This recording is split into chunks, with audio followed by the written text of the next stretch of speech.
Hello, everyone. Welcome. Happy weekend. So today, kind of just gonna be doing the usual. If any of you from consoles still have any questions about Suncrest or the new Guild War thing that you guys just did, just let me know. Other than that, just any of the normal questions or anything, we'll get around to all of them, and we'll just be messing around probably with some of the freeze teams. Most likely a Queen Mab related freeze team I'll be sticking with. I'm just really a big fan of those Justice teams. Oh no, a 1 win, 6 lose. Also, someone just brought to my attention that I ended up missing the most obvious move ever last night. I ended up recording it at like 1 a.m. because from all the streaming that we were doing, didn't really have much time anywhere else. And yeah, recorded at 1 a.m. and we got devoured yesterday. I don't think we can see our points that we got yesterday, unfortunately. But we ended up losing 30 points. But I actually could have kept those 30 points because the thing that devoured me, which made me lose that 30 points, there was a skull at one of the instances that would have killed it. And it was an obvious sight too. Like there's just a random skull just sitting, like flashing on the board. And I didn't bother taking it. But yeah. Note to self, never, like, that's the 2 times, never do it like right when I wake up at like 3 or 4 a.m. or something, and never do it at night. Gotta wait till the next day. I was going to do it to the next day, but I was like, might as well do it now. Hello someone, hello JZG, hello Chris, hello Max, hello someone. Oh, I just said someone twice. Hello I just said JZG twice. Hello Henny, hello Mr. Wilson, hello GJ Ram, hello Inferno, and hello Max. And what is this post? Oh yeah, I haven't been on the forum this morning yet. Kind of woke up like an hour ago.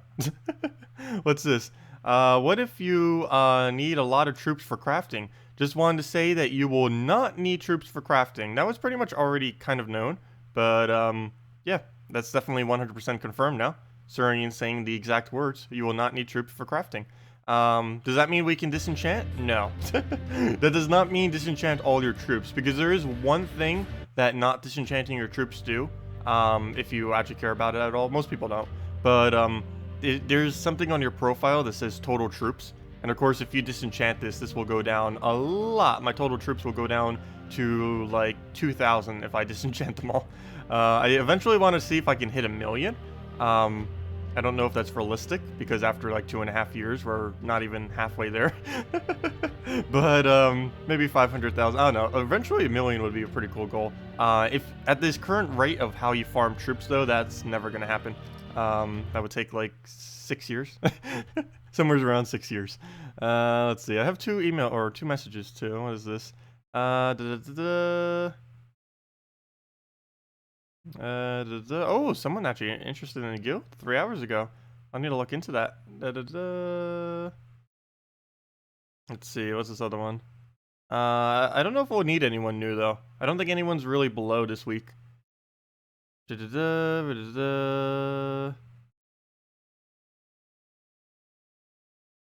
and that was just Max and Maxime. So you're just sending a message to me on the forum saying that exact thing. Well, thank you. But yeah. That was pretty much already known, because I believe they mentioned at one point in global chat that it wasn't going to be troop related, but I still saved them just in case for the thing. But yeah, that is nice that it's not going to be troop related, because there was a lot of backlash. They probably learned from the first time they did it, because there was a lot of backlash when they did that the initial time. So maybe they learned their lesson. Oh, penguin slap. Can we actually penguin slap today? No, I can't penguin slap that. I think I can penguin slap this though.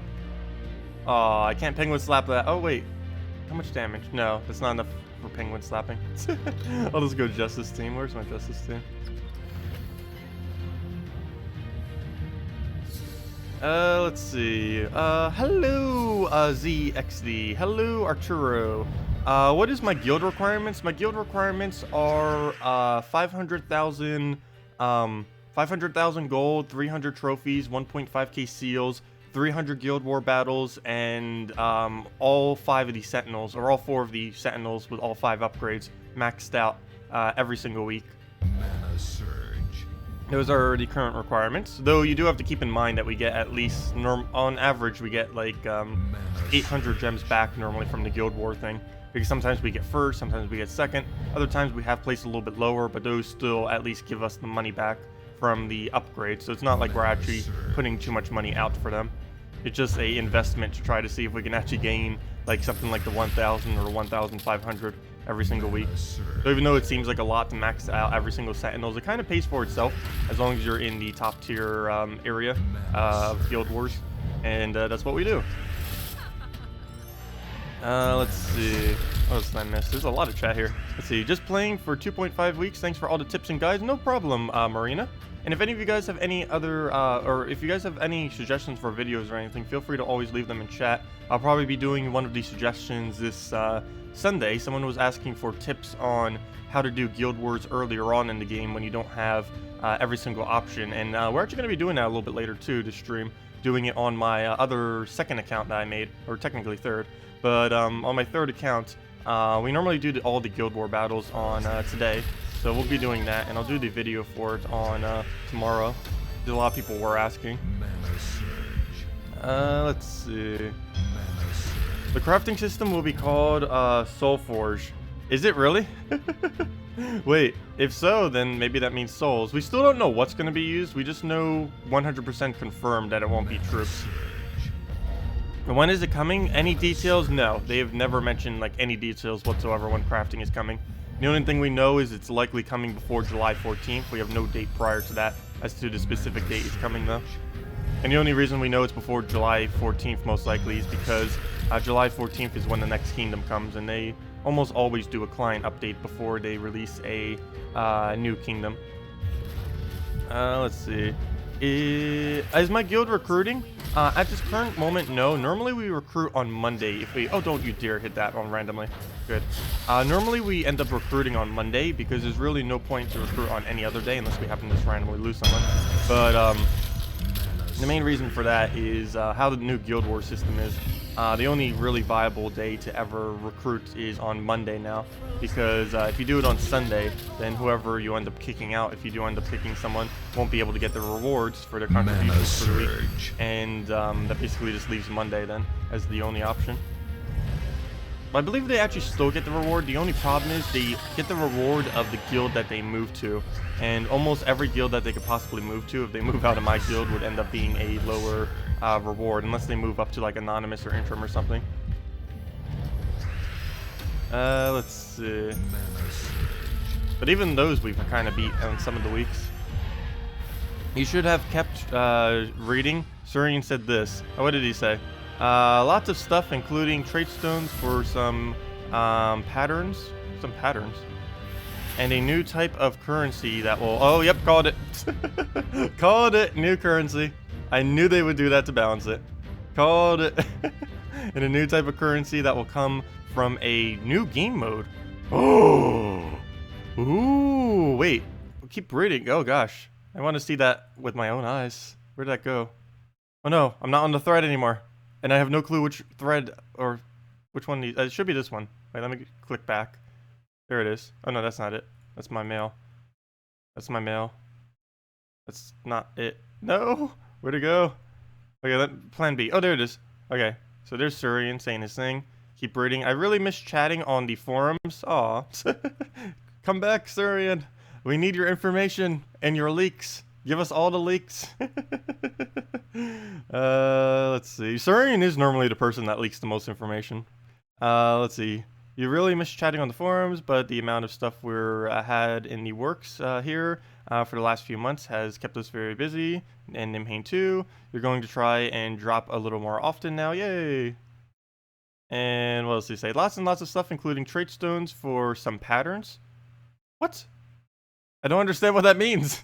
I guess that means visual cosmetics, but that's the only thing I could possibly think of that. Including trait stones for some patterns. Like, that's literally what he says. And a new type of currency that will come from a new game mode. Here's a big hint about one thing you're going to need, though. The crafting system is called the Soulforge. Okay, that's fine. Oh, so we were right when we said souls.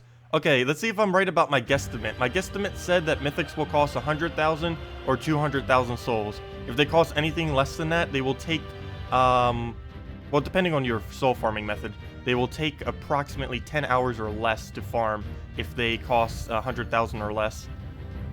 Though it might take a little bit longer depending on what your soul method is. It could take as much as 20 hours if you're still using the earlier game farming methods. Maybe even more if you're doing like arena or stuff, but no one plays arena anymore. At least for profit. Well, early game players do, because that, and as soon as you get the, basically as soon as you get Valkyrie and enough magic to one-shot with the warlocks, there's basically no point. There's also no point once you get a dragon soul to ever do arena again, which is why on my second Let's Play account, I did arena for like a 7-hour stream one day, then I never played it again because then like the following Tuesday I got a dragon soul or something. So it worked out pretty nice, since I never need to do it again after that. Let's see.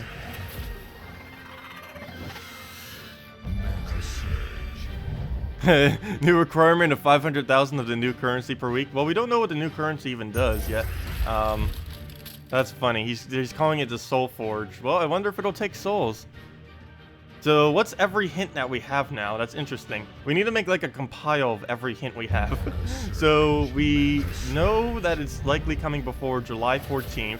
It's going to be able to craft most likely everything. Definitely mythics, definitely troops, and definitely weapons. It's going to cost souls.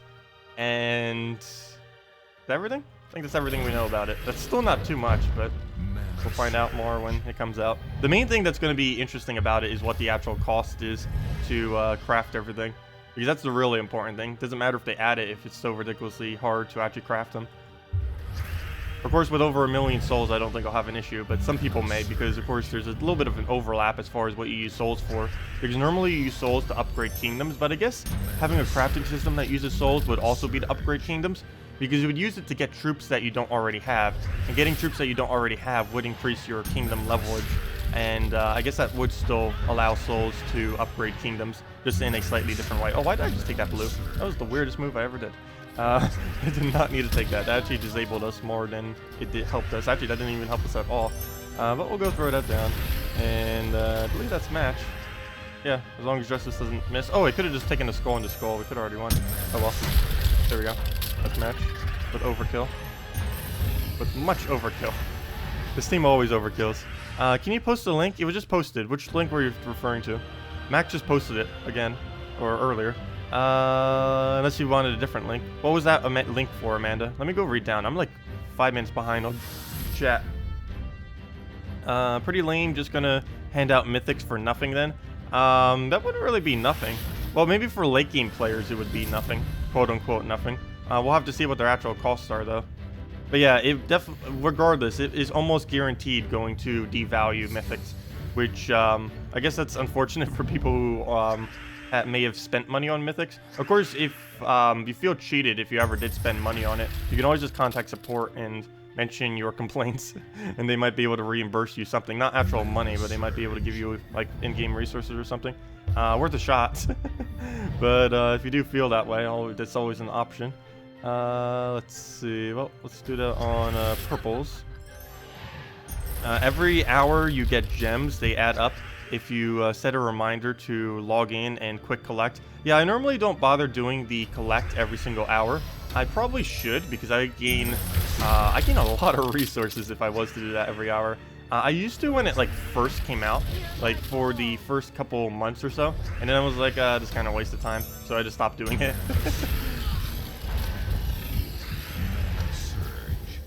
Let's see. Up there's Max posting it in. Also, hello, Jack. Welcome. Also, hello, Vespeni and Macaw. Welcome, welcome. Okay, I think I'm caught up on chat. Let's see. We'll go throw that down on the skulls then. And that's match. Oh, no, it's not. Where's the skull? We need one more skull to end it. There we go. And down it goes. Hey, if you guys have any other questions, any other team builds, any other anything, let me know and we will get around to it.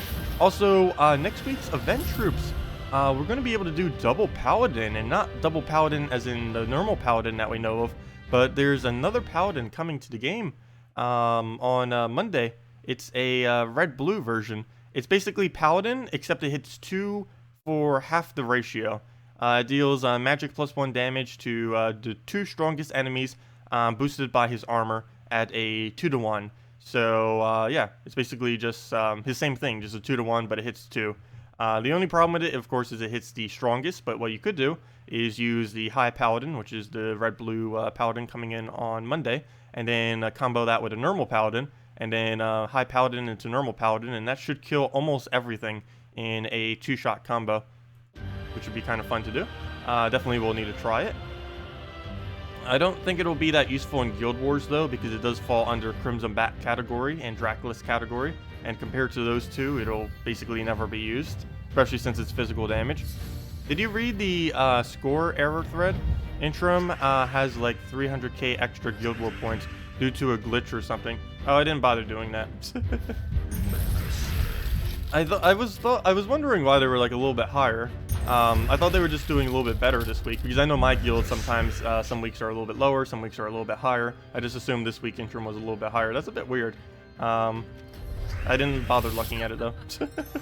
I normally don't deal with all that drama and everything. Just let the devs handle any of the glitches and stuff. Well, we'll go into skulls then. Mana surge. And we'll throw it down again. Okay, that thread. Okay, I guess I'll look at it real quick. Let me guess, Anonymous posted it? No. Too early yet for a date? Wait. We'll have a small, 3.05 update while we're working on the 3.1 crafting system. Oh no! Oh no. Should I make my best teams video before then? I don't know when 3.05 is coming out. I know one thing. As far as the best teams of 3.0, as far as the best team... Oh, wait, never mind. It's 3.0.5. Never mind. That's not really like a major update thingy. I'll probably maybe not even do a thing for that. But yeah, the next best teams video I'll be doing basically right after June 2nd. Well, not right after, but you know, because there's a troop on June 2nd that needs to be within that video. Well, let's see, what's the rest of this? Crafting is a big system with a whole new game mode attached. Oh, confirmed. There is a game mode coming to crafting system. They did it. They did it just like Puzzle Quest, where there's a game mode associated with crafting. They did it. Our dream has come true. They finally added another minigame, and they did it just like Puzzle Quest, where you actually have to play a little minigame in order to craft weapons. Oh, they need to slowly just morph Gems of War into Puzzle Quest, like a free-to-play version of Puzzle Quest, a modernized version of it. That'd be absolutely perfect if they start doing that. And that's one step closer. Now add actual RPG elements like better equipment system and an actual stat system like the masteries. Make them actually do something. Masteries are such dead content at this point because it doesn't really matter what you do. Everyone pretty much just puts them evenly and then ignores them after you hit like 40 of each or whenever you get the final weapon. Let's see. We're in the middle of bringing the PC mobile versions over to Unity. Already know that. We're also working on some new language versions of Gems of War. Please do Russian already. We've had a couple of new team members start who are helping bring some areas of the game up to where they need to be in this technological sense. And that's a lot of moving parts to organize. Let's see. And if I stop and actually think about it, it'll make my head spin. Classic Syrian.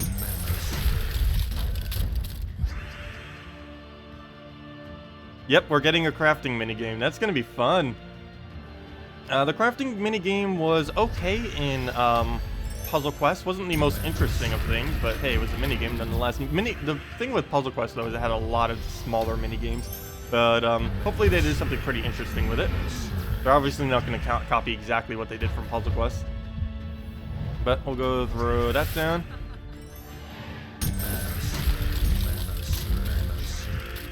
Don't forget your Tesla team for your best of. I believe I still have that saved too. The Tesla team that you mentioned. I use it on occasion. Normally, if I use Tesla teams anymore, I do end up using your Tesla team, Arturo. I kind of got rid of mine mainly because it didn't have enough slots. So I figured I can easily remember mine. I might not be able to easily remember yours.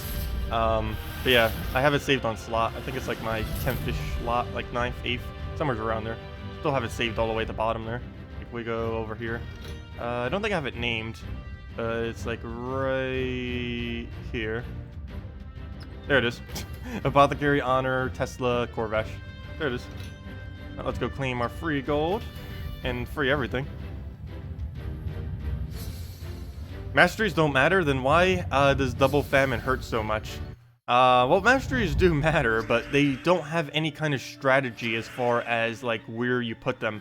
All you do is just spam all of your mastery evenly, and that's the best possible thing you can do. There's really no like strategy or builds or pure builds or anything that you can do with that, like most RPGs.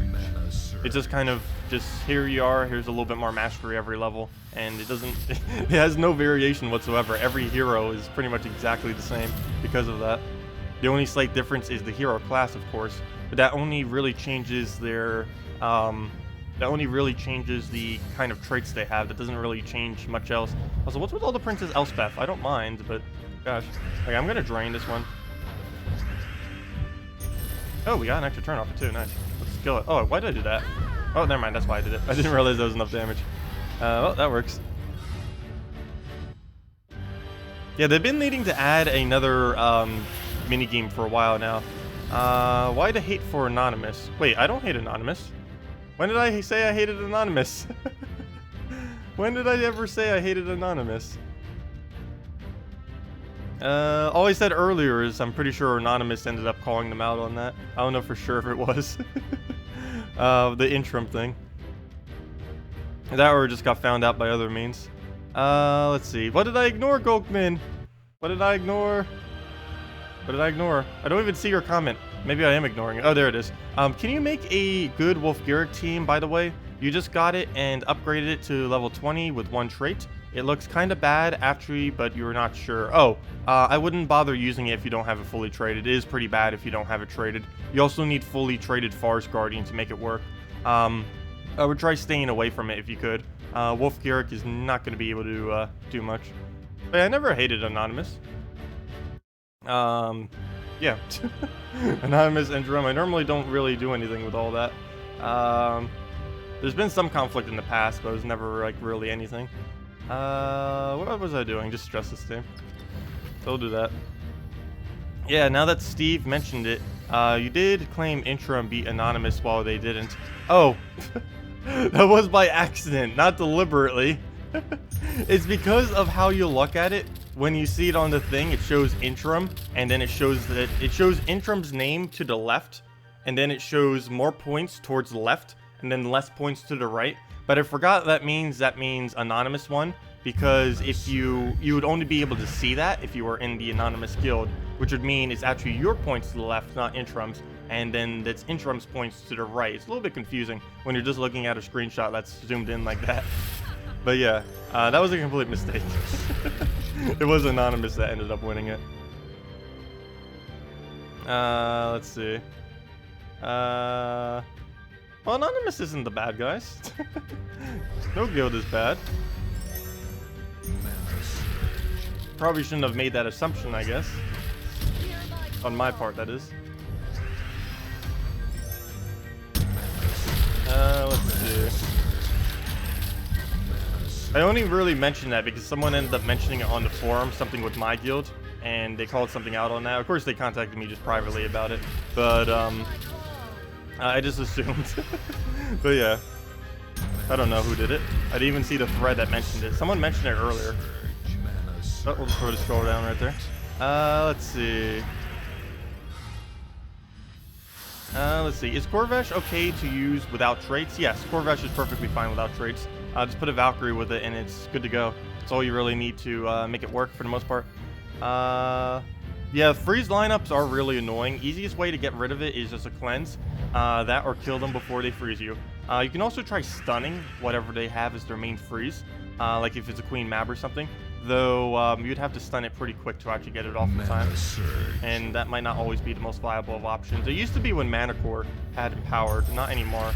Manacore not having empowered anymore really switches up how you actually work around, or how you actually use stun. Because there's no first turn stun anymore, unless you get a really lucky board. That used to be a thing, but then he got nerfed because it was pretty ridiculous, the kind of things that he could do, especially the kind of glitches that would occur due to getting a stun prior to them being able to do their traits. Because back when he had Empowered, you were able to do, with Empowered early glitch, you were able to stun them before their traits triggered. So for example, on something like this Emperor Korvash that gains 3 to all stats at the beginning, you would be able to stun it before it gets all 3 of those stats, essentially making the trait useless, and stuff like that. It was pretty funny, but they fixed it. What does magic do? Magic increases the amount of the effectiveness of almost every ability. You can't actually see the ratio of every single magic ability within the game, but if you go to ashtender.com, or let me see, I have it right here, ashtender.com/gems troop table. Let me go open that directly. If you go check here and click on any of them, it shows all of their magic ratios right over there, and it's pretty easy to tell on some of these. But for example, what increases off of the Kraken is the damage that it does to the last 2 enemies, and its formula is 5+ magic. Yeah, just 5+ magic. And Valkyrie here, we can see it's magic +1. Justice, it's what would that be then? That'd be 4+ magic divided by 2, I believe. And Queen Map's just magic to 1. And yeah, and every single troop, basically their ability increases effectiveness based on how much magic you have. Though some troops do not use magic, and every troop uses magic differently as far as what it scales up and as far as how effective it is, like if it does a 1-to-1 or if it does half or whatever it might do. What's the final goal of Gems of War? The final goal of Gems of War, right now that would basically be Guild Wars. Prior to Guild Wars, there wasn't really an end goal. It was just kind of farm and have fun. But the end goal, I guess, as of this current moment, is basically Guild Wars and collect everything, which we've technically done. Well, at least the collect everything part, maybe not the Guild Wars part completely. Though we have made first at least once, so I guess that kind of counts as doing Guild Wars completed. Oh no, there isn't really like an end goal. Really, there's a lot of things that you could consider to be an end goal. It's one of those games that kind of have like an endless end goal, depending on what you actually want as your end goal.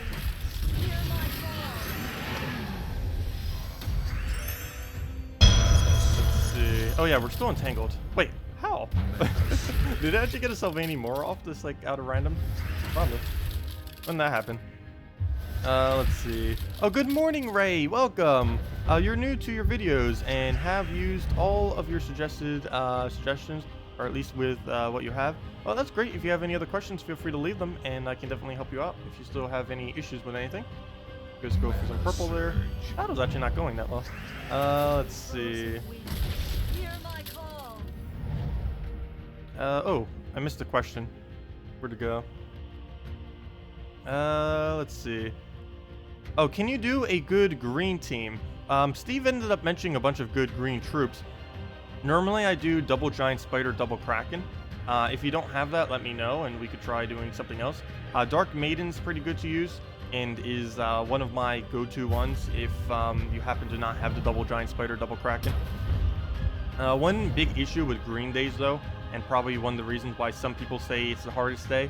There's a lot of people saying that every single day is probably the hardest day, but the main issue with green day is if you don't have one really strong green damager, maybe like a web spinner or kraken or something like that, it can be a little bit difficult because green isn't really a color that tends to have very high damaging troops. It's more of like healers, supports, stuff like that. Okay, the sport is horrible. Very horrible. I don't even know what I should go for here. I guess let's take a skull, let it take a skull on us, and see what we can do from there. And, well, that doesn't really help much. Can't do anything. I guess I could skull distract again and let our Valkyrie die so we can actually use skulls. Though our skull effectiveness will go down quite a bit, though it's better than having 0, which is 0 skull effectiveness. So we'll go do this, and we get both of them up. We'll just throw the Queen Mab, the Queen Mab into the Justice. There we go. And now we just have to kill out the thing that has immune to mana shield. I can't believe they gave it a Valkyrie mana shield. Out of all the things, it makes using Valkyrie, they did it specifically to make sure Valkyrie, Valkyrie Queen map. They did it basically to counter out that, to make sure people didn't just spam it everywhere. Because that used to be a thing that happened quite often. But then they added Mana Shield to it, and then that kind of completely ruined the Valkyrie Queen map spam. Because then you can't use Valkyrie Queen map against Valkyrie Queen map anymore. And at least without it being very quick. Did you try hunting for Borealis on your 3rd account? And will you play Guild Wars on it today? No and yes, and I will be doing that today. So no, I did not try hunting Borealis yet, or Queen map. Yes, I will be playing it today. And yes, I will be trying to do the key opening today. So yes. But yeah, I haven't actually done it yet. I'll be doing it probably in about 30 minutes or so, probably. Or actually, we could go do it now. I don't see why not. Unless you guys have any other suggestions or need help with any builds before I switch over. Did you get any seal draw though? Wait, did you get 1 in seal draw though? Me? No, I don't believe so. As far as any of the better drops. Oh wait, you have 2 Kraken and 3 Christine X. Is that enough? Oh yeah, that would be perfect. Yeah. Especially if you have the Christine X fully upgraded. Though don't use them together though. You'd either use a triple Christine X with 1 other troop, or you would use a or like with a Kraken, or you would use a double Kraken, double Giant Spider in whatever order you wanted to go down with it. Alright, let's just drain this thing out. Need 1 or 2 more. Depends if we get a yellow drop or not. Mana Surge. Oh, never mind. We have enough damage regardless, so we'll take that out. Oh, you got a Christine X in seal draw. Nice. Yeah, I normally am not lucky enough to get anything off of seals. I don't think I've ever gotten a mythic off it, and I've gotten like 3 legends ever. I don't know, maybe a little bit more than that. Probably underestimating it a bit. When did no traits happen on Arena? Always. There's never been traits in Arena. It shows a glitch. It's a little bit glitch where it shows like there's traits in Arena. Like right now, if I go and try drafting a team, just randomly, it'll show, oh, they don't even show the traits anymore. Cool, never mind. So that's what you mean. But no, traits never actually worked in Arena. That was never a thing. It just visually looked like they did. So now they visually fixed it. So, oh wait, never mind, they didn't. I lied. Let me just pick whatever. There we go. But, yeah, it always shows that they have traits, but traits have never worked in Arena. Unless you're talking about summoning something, because one thing that they didn't fix, and I don't believe still is fixed, is if you end up transforming a troop, like if you do a baby dragon and it transforms into a dragon, it'll come in with all traits. I believe that is still a thing. I hope it is, because that's the only way you could really possibly defeat Warlord 4, unless you get like a really lucky Mang team of some kind with like a skeleton and stuff. But I will be trying to do Warlord 4 again. I'm waiting for a perfect bonus week, and I still don't know exactly what I want to do it on. I believe... Wait, is Skeleton a knight? I don't believe it is. I would need it to be on a week that... I'd need to do it like on an all... No, it's not. I'd need to do it on an undead week. Like some kind of undead... Karkaroth? Or undead... Or wait, no. It would have to be undead... Hidar. Or a... I don't know what other support troops we might use. Maybe if they do a Zacian Beast. I don't know if they'd actually do that combo, though. It would probably be Zacian Goblin. I don't know. I don't know exactly which week I would even be the best week to try doing it on.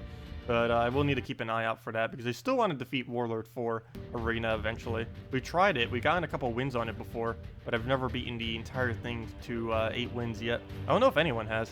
At least without glitches anyways. Because I would want to try to do it without glitches. The only way we'd really be able to do that, though, with what currently exists, is the Mang weapon. And hopefully we'll be able to work out that. Let's see. So, do you have any ideas for a good soul farming team? I normally suggest using a Warlock, Valkyrie, Warlock. As long as you can one-shot the... you need 21 damage.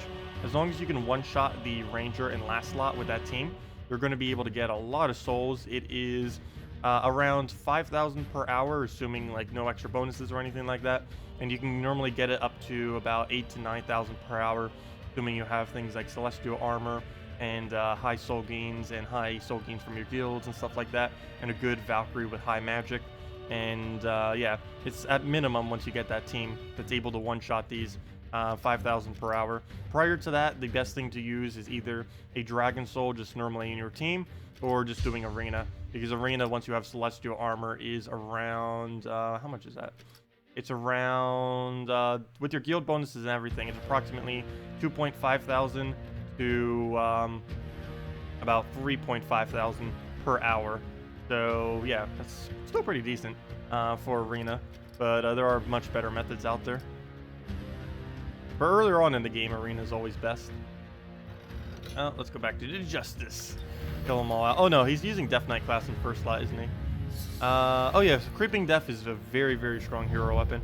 Do you still get mastery points after level 1000? No, you do not get any mastery points after level 1000. I believe you get it at level 1001 because there was a glitch at one point where people were raised to 1001, and at that time there wasn't like any stop for them to gain masteries.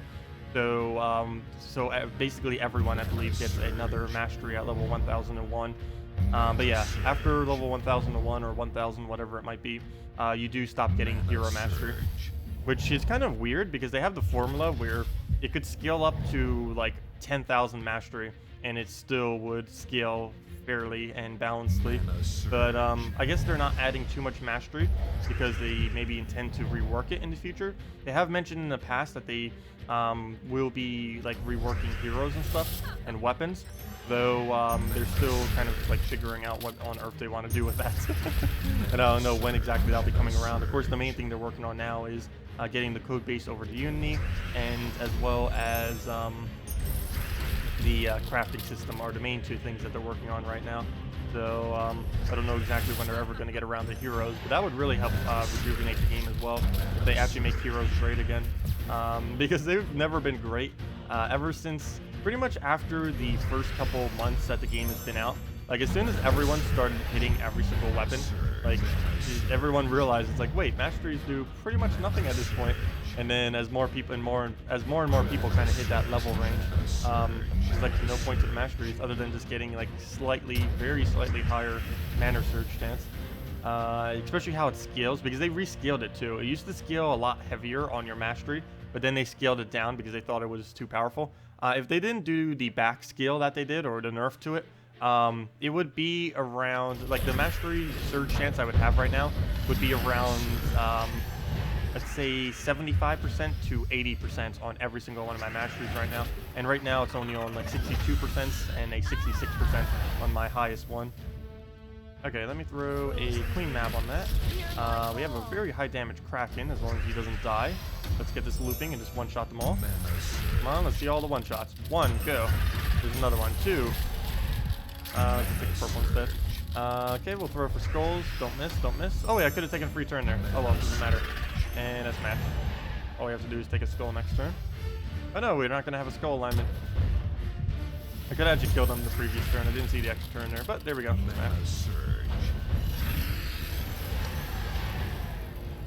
Need an Impervious Exploder? Impervious Exploder is a Carnex, if you need an Impervious Exploder. Do you have a good group suggestion for Borealis? It's not really something I tend to use too much. In the past, I used to use Borealis with Bone Dragon. You might want to use Borealis with a Keeper of Souls now, and maybe just one thing to defeat it. Maybe something like a Borealis, Valkyrie, Giant Spider, and a Keeper of Souls. Something along those lines could end up working. I assume you're fully traded Borealis. If you're not doing fully traded Borealis, you might as well just do this exact team just with a Borealis instead of a Queen Mab, and you can replace the Kraken with anything. The Kraken is one of the better options for this particular team. Let's see. So do you have any ideas for... Oh, yeah, I already answered that. Let's see. Let's see. Oh, good morning, ODX. Welcome, welcome, welcome.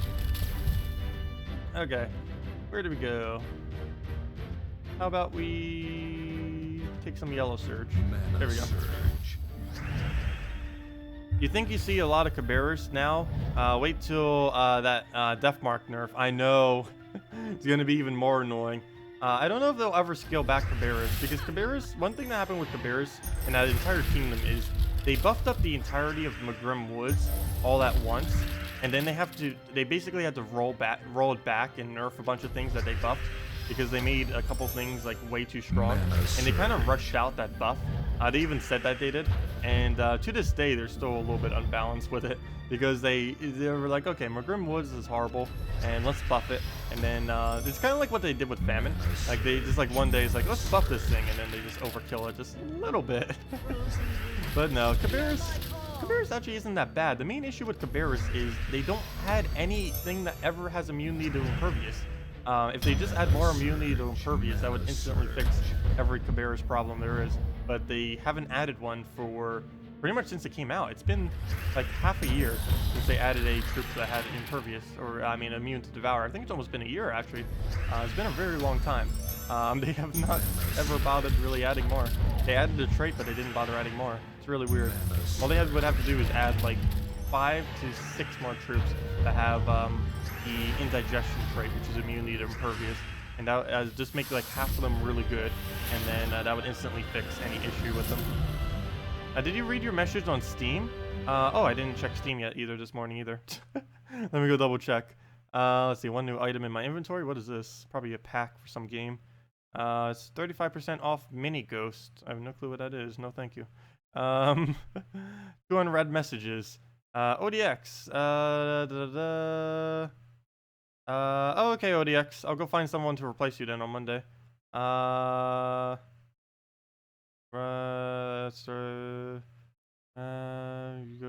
you're gonna join their guild. Oh, that's nice. Oh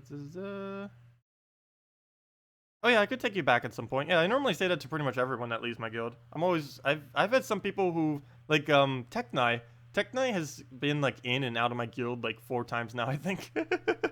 But yeah, I've accepted many people back who have left the guild and then came back and then left and then came back. I normally don't mind. As long as you keep up with the minimums and stuff while you're here. But yeah, I'll go make sure to find someone on Monday then. Thanks for letting me know.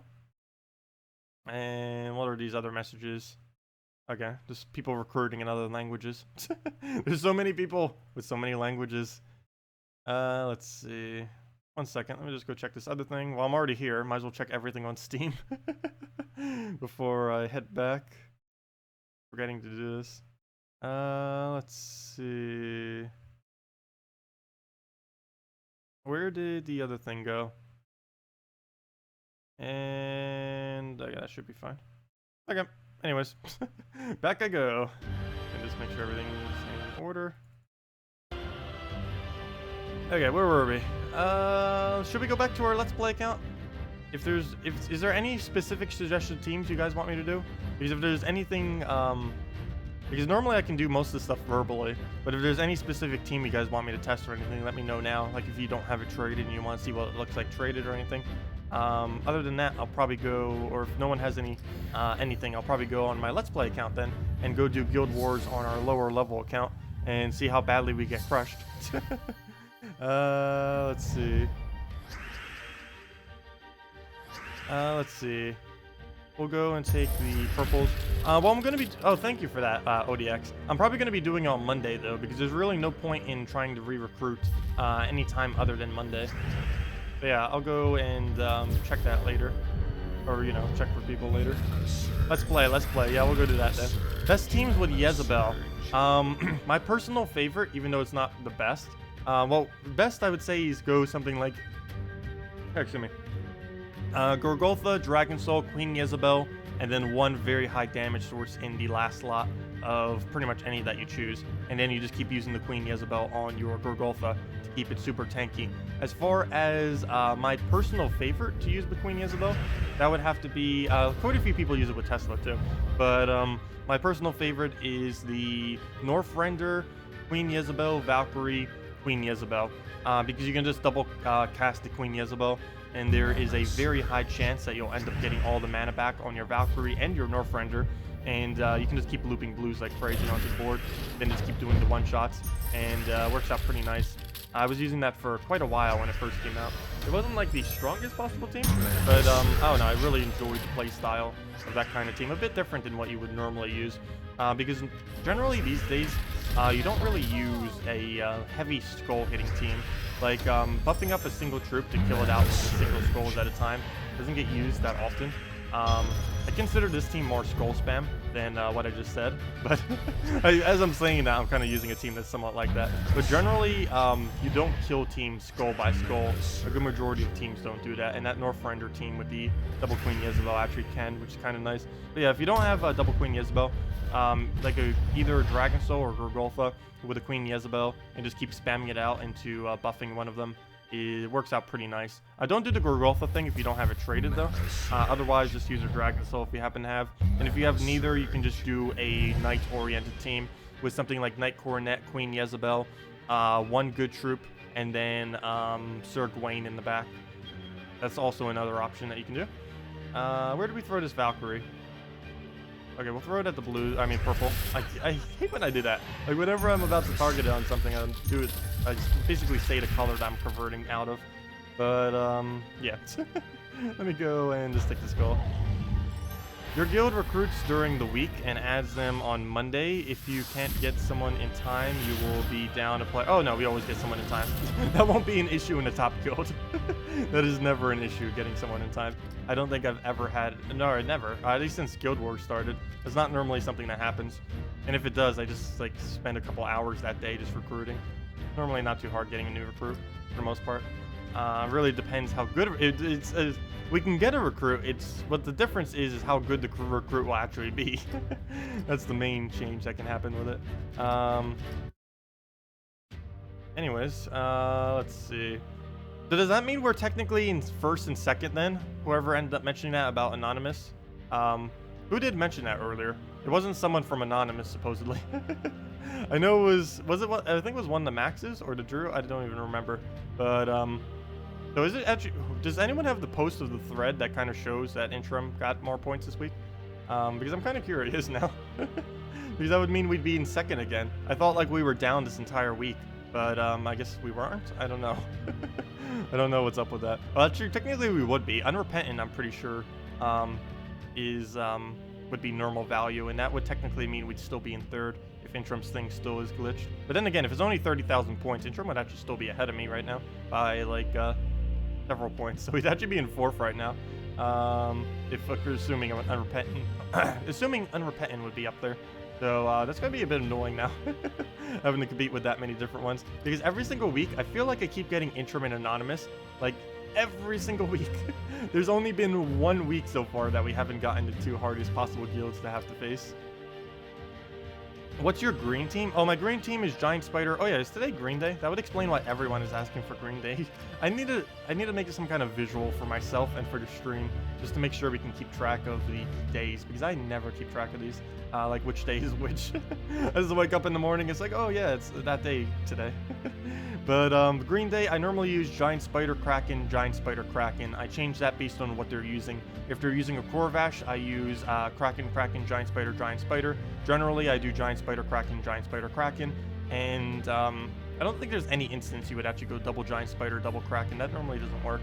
It's normally either the alternating from Giant Spider into Kraken, or you just put both your Krakens up front and then the Giant Spiders in the back. Do not do that against Skull Spam though. Don't do that against Skull Spam. That will get crushed so hard. But yeah. Let's see. Yeah, some people use Christine X spam as well. You can use 4 Christine X, you can use 2 Christine X with some kind of support troops. And there's another interesting one. I need to go try that interesting one. Someone suggested one the other day. It used the Dire Wolf. Did I not save it? Did I really overwrite it? That's not it. Where'd it go? Pure green. This might be it. No, that's not it. Oh, that's my old pure. I need to overwrite this. I don't even use this team anymore. Dark Maiden, Kraken, Christine X Famine. It covers every color, but I believe it does. But where did that one green team go? We just had it yesterday. Penguin Slap, Green Kraken. This is what I normally use. Giant Spider Kraken, Giant Spider Kraken. Where did it go? I don't have it. I guess I overrid it earlier. None of these teams are it. I know what it was though. It was just the Dire Wolf with all the other stuff. I guess I didn't save it to a slot. Oh, there it is. Dire Green. Never mind. It was Dire Wolf, Giant Spider, Forest Guardian, Kraken. That actually works a lot better than I initially anticipated it would. Let's see. Let's see. Green team is Veneer, Forest Guardian, Salvini, and Draculus. Not versus Devour though. Okay, I can go try it. Also, hello Pablo, welcome.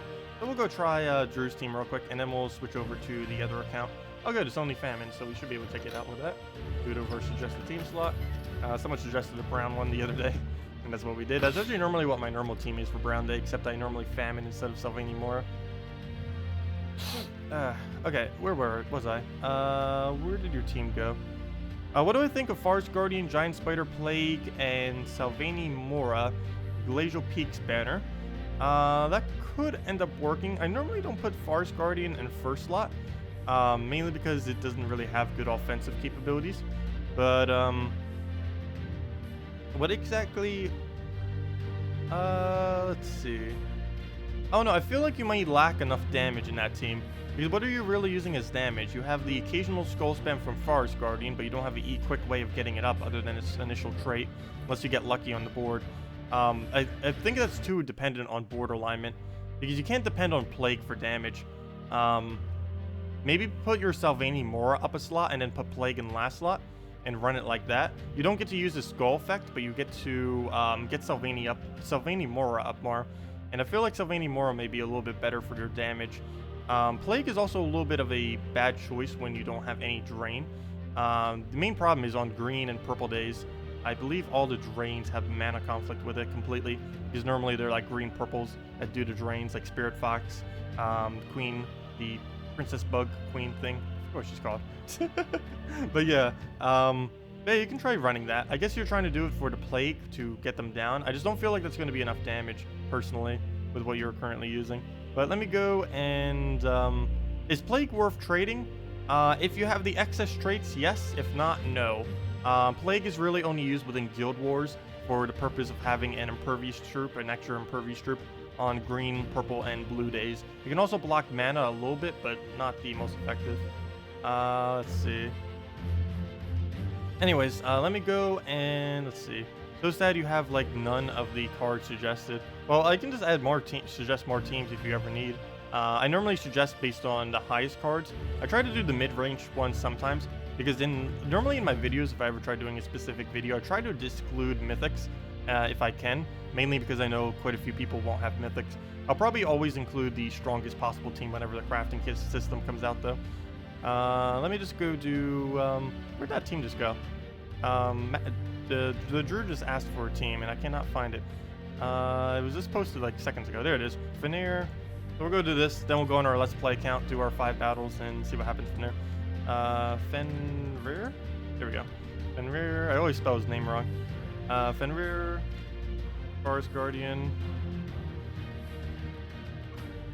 I'm good at getting good about saying Forest Guardian too. Normally I keep saying like something else. I forget. Nature Guardian, I think I keep calling it. So we need Mora and Draculus.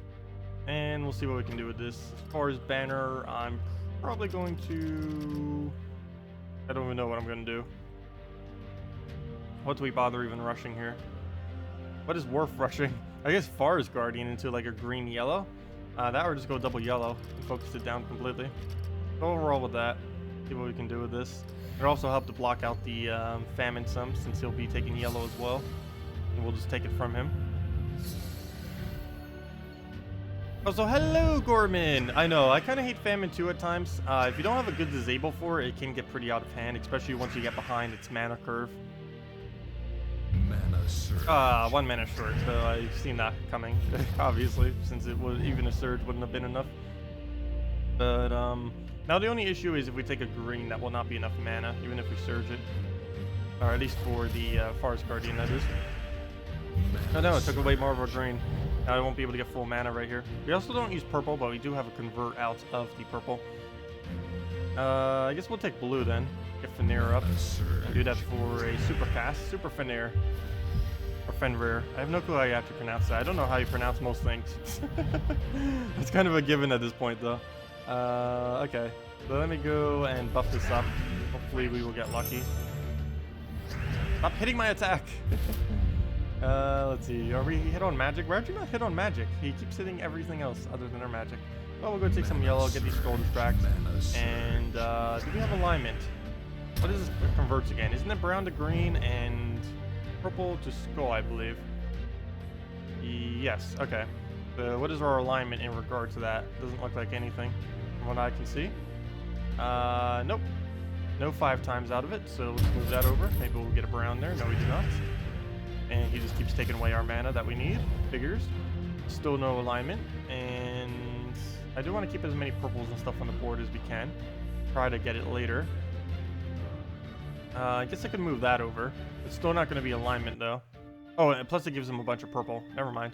Let's just take some standard blues, I guess. Oh, alignment. Please don't. No, you ruined it. No, this is why I don't normally use Forest Guardian teams. I'm really not a huge fan of it. But yeah, I think that... Do we just throw it? I guess we do. Let's go do that. Mana surge. I don't think he actually turns any worse. Good. So that... Wait, where did the barrier go? Oh, he popped the barrier off of his thing. That's what happened. So we'll go just entangle that. At least we don't have to deal with that anymore. Probably do another buff on it. A little bit more yellow as well. And then we'll just buff it up again. We'll have quite a bit of our magic. And then we'll just throw down a skull after that. And then we should be able to get to the famine pretty easily. Okay. Oh, we could actually double scrolled, but that wouldn't have been enough damage to kill the famine anyways. And now I can't double skull, unfortunately. And only single skull. But we'll take this one. See what we can get. Do we get any drops? We do not. We'll get a skull. And I guess we try for famine off a green, off the top. We'll try for that. Nope, nothing there. And I can't even try dropping it any further than that. Guess we can go for a blue over there. And nope, that is the end of the line. That's as far as we get to go. He is entangled, but that will do nothing to his ability, obviously. So we are kind of in a dead end then. Unless I can get like a double skull drop right there. Go. Double skull, let's see it. Okay, well, he's gonna kill whatever he touches. Oh no! 8 HP. Nice. We got this. So let me go... Where do we even go here? No point really getting Sylvania more up at the moment. Doing that would get us a lot of mana, but it gives some green, which I do not want to have to do. We'll just take some greens in. Hey! Wow! Look at that luck. So that helps out some. I guess we will buff up and then keep poking it. Our magic's pretty low at this point, but we do get double the effectiveness, so we'll throw it down. Can you suggest a brown team for Guild Wars? You're at level 350. What do you have as far as options? Normally, I try using a Corvash or Gorgotha Corvash related team on brown days. I don't know if you have both of them or if you have both of them traded. The Gorgotha is for tankiness, and mana generation. Oh, I could have taken the green for the red extra turn. The Gorgotha is for tankiness and mana generation. The Emperor Corvash is to make sure you can keep draining them as well as stunning them for when you have to deal with things such as the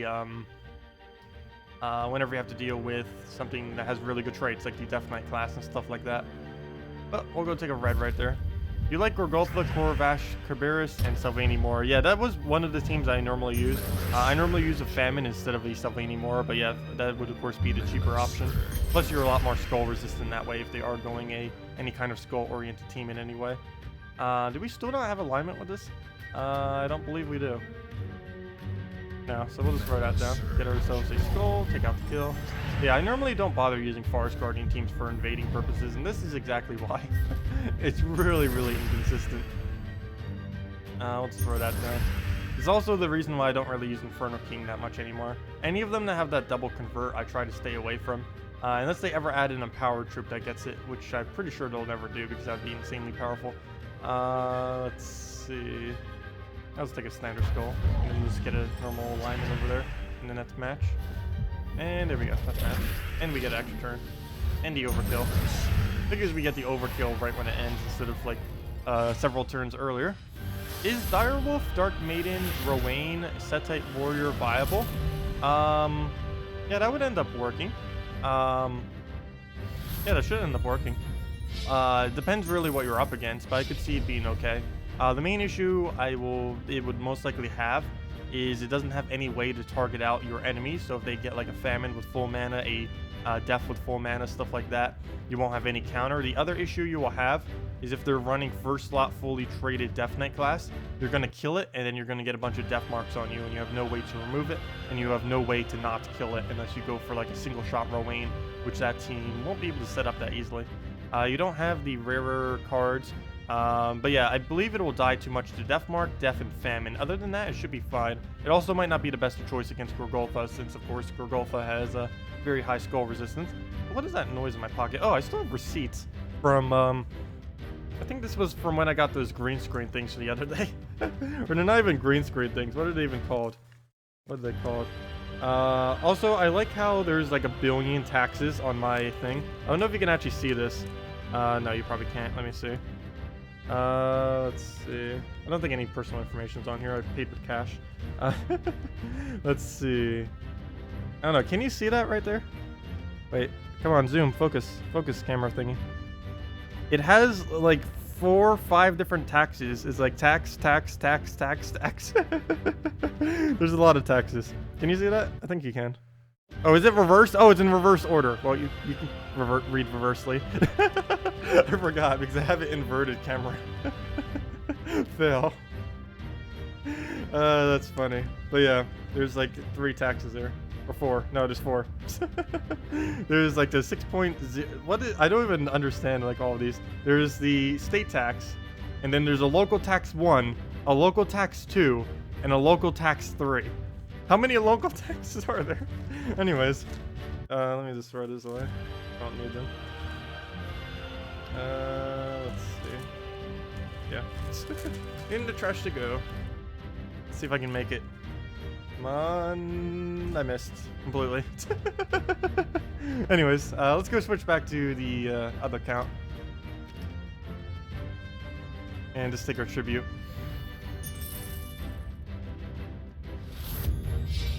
Yeah, I've memorized most everything about the troops for the most part, except some of the ones that are kind of obscure that don't really get used. Those are like the only ones I don't really have memorized that well, as well as some of them that get changed recently. Like, for example, I can't remember at all what, I can't even remember what it's called. That one for Mr. Scales that is a yellow, green yellow. That one, Raptor? Marsh Raptor? I think it's called Marsh Raptor. I forget what he does now, because they ended up changing him, but he's such an irrelevant troop, and still was a relevant troop after the change, so I don't even remember what the change was. Anyways, let me go switch my account, and go on our Let's Play account, and then we'll go and do a bunch of battles, all that kind of stuff, and see if we can do Guild Wars. And we're also going to do the key opening. I'm going to do the key opening first, though. I think we're going to do that immediately. And we will have redeem codes later as well. We'll have the first one in about an hour, the other one in about 3-ish hours or so. Let me just go see if I can find where on earth this is. Gems of War, local store. There's my files. Oops, I did not mean to make that full screen. Full screen of files. Full screen to show like 15 files on a page. What a waste of a full screen. Let's see. Main accounts. Cut all of these. Oops. Oh no. Oh no. Okay. Hate when I accidentally reordered them in a different order. But let me go cut these. Paste them into my files. Replace them all. Go back. Second account. Copy. Copy. Paste. And minimize both of these for when we need to change it later. So to go quicker. And in we go. If you know you can't win... Oops, I can't see now. Thing got in the way. If you know you can't win a match in Guild Wars, will all brown troops, should you use a team you can win with? Yes. Normally, if you know for sure, like if like on this account, I'll be actually doing a video on that tomorrow too. But if you know for sure, like guaranteed that you know you will not be able to win, you either want to do one of 2 things. If you think you're only slightly behind them, you'll want to go and try doing a triple team with their mana generator.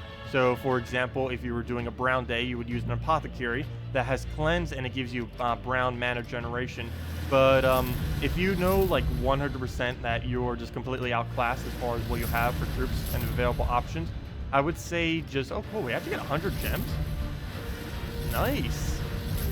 Very nice, and a bunch of penguins. Anyways, what was I mentioning? If you know like 100% that you're just gonna lose, then regardless of kind of what you use, just use the strongest possible team you can.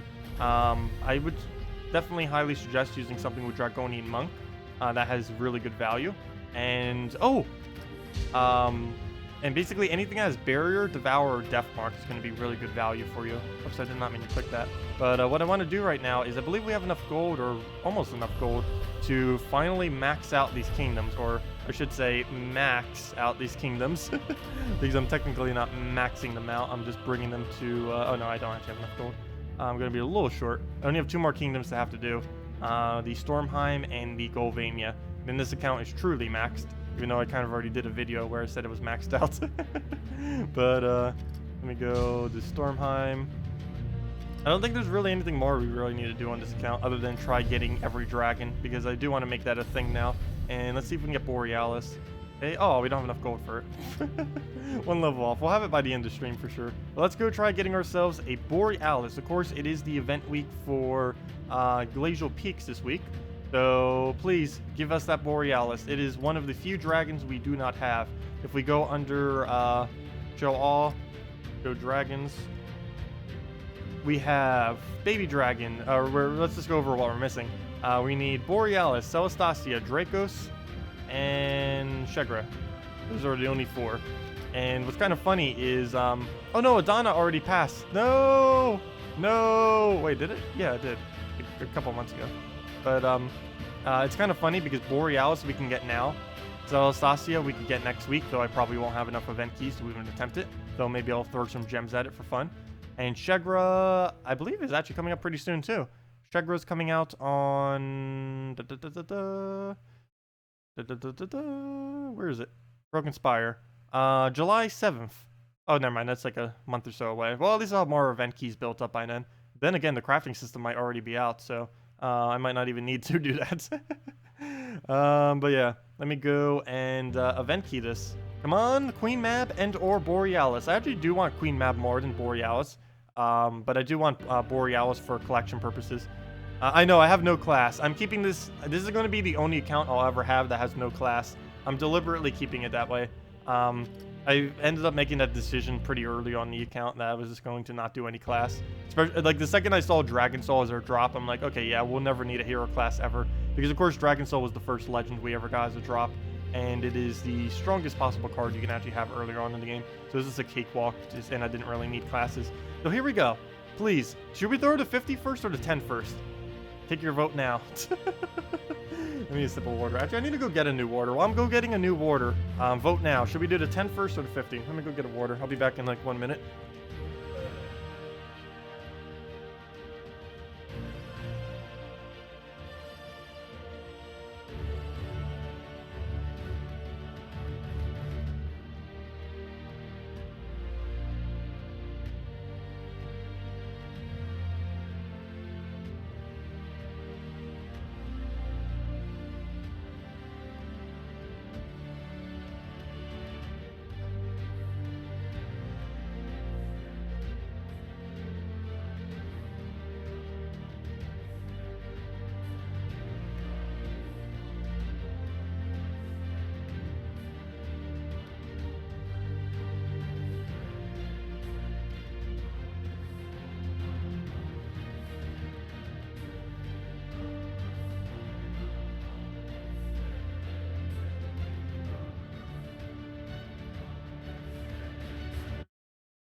And we're back, and I went to the bathroom.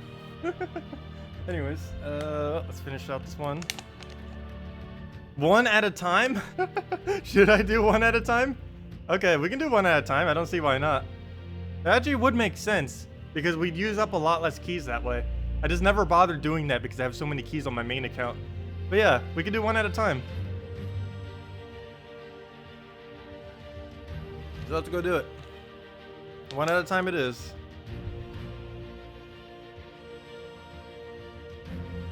Okay. Come on, Queen Mab or Borealis off the very first key. Runic. Snow Guardian, Birdmaster, Frost Lizard. Oh, that's new. Yeti. Yeti. Summer. Yeti. Oh, there's a lot of Yetis. Snow Guardian. Oh gosh. Winter Wolf. So many ultra rares. Earthstone. Red Runic. Forest Lizard. Frost Lizard. Forest Lizard. That'll probably do Entangle if they ever add that. Birdmaster. Frozen Lizard. Frozen Lizard. Ice Golem. Winter. Yeti. Frost. Winter. Wind Frost. Yeti. Frost. Winter. Blade. What are you doing, Blade? Frost Lizard. Runic. All trash. Winter Wolf. Yeti. Frost Lizard. Snow Guardian. Can we get like any legend? It don't even matter which at this point. Come on. Runic. Yeti. Yeti. Come on, give us that. Runic. I tried this, you know, I tried this last time there was an event for this too. Back in December was the previous Glacial Peaks event, and we got 0 drops. We didn't get any of them. Either of them. Watch. Maybe the last 2 keys will get a drop after a drop. That'd be insane. Ice Golem. I might just pull the 10. No. I might throw some gems at it though. I don't know. Are we really just gonna get 0? Is that just gonna happen? Really? Saurian? No, it's just Saurian. Get away. You're like a negative drop. Okay, only 2 keys left. Will we get Borealis and the Queen Mab?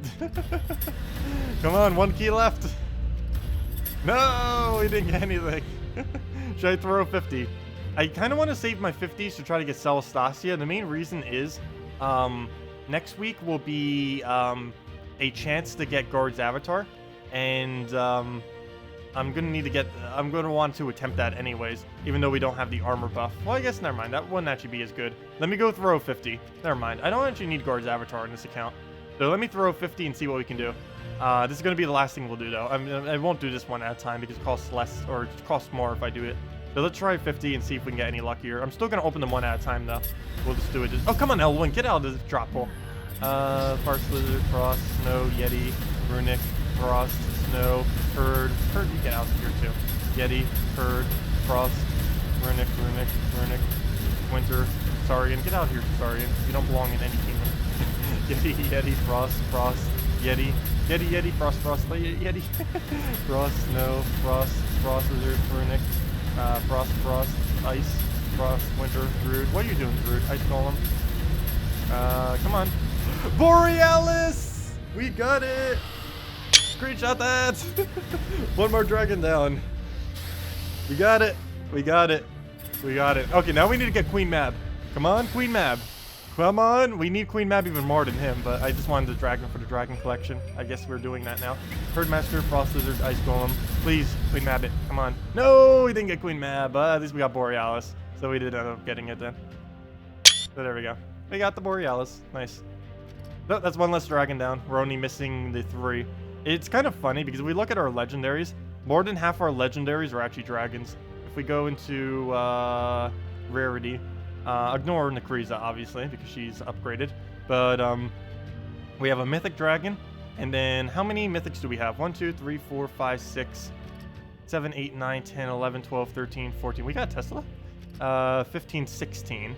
And of those 16, 1, 2, 3, 4, 5, 6, 7. Yeah, half of them. Because if you count Nekriza, or if you count Element Grim too, that would be 8. So yeah, basically half of our legends / mythics are dragons. That's pretty nice. So yeah, all we need now for dragons are Celestasia. I will try 50 next week, I think. We'll try to get Celestasia. That would be funny if we get Guard's Avatar, but not Celestasia. That would be so facepalm worthy. Because I don't actually need Guard's Avatar in this account. We have such a low armor that I wouldn't be able to use it. Plus, we'd never actually trade it. But those are the last 3 dragons we need. Celestasia, Dracos, and Shegra. Then we have it. Oh wait, we're missing something else. Oh no, that's just tall. Doesn't count. He's not a dragon. Plus, we can get him in like a matter of half an hour or an hour. But yeah, we're just missing Celestasia, which we can get next week with enough luck. And then we just need Dracos and Shegra, which we'll probably get from the crafting system. Though I do not have any souls whatsoever. But yeah. So there we go. pretty nice. That took way too many event keys. I know, that took 110 event keys to get one Borealis. And about 80 keys in was when we actually got the drop from it. But oh well. I'm not actually going to be using it though. I have no need to actually use it. I don't have my Justice upgraded either, I don't think. Do I? Oh no, I do actually. Never mind. Well, maybe I could, I guess. You know, I have a bunch of event keys too. Should I throw them down just for fun? Wait, how high is my guild upgraded right now? If they're up to 5 chests, I don't know, think my... Oh wait, never mind. I already do it every single week. Never mind. I have no seals right now. I have like literally no seals, but I guess I can throw down what I currently have. We're on a 5 chest. I don't believe the guild I'm in currently gets any higher than 5. So let's go throw down our guild seals too and see if we randomly get a mythic, which would not happen. I can't even do that on like fully upgraded things, let alone on this. Oh no, we might go down on brackets. Oh no, well at least we stay in the top 20. Let's see. What's our rewards that we get? As long as we stay in the top, yeah. The only time we would get more if we can somehow move up to 49 or higher, and the amount we get more isn't really that much. Yeah, we'd have to go up like 3 brackets, 4 brackets, which isn't really going to be that realistic for this guild to do, especially since even if I did all my points to max out, that would only bring us up to like around that point within. Oh, hey, the Black Hand. You know what the Black Hand actually is? That's the... For any of you that don't know, that's the first guild I was ever in. That's really funny. I found the Black Hand. This is the first guild I was ever in. This is actually the guild that basically got me into this game. One of my friends from Unepic was like, hey, or he was just like randomly playing one day, and then I just like randomly started playing. It's like, hey, you should go join my guild. And then I did, and yeah, about a month later I ended up leaving because he went like inactive and stuff. But yeah, this is the first guild I was ever in right there. Did I take a screenshot of that? Let me just double check.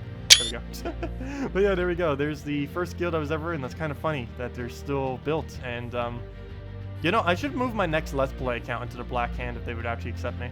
the one that we do based on the crafting system. I should go and see if I can get it on the very first guild I ever joined. That would be really cool. A way to do it. But yeah.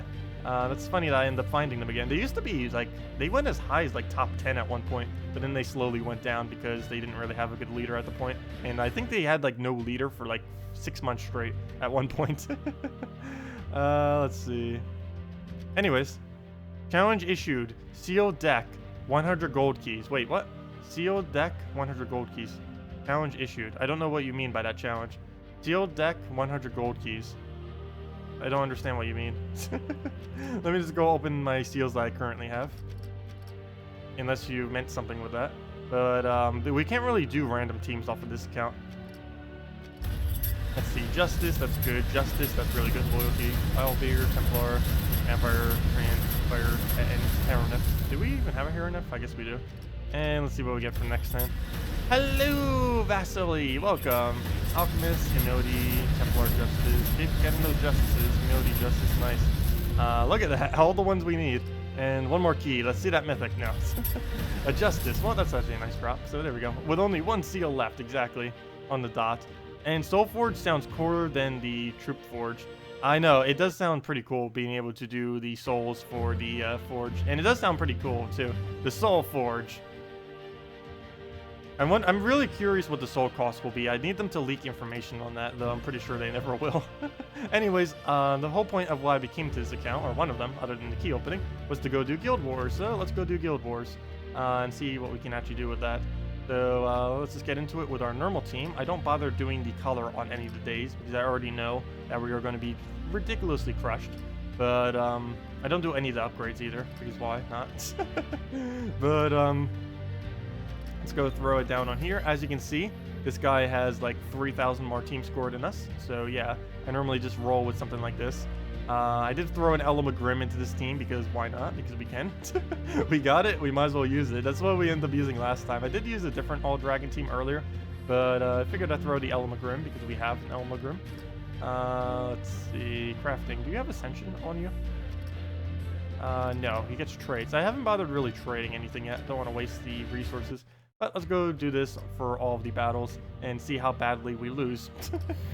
We'll lose about half these battles, if not more. Why so many cities level 9? This account is deliberately only upgrading the attack and the attack and magic kingdoms. The reason for this is I wanted to see what their effect was on team score, and it is, or on like the difficulty of PvP when you keep a low team score like that. And from what I have seen, it is not worth doing it, though I'm still keeping this account this way because in case it ever changes in the future, we'll be able to instantly check it. But as far as the results, it is definitely worth upgrading every kingdom you have to level 10. This account is just limited to only attacking magic kingdoms just to see what happens when you make a pure build around only offensive kingdoms, and it is not worth it, especially once the guild war system came in. It made it extremely not worth it. It was already not worth it. That just made it basically pointless. But I'm still keeping the account that way because in case we ever need it for future data, we already have an account that's like that, and it would take it takes a while. It takes like I think like 50 to 100 hours to make an account like this, maybe a little bit more than that, probably more. But I don't want to do that again, so we're just gonna keep it as is. The next Let's Play account that we do when the crafting system comes out in probably about a month or two, I'm doing with 0 limitations. So we'll be able to do anything with it and see what we can do off the crafting system. I'm pretty sure I'm going to be needing to do a lot of arena on that account. It's probably going to be like a whole week of just arena, or probably like a month.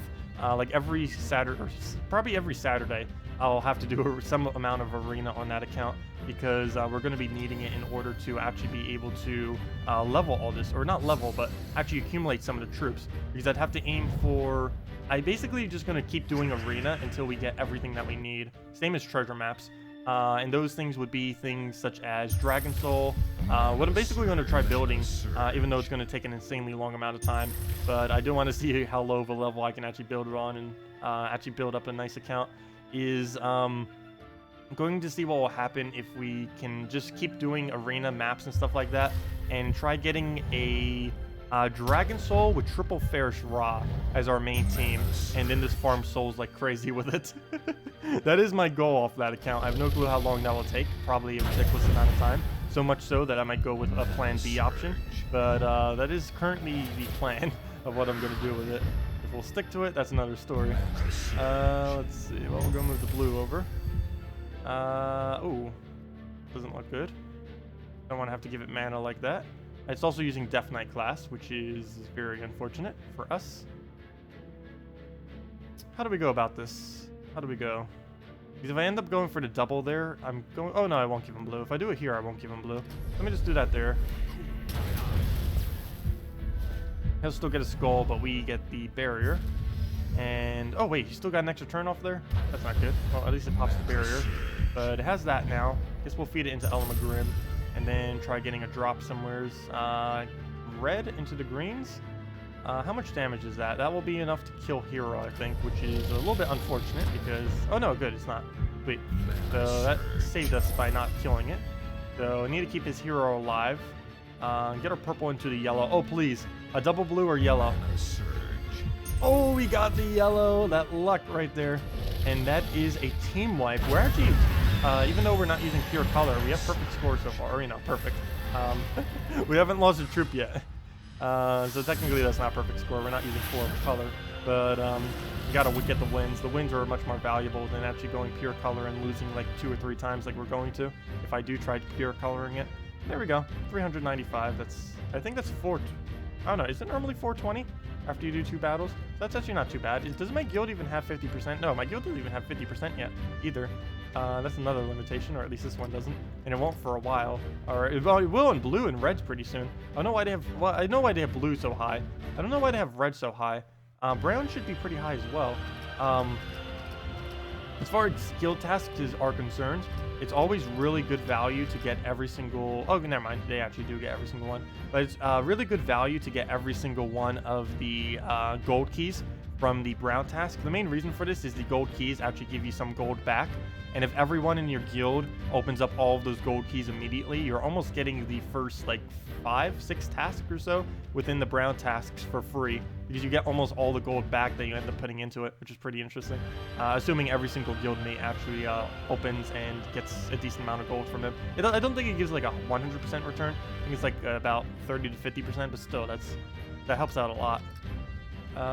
Let's see. Anyways, but yeah, gems.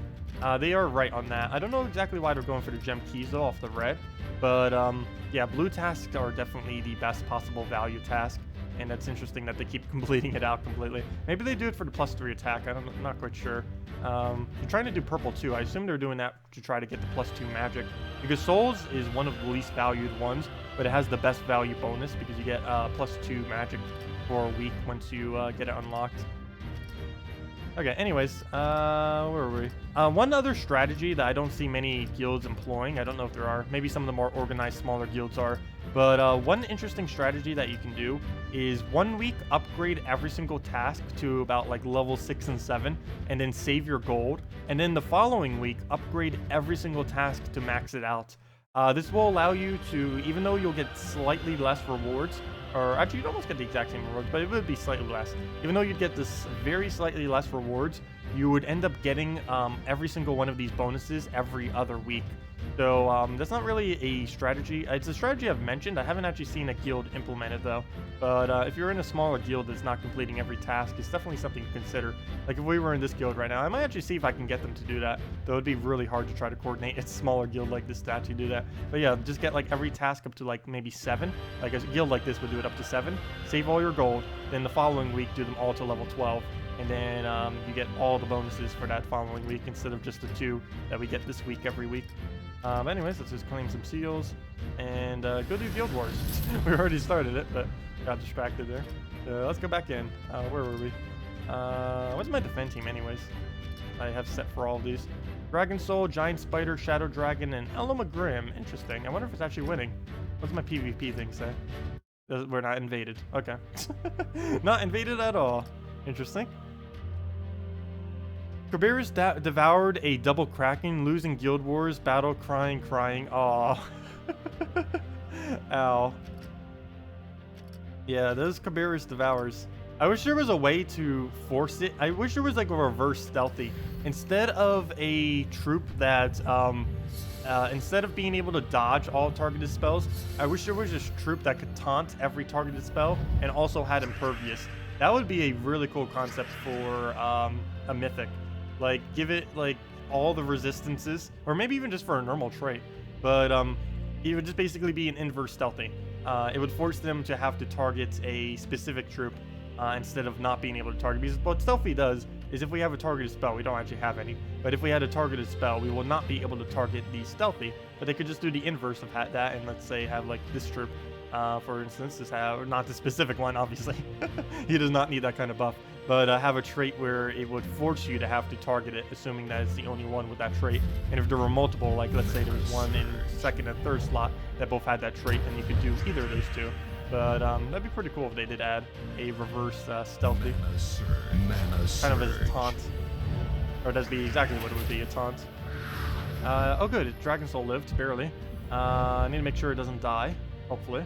So we're gonna move that over. There is our barrier. I do not have any way to easily put that down though. And I did not see where we'll get full mana. Oh no, there's a skull there. I almost didn't take that. I saw this right there, but yeah. I wasn't gonna take the blue because I saw it would give them 4 times. But yeah, there's no way we can dodge every skull. And there was no yellows on the board, or well, just one, but there's very low chance that would actually hit where we needed it to. So this is most likely going to be a dead battle. Just taking some blues right there. We'll try throwing Christine X and staying in this. We did lose Dragon Soul though, which is a good majority of our damage and mana generation. But we'll see what we can do. Throw this at browns. Oh no! I didn't see that one brown over there. But we still get the purple extra turn. I was hoping we could get some green out of it as well, but oh well. We'll make it work. And I guess we try getting Grim up at this point. I think I'll do it off a Purple Surge. Nice, we do get it. That gives us mana on all of them, or, you know, it leaks into the other one. How much magic difference? Oh yeah, he probably always have a higher magic than us. So we will throw that down, see if we can get Christine X off out of it. And we do, or well, we get the mana. There we go. Okay. Oh, and we get Grim. Perfect. So what should we do for setup here? We can move green and then get some yellow out of it. And I think I'm going to go down that route. So let's get rid of these greens, get some very high damage down. And Grim is enough to kill. And we do have every troop on our team right now. So let's throw that down, and that is match. Well, we might not be using the correct colors, but we're still keeping every single one of our troops, which is pretty nice. And of course, we don't even have impervious or anything like that either. Can't really afford that on this account, unfortunately. But there we go. 3 down, 2 to go. They are going to get increasingly harder, though this guy has a lower team score than the other ones. Maybe he has a better composition, though. Reverse stealthy. Tacet is trying to recreate taunts. Reverse stealthy. I know, instead of saying taunt, it's now a reverse stealthy. Let's see. Well, we'll go and... Yeah, I don't know why I called it reverse stealthy instead of taunt. I just didn't think of the word off the top of my head. But yeah, normally something like that is called taunt. Okay, he'll take a skull. Dragon Soul will basically die. He dies so easily. One skull distract is the maximum we can take on it. He'll just take a purple and start getting Dragon Soul down. He has really high stats, probably because he's getting so many bonuses from his guild and the fact that he of course has 20% extra, 25% extra on all his troops this week. Oh no! No! I didn't mean to swipe. I was trying to do Dragon Soul and then it... Really? I was trying to do Dragon Soul thing and then it misclicked. Well, we lost this battle.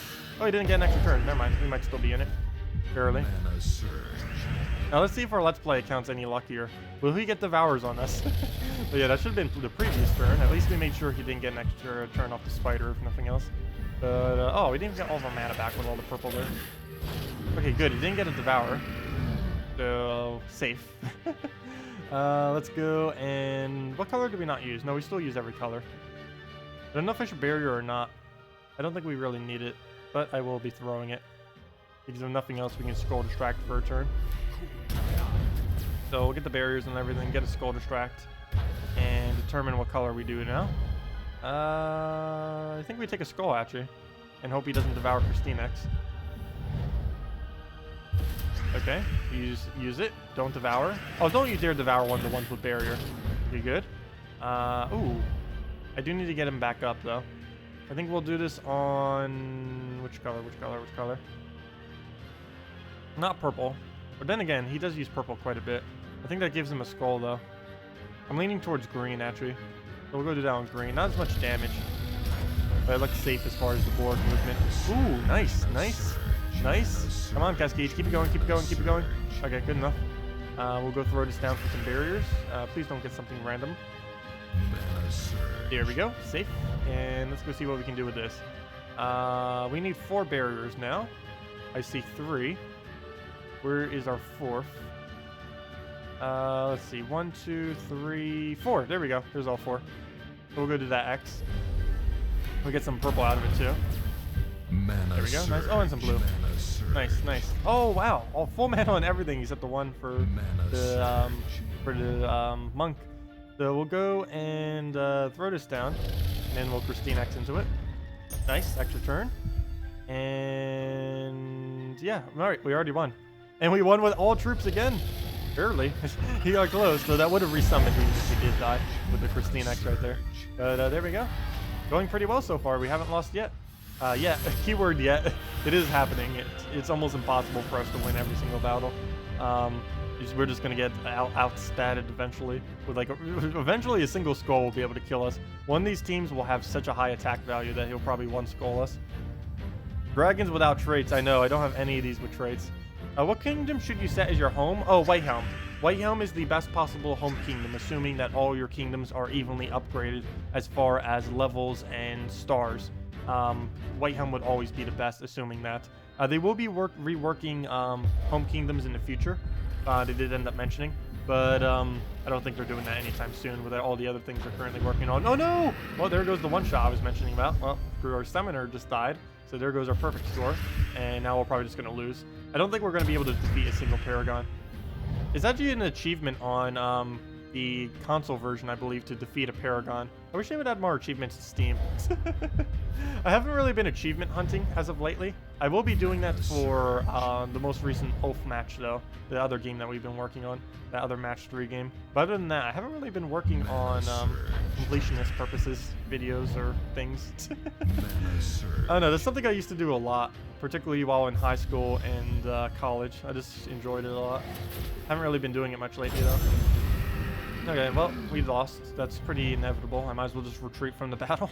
I think we get slightly more points if I don't, but let's just let him. Let's just give him 3 skulls. So we'll do that. We're obviously going to lose. Oops, never mind. Trying to give him 3 skulls, we take like 2 skulls. Let's see. Can we actually win? No, there's no chance. Let's just give him I guess we'll try, but we're only... it's not gonna last long, that attempt. Mana surge. Let's see. We'll take some brown, get those barriers up, try surviving for another turn. Nope, black manacle. And if it devours Elamagrim, we're dead already. Nope. Yeah, we'll just let him kill. We're just wasting time here, so we'll just let him die now. Okay, there we go. Yep. Well, that's to be expected. Oh, we get 71 points at least. Better than 0. And there we go. Well, we went 4-1. Close enough. Bacon. We're up against Bacon. Also, I'm completely ignoring the color of the day. Though we did end up getting some bonus for that since we had 2 purples on the team. But we'll go see what we have for our next battle. Okay, so let's just go in and hopefully not get completely demolished right away.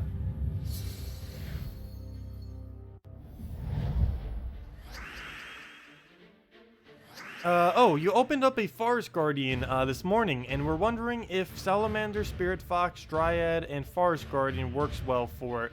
I wouldn't suggest using Salamander. Salamander is very, very dated. It scales pretty horribly. As far as what you can use, though, I would say, what would you switch out? You would end up switching at least one thing out. Probably go for a Finnair first lot, or any of the other Magrim Woods beasts would probably be your best bet. Salamander, the problem is Salamander has a very, very high mana cost for such a pretty average ability. So I suggest at least replacing that out for something with a little bit more damage, or really anything. Basically any Magrim's Wood troop would be pretty decent there. As long as they're a beast, of course. I assume you have the beast, you have the Forest Guardian upgraded. If not, Forest Guardian isn't really worth using if you don't have fully traded Forest Guardian. It's one of those few troops that, when not traded, is basically useless. Kind of like Gorgulfa. Even though it's an amazing troop that works with pretty much every team, unless it's traded, it doesn't get that good of a value in a team. Mana surge. Let's see. Royal Engineer could have been so much more useful if they just gave him a better armor buff. Yeah, or if they actually gave him some kind of boost ratio based on armor. Because if I'm not mistaken, there isn't a single mech with a boost ratio based on armor. There's a human, that one, Tesla. Tesla has a boost ratio based on armor. Everything's armor, for that matter.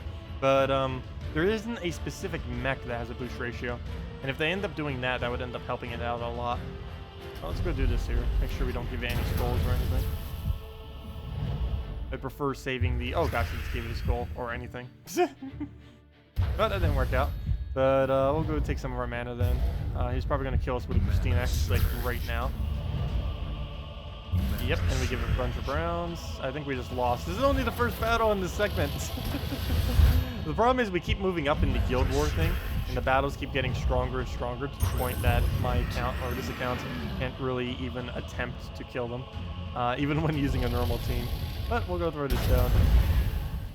Get the damage from that off. Try getting a try getting the shields off. Maybe it'll miss. Good, it did miss. Oh gosh, got some purple left. Not enough to refire though. Gonna have to. Nope, never mind. It still gets enough to refire. So we'll do that. As long as it doesn't hit our. I needed to hit Pristine Axe to not kill, or either the two with higher HP. Oh no, not the Elamagrim. No. Yeah, the other two would have lived if it would have hit it. Oh, that's unfortunate. I'm not gonna go for any barriers now because there's like no option. So we'll just throw a Dragon Soul first. Get our mana. Please don't die, Dragon Soul. I need to get. Oh, there we go. Perfect. Just gotta keep spamming this until we kill them. Come on, we're almost there, and we'll do a Pristine Axe to end it. Come on, you got this. As long as we don't die here, we got this. There we go. And that's match. And we get to keep all 4 of our troops. That could have been really bad, but it did come through against the bacon strips. Well, there we go. Down it goes. And that was only the first battle. Amazing. Every battle feels like a paragon. Look at this, 9,706. These team scores are way too high. Oh no. Oh, it's all dragon versus all dragon. Nice. Wait, wasn't the previous team all... the previous battle was just all dragon versus all dragon. I didn't even notice. And then I think what made me notice this time is that they're all mythics. Makes them look shinier. There used to be a border thing around golden cards too, when they were like fully maxed, that made a little dragon border thing around all cards, not just dragons. Let's see. Do we just take red? I kind of want to just go for barrier. I don't know if we'll be able to get it up quick enough. He's going to bone dragon us, which is my main concern right now. So let's just take that over and wait out a turn or two. Okay, it's not going for its mana, I believe, because it doesn't have an option to go for its mana, but we'll move that over and get our free turn right there. And a skull. Can we kill it? Please, give us an option to kill it right now. Yellow. We can kill it. All we have to do is get lucky. Move that, actually. Even though it's risky that we might give it a skull. But all we have to do now is X 3 skulls. Mana surge. Okay, 1, 2, where's 3? 3, got it. Now let's try getting a bunch of barriers as well. Let's see, 1, 2, 1, 2, 3. Only 2 skulls though. I need to get a bunch of barriers and a bunch of skulls. I see plenty of areas for 3 skulls. There's just no barriers within them though. Let's see. How about we try doing it off of this one? 1, 2, 3. We get 2 barriers. 4 barriers, 3 skulls. Found it. Found it. 3 barriers, 2 skulls. Right there. I love this X move. The things you can do with it. There we go. So we get a full team of barriers and we get the kill. And we'll move that over. Yeah, if you are ever losing Guild Wars to anything, put a Dragonian Monk in your team. It is so ridiculously insane. There's a really large learning curve to figure out like how on earth to use this X, and sometimes it takes a little bit of time to actually figure out where. Luckily in Guild Wars, you have all the time you need, and it actually benefits from taking time for it. But yeah, like just put a Dragonian Monk in like every team if you find you're losing in Guild Wars like half the time, and you'll be good to go. Once you learn how to use that, you're pretty much just ready to go into any Guild War battle. Because you can negate almost every attack with that for the most part, if you can just keep spamming him over and over and over again. Though he is about to get Dracos, and that is uncounterable, so hopefully he will not get that. But then again, I've never actually seen an instant kill try to trigger on shield. I believe it does hit through shield. I can almost guarantee that it does. But he just got barriered. That'll be a bit annoying. Don't have any immediate way to take it out. Kind of a waste to go for the skull right here. I think I'm going to go try barriering our thing back up. Let's see. There should be a 4 just laying here. Yeah, there's 4 right there. Oh no, but he's still going to get the skull, so that won't really change anything. But we do get the 1 skull pop, and that will break the shield. So we'll go for that. We'll take a skull, we'll take a purple, and we'll go from there. And we'll get some brown out of it too. That'll be able to re-shield us. And we'll just throw a Dragon Soul or the shield, depends what happens. Oh, Sylvania more. So yeah, if we can get a 4 times the shield right now, we'd want to do that to re-shield and go from there. I do not see a 4 times though. I see a 2. I see many 2s. I see a 3. I do not see a 4. Oh no, that's not in alignment. Okay, we'll just explode then. Oh yeah, wait, the game code. Yeah, that's where you use the redeem code. Oh, what was the link for the redeem code? Yeah, what Macaulay just posted. We'll have the redeem code up in about probably after we do the next rack of Guild War battles, or this rack. How about this rack of Guild War battles? I believe we're on the 2nd battle right now, and we have the other 3. So we'll give it at the end of that, and we'll have another one later on in about 2.5 hours or so. Okay, so we get that up, and do we do this on yellow? I really don't want to have to. I want to get this barriered though. I just don't think we have alignment. I see 3. I do not see a 4. No. So that's too risky. I'm just going to go for a Dragon Soul and Elmagrim. Actually, I'm going to throw the Elmagrim first. Oh no, that's actually a bad idea. Oh no, never mind. They lied. That was a good idea. That was a perfect idea. No, that was a bit risky though if we would have missed that. But I think we just won. All we have to do is just Dragon Soul into Christine X. Actually, I could have just won right there. I could have Christine X into the skull. Fail. Oh well, we get more souls this way. Get the soul farm in. Risk it for the soul farm. There we go, and we hit max souls. So I guess that was worth it. Worth. Hey, we took off their head again. Trying to fix this blanket thing. I'm using it as like a back support for the cheer. There we go. Anyways. Does anyone know if the brown enemy energy symbols in Guild Wars allow us to change our opponents? No. What's that lightning symbol for? Oh, this lightning symbol in the top left shows you how many battles you have for the week, or how many battles you currently still have left. Right now it shows 18 because I still have 18 battles left. I have 3 right here, as well as 5, 5, and 5. So this basically just tells you how many more battles you have. They really do need to reorganize the screen to make it like more obvious as far as like what's going on here. And this skip guild needs to be like all 6 of the guild things here and be able to click on which one you want to go to. Skipping guild thing is like really pointless. I believe it gives a warning thing too. If you skip this guild, you will lose all your remaining battles. So we basically lose 3 of our energy. And then yeah, you would never want to skip a guild. Skipping guild is pretty pointless. I don't even know why they added that function. I guess the only thing you could really use it for is if you're in like a rush one day, you could skip, and then like right here, if we were in like a very close matchup, if it was like 58,000 to 60,000, I could then come in, swipe in with my points, and then boom, we win. But then you just lost all your points from the previous week, which will make your thing on here much lower. Anyways, let's go and see what we can do for this next battle. But yeah, that's what the little symbol thingy stands for, that little lightning bolt. It's just how many battles you have left in the week. It's also why it normally shows 5 if you do it every single week, because of course you're doing every 5 back to back. But the whole reason why they added that is just so you can be able to do all the battles on any day of the week instead of on the given day, because you don't actually have to do them all on the day of, as many of you already know. Obviously we're doing that right now, doing them all basically in one day. I only do that on my main account just so we can get the daily bonuses, but I don't even have that as a minimum requirement for my guild. As long as they get done, that's the only thing that really matters. The only thing that doing them the day of even does for you is give you 100% soul bonus for the following day if you win, or you know, if your guild wins, and it gives you 50 seals, and both of those are pretty minimal rewards, but they made it deliberately minimal just to make sure that it wasn't really penalizing people who weren't that organized of a guild. Okay, so really I can't get that on alignment over there. I want to try taking the red over there and hope we get an extra turn. The problem is I can only take 3 barriers and not 4. I think I'm going to go for it though, because I do want to see if we can get a red extra turn. We'll do that. Come on. No, we didn't get it, but we did get plenty of mana at least. And we did get barrier on everything that's important. Ooh, Night Coronet. Nope. You're not going to be able to get that off. Actually, you're going to be able to get it off so little, I'm going to take away my own purple, because you're going to do it anyways. There we go. He'll do that. Oh, he doesn't do it. Well, we'll take the yellow into the red then. If he's not going to take that, we'll take our mana. And what do we do now?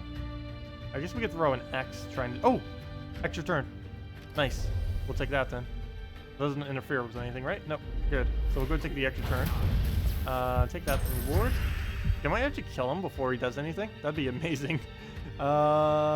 I don't think we'll be able to get it down that far that quick. I'm scared to use Dragon Soul right now. And I'm definitely not using Elmagrim, obviously. I guess I'll use Dragon Soul. The problem with this, though, is he's just going to remove all the purple from the board. And now I won't be able to use Elmagrim. But at least they both get barriers blocked. Oh, we got all of our Dragon Soul mana back. Never mind. I can actually just throw Dragon Soul. So we'll do that, and then... wait, we already have enough damage to win. All we have to do is anything. As long as it doesn't kill me. Oh, no! No! No! Actually, no, that doesn't matter. We can use Christine next, so... that's fine. We'll move the reds for the extra turn, not like we even need it, but hey, why not? And that's match. And it was still our turn, even if it wasn't. And we could have just thrown Elmagrim if we needed more damage. So there we go. Skip guild is good when you're really low level and come up against someone completely unbeatable. There's always a way to beat them. There's no such thing as unbeatable. Actually, there is one kind of team that's unbeatable. If you're very low level and you go up against an all-impervious team, that is... oh, no, actually, even that's not unbeatable, because there are weapons that hit through impervious. There's technically no team that's unbeatable. There's teams that are unrealistically hard to have to beat, but there's always at least one kill option, because there's a few things that can hit regardless of what they're using, even if you're using like an all-impervious team. Those are the Serpentine Dagger, which you get from the Assassin class fully traded, Archer class fully traded, and Dracos 1337. Those 4 things can instantly kill even if they have all impervious. Like if they went like 4 plagues and they reduce you down to 0 everything, those troops can still kill. through Impervious. Other than that, Dragonian Monk's pretty good for shields. Anything with Death Mark is pretty good for killing anything that doesn't have immunity to Death Mark. Anything with Devour is pretty good for killing anything with immune to Devour. Normally the best route, if you were to try to kill, if you were like a 2,000 team score and you're up against like a 9,000, the best bet that you have is try rushing up a single Devour troop and then hope that you get very lucky in getting your mana generation, and then just devour one of their troops, or hope you get lucky with the Devour because you'll probably have a percent chance of Devour, and then go from there. It's very unrealistically hard, but every battle is possible. As I say that, I'm gonna get crushed right here. Mana surge. Let's see. Mana surge. Oh yeah, you can also just loop turn. You can do something like a Alchemist Hellcat double Goblin Rocket. That can also win against everything if you can get it looping before they can do anything. Though it's a little bit hard to get it looping, especially in Guild Wars. Mana You know what? That surge. actually covers 3 colors for Red Day. I should go try that on this account. I need to go try that. Did we already do our Red Day or not? If so, I needed to go do that next week. Do I think you'd be able to win these Guild War battles with 3 of a color and its mana generator? Yes, I would.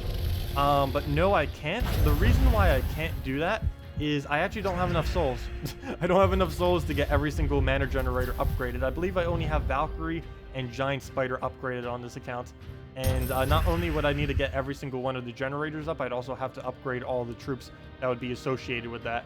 And yes, it would be possible, but I just don't have the upgrades for it, unfortunately. I don't have the souls, I should say, on this particular account.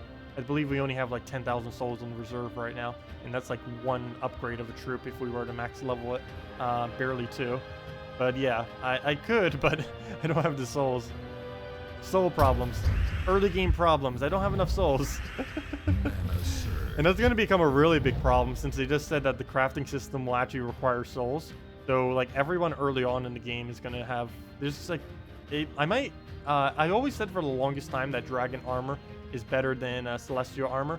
Once they add the crafting system and it's soul related, that might be the first time ever where souls is actually much more valuable than gold, particularly for newer players, or at least for your very first armor anyways. That doesn't really like devalue gold at all, but when you're first starting out, it might be the first time ever where Celestial Armor is better, like statistically better than getting a Dragon Armor. Because right now, Dragon Armor, you need that. It's really important to get to start getting Kingdom upgrades. But if you need souls for so many things, then those will be better to get again. Anyways, let's go and throw on green right here, and we'll definitely get a kill. Does he get a counter kill though? Keeps getting attack every turn, which is really annoying compared to our current stats. Let's see. That might be one of the reasons why I never buffed Amnesia. I never realized how annoying +1 to all daemons are. At least on a lower level account. Do we bother on a skull? I think I do, because that kills Amnesia if I take the skull right now. So I'm gonna do it. We get some yellow out of it too. And some blue, nice. And a random cascade. So the only really threat we have to worry about for the most part is war. Yeah, he doesn't have enough damage on his famine to really do much. So we just have to worry about the war at this point. So I just keep taking reds and browns from the board is all I need to do. And that's exactly what we need for Elamagrim too, which is great. And I'm not too worried about blue because he gets blocked by the plague. And while plague will be an issue, it's not going to be that big of an issue. So we'll kind of just let him be there. I will take a skull though. Try to speed up his death. Mana surge. Let's see. Yeah, we'll take a brown. Please surge. Got it. Didn't get to the skull though. Can I try to sear up front with 3 times Christine X? I wouldn't put it up front. I'd probably put it in 3rd slot. But I could try that. Is it Green Day? Yeah, Green Day's coming up, I believe, on this account.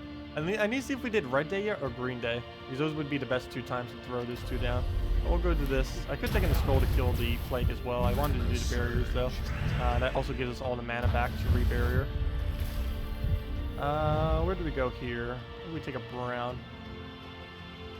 Which way should we take it? We'll take it that way. Doesn't think it made much of a difference though. We'll just do that. Please don't get a skull. Ooh, but do we try for a skull? I can take a green into a purple. I guess we'll attempt it. We'll have pretty much all of our mana. Come on. No, we didn't get it. Too off. Too off. But we'll throw that down. and that breaks some of our barriers. That means he hits on HP if he did that. So we'll throw down this, and then we will almost be dead, or almost killed him. All we need now is any damage, or somehow hit 5 skulls with an X. I don't believe that's possible, though. At least not this cast, anyways. I'd be safer just going for green. Oh, we got the surge, but I forgot. We get half mana. Oh no, war. Oh no. Oh, I can kill him right here. The only problem is we don't get to keep all of our troops, but I am going to go for the kill. To get him out already. There we go. And that's match. Oh, there we go. First match that we didn't completely lose, that we actually lost a troop on. But oh well. We still won. Let's go double check the day that we're on. Hey, red or purple? Let's go purple. Make sure they're all even. And there we go. But yeah, let's double check. We could try doing some of those color days. But let me go check the thing. Let's see. It's the final day, but what are the colors? Oh yeah, today's... Wait, are we on red right now? Die or fight? No, we're on... Oh, we're still on blue day? Interesting. But yeah, we'll try the green seer thing on green day. We'll try the double... We'll try the double Goblin Rocket with Alchemist Hellcat on the red day, see how that works out for us. And the yellow day... Actually, we can still do Alchemist Hellcat for both of those days. So we'll do the, if it works, we'll use the Alchemist Hellcat double Goblin Rocket for both of those days. Oh, I don't have it traded, though. I'll need to double check if I have the trade stones. Oh, speaking of trade stones. Where's my shop? I need to go do this on my other account, too. This is just way too good value to pass up. 1, 2, 3, 4, 5, 6, 7, 8, 9. I don't know why I'm counting these out. I don't know how many I actually want. 11, 12, 13, 14, 15, sure, 16, even though I already know it's going to be at some kind of weird upgrade. But there we go. I think we have enough yellow-blue forever. Let's see. That's actually not enough for yellow-blue forever. But, how many copies of that thing do we have? What am I looking for? I'm looking for ice. Or no, frost? What's it called? I forget what it's called. There it is, frost lizard. Do we actually have enough to ascend it? I want to see if we do. I think we do. I'm pretty sure we do. I might have overbought him. I did. I overbought him. Oh well. We needed him for the... Gosh, I think we almost got enough just from the event keys. Yeah, I did overbuy him a little bit, but we got the trade stones. That was the main thing we just did that for. I can't pass up 150 glory cost trade stones. This is just way too good value. And look at that. That looks pretty cool with the mythic border at a low level. It looks weird compared to all the other troops, though. A level 1 mythic. Oh, gosh. Anyways, oh, we got some kind of event gem, too. Probably from killing the beast. Oh, sweet. Some free gems. I'll take that. Nice. Oh, event keys. Oh, I want those. I want those event keys. I'm not going to bother trying to get them, though. That would take way too long on this account. Will that always be like that? No. Nimhane ended up saying that this was just a one-off thing that they did for... I don't know what the reason was. They just figured they'd give us a gift. That was basically their explanation. Maybe that was just a cover-up of a glitch or what? I don't know. They were just like, yeah, this is a one-off thing, and we just wanted to give you guys a gift or something. Weird explanation. So that does seem like something they would do. Let's see. We're almost maxed out. All we have to do now is... Wait, is this it? Is this the final upgrade? There we go. We did it. We did it. We have reached this account's final goal. There's like literally nothing else that we need to do on this account, but we'll still play on it some until the crafting system comes out, of course. But yeah, there we go.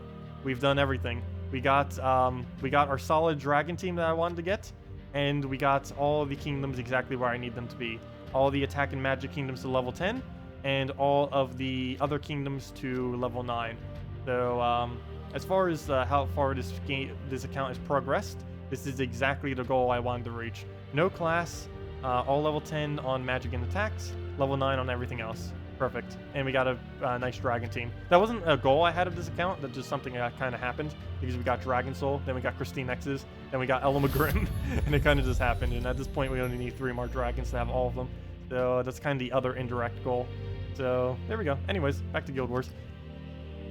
Oops, that's not Guild Wars. That would be PvP. To Guild Wars. Also, my name is so long it overlaps with the L of the level. Wonder what happens with people with excessively long names. So after this battle, we'll go give out the redeem code. See if we can actually win it. Probably because we have already had blue, yellow 3 times already in the last few months. Maybe that could be why. I never actually bothered stocking up on them yet, though, on either of the 2 accounts. Mana surge. Also, if you haven't already, definitely make sure to do what I just did. Regardless of how progressed your account is, that is a very, very good thing to do. They're never going to be that cheap again, I can confirm. They are most likely never going to make it that cheap again. Only 150 glory per arcane. That is the cheapest they've ever made it, and likely the cheapest they will ever make it. So definitely stock up, because that's really cheap trait stones. A lot of people probably already have more than those than they'll ever need, but if you don't already, then definitely make sure to do that. Okay, let's go for the 4 times right here. Just looking to... I'm looking for that extra turn. There's actually 2 locations we can extra turn this. We need to look for where it gives the most barriers, though. There we get 3. Let's see. What happens if we try taking the other one, then? 1, 2... There we go. There's 4. So we'll go to this one, then. And take the extra turn off the top there. Get 4 barriers. And 5 times? 5 times! Nice! Like, we even got the Cascade. Got everything from that. So we'll go on the Dragon Soul there. Oh gosh, Wolf Garrett can probably one-shot devour us. Though we can win just from spamming all of our damage out. So we'll throw an Element Grim there. We do land it. Nice, nice. Do we have an extra turn capability? No! Why can't both of these be the same color, or both of those be the same color? That would have helped us a lot. We could have gotten an extra turn. Also, if both of those were the same color, that we could also gotten an extra turn. Come on, we had 3 different options. None of them came. And I don't believe we can drop anywhere else, so I'm just going to throw a Dragon Soul. We already have barrier on everything. Then we'll throw a Chain X, and we should win. Yep, there we go. We just won. Wow, that was actually really easy. We got the loop going, and we got it down. Nice. So there we go. That was a lot easier than I thought it would be. There we go. Went down so easily. I keep forgetting, even though we have very low HP and armor, I do have all the attack and magic bonuses, so our damage output is excessively high, not to mention Dragon Soul, assuming we have all dragons will always do 20 damage regardless. So there we go. That's where I said I would do the switch our team as well as give out the redeem code. So, oh, we got a PvP battle thing too. Did we win? Did we lose? Probably lose. Oh no, never mind. That's just our reward thing. Never mind. So that was a PvP thing. Anyways, let me go give out the redeem code for today. Wait, Tacet, will late game heroes still be good, or is it just to help early game? It's so rare to see high level players using heroes. No, heroes aren't normally used within the context of teams.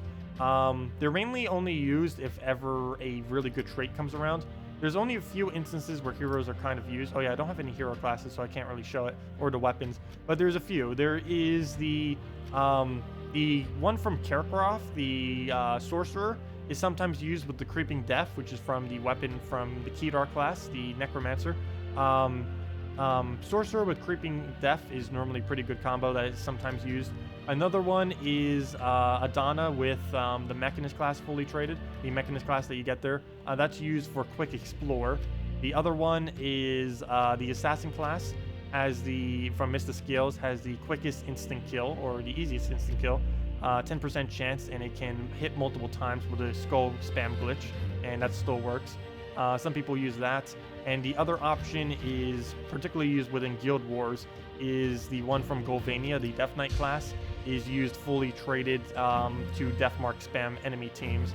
That's the only one that really gets used that you actually tend to see, mainly because all the other ones that I mentioned, the Creeping Death one, the Mr. Scales one for Skull Spam, and the Explore one are all used in different game modes and aren't really used on defense. Only the Death Knight class is probably the only class you'll ever really see people using, because it's the only one that's really good on defense. All the other ones are used more for invading purposes, and any of the ones I didn't mention are basically dead content because they're so weak compared to the other classes.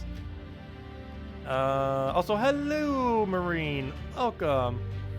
Glad you could join us. Anyways, let me go and give out the redeem code. I did mention that a couple times, so let's go do that. Oh wait, did Surian make another post? Wait, 1 second. As nice as crafting seems to be, you would like to see Guild Wars work properly before having some new content. Oh, I completely agree! Exclamation points. This is Surian, by the way. The team has been making constant improvements. Yeah, I know. We can even see some of them. On that in the last 3 weeks. I think we've knocked over 50 known issues from our list, but that's the reason why I mentioned we're doing a 3.05 update before crafting. we have a bunch of quality of life. Finally, they're doing a quality of life upgrade or update. They've been needing to do that for a while. They could literally do like 5 quality of life updates in a row, and I wouldn't probably even mind. There's a lot of things that need to be optimized in this game. Maybe not that many, but they do need to do more. Also, thank you, Salvatore Calcaterra. I have no clue how to roll my R's, but thank you for the subscribe. Much appreciated. Features we can add. Oh, wait, where was I? We had a bunch of quality of life features we can add and issues we should address before we release crafting. Hey, will they finally fix scroll spam? I don't know if they'll finally fix scroll spam. Let's see. Did Surian mention anything else? Let's see. You see, you don't want the spoil the fun, but can you at least tell us how much approximately till we will wait? What time will be needed to craft a mythic? Sorry, nothing to share yet. Oh, he was asking how long it would take to craft a mythic, and he said no, nothing to share yet. Yeah, they probably don't even know what their values they're going to be running with. Probably doing data testing and stuff on it. Yeah, he even says that. We're still figuring that out. He even says that. Did he say anything else? No, that's probably the end of his posts, unless then they got meme bombed. All the memes. Okay, anyways, let me go get the code out. Where is the code?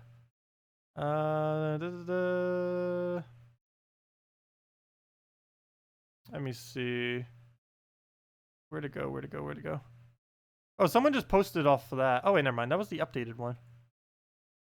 No, is this the 16 one? Never mind. I need to go message him later. I'm not going to do that now.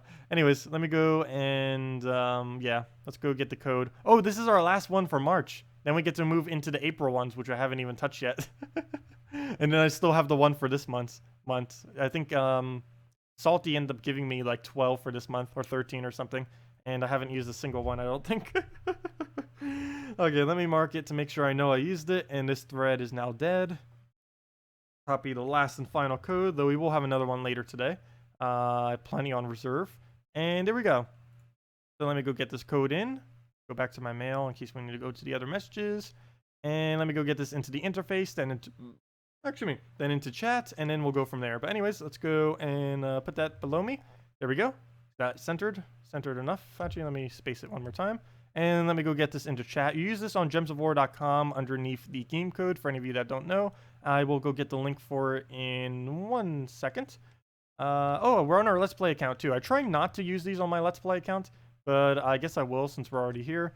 But there we go. There is the redeem code and the place I use it. Also, thank you, Queel889988 for the subscribe. Much appreciated. I know there's a lot of hungry Siberises this week, or Caberises. I keep saying it. I keep trying to say its name like Siberus, but then I say like Caberis, and then it sounds like all weird because I keep saying bear, and it's like burr or something. I don't know. I keep saying like it sounds like I'm saying like Caberis, like Care Bear. Caberis. That's almost how I say it. But anyways, there's the code. There's the link to use it. Let me go use it myself. I'll go use it on both accounts, I guess. Let me just... Actually, I won't even bother using it on my main. Let me see. Redeem code. Put it in. I am not a robot. Let's see. Oh, wait, it didn't work? Oh, no, it worked. Okay. Oh, wait. Oops. I just fell. I just put it into my main account instead of the other one. I keep forgetting it's the... It doesn't keep it as one of the auto ones. Tacet, the... Terror underscore I can't type. There we go. _1. I really need to get a new desk soon. That's the next order of businesses for like higher purchase things. I need to get there's 3 things I need to get. New chair, new desk, and new computer. Though the new computer is obviously going to be a big expense. Let's see. We'll go throw that down. I'm not a robot. Redeem. And there we go. Okay. So it gives the normal reward, and it just goes into your mail. Normal reward of 2 treasure maps, 1 gem key. Come on. 1 gem key, 200 souls, and 2,500 gold. Let's go see what we get from that 1 gem key. Come on, get us a Celestasi or one of the dragons we don't have. That's very unlikely. Void portal. That's actually not bad. Getting more copies of that. I don't know if I'll ever need to use it within Guild Wars, but hey, good to have, I guess. Ticker tribute, even though it's probably going to be very little. We'll see. And we get a 4 times. That's actually not bad for this account. We don't have any of them really starred up at all, so that's not too bad. Anyways, let's go into back to arena. And oh wait, let me go make my other team. I still need to make the weird goblin rocket team thing.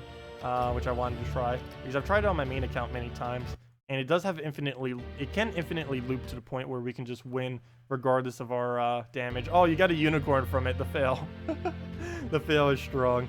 For anyone interested, the spelling and pronunciation of Cabarrus in Roman and it's Sybaris and Greek. Yeah, I normally call it Sybaris, normally. They are the same mythological creature. Yeah, I knew they were the same. I just didn't realize that they were actually had the two different spellings. That's interesting, though. Yeah, I normally call it Sybaris, not Cabarrus, or whatever, however you spell the K one. I always call it Sybaris. That's always why people think I pronounce it weirdly, because I always pronounce it Sybaris, even though it shows the other pronunciation of it. I believe they're both pronounced differently. Anyways, let me go find the Goblin Rocket team I want to go do. Do we have a spear slot? No, we didn't get a new slot yet. Let me go put it over top of number 8, which is just the Direwolf. Oops. Hey, what? Suggested troop gives us Elamagrim.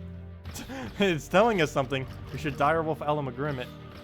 I hate this suggested troop option. It keeps doing the same troops every single time. Look, we got the exact same team over again. Look, it's doing like the exact same team over and over again. It's a really broken system that they need to fix. If they do something quality of life related, I wouldn't mind if they do this. Because it would make suggested random troop challenges so much easier if they made this actually work. Because right now, you can see, it's basically doing the exact same team every time, except for maybe like one variant of troop. And it keeps, even if it does do that one variant, it keeps doing the same few variants. But they need to fix the suggested troop option too. I don't understand how this could be too hard. All you need to do is make it drop one out of any troop that you currently own, and just make it a random chance out of any of them. Not quite sure what's really wrong with it right now, but it loves to do the same thing over and over again. But yeah, they need to fix that. That would help a lot for videos. I'm pretty sure no one even uses that button other than me. And I don't even use it because it's broken right now. But I wish they would fix it. They added it. They might as well fix it. Anyways, let's see. Hello, Chris. That is a long message. Just a couple of questions. Number 1, do you get the stormtroops for taking part in Guild Wars? Yes. All you need to do is partake in it, and you will automatically get at least 3, likely even more than that, based on how high your guild is. But yes, as long as you're in a guild that is participating in Guild Wars, regardless of if you play any battles or anything, you will automatically get 3 Guild War troops. Probably even more than that, depending on where your guild is ranked. Number 2, is there any way to improve your chances of getting new troops apart from buying in bulk? No, there isn't really any way to increase your chances, though a crafting system is coming in about a month or 2, approximately, that you will be able to use souls to craft troops, and that's basically the only way you can really increase your chances of getting troops. And at that point, soul farming teams will be the best thing to do, and I'll go over more of those later. Currently, the best thing to really do that's cheap is a Warlock, Valkyrie, Warlock, using a +2 red, +1 yellow, -1 brown banner, and make sure that you have necromancy on all of the warlocks. You do that in the first challenge in Divinian Fields. You have to wait until you're able to one-shot them, but once you are capable of one-shotting these, you will end up getting a lot of souls from that. It's at minimum 5,000 per hour, likely even more depending on how good you are at it, and as long as you can one-shot them, it'll be at least 5,000 per hour. Prior to that, you would just be doing Arena, which is, it can range a bit depending on how good or bad you are, or just how lucky or unlucky, but it normally averages upwards of 3,000 to 4,000-ish per hour, sometimes even a bit more than that. But let's go or actually pretty much is around that point. Normally doesn't reach up to 5,000. But anyways, where was I? We're about to do the other thing. If there's any other questions, feel free to leave them. I don't think I missed anything. If I did, feel free to leave it again if I ever missed any things you guys say. Also, sorry if I ever missed any of the hellos. Kerberis. Anytime anyone ever says the pronunciation on it, I say it probably even more incorrect. Hello, Zach. Welcome. What do you think of Dryad, Miststalker, Ranger, and Soothsayer fully traded at level 30?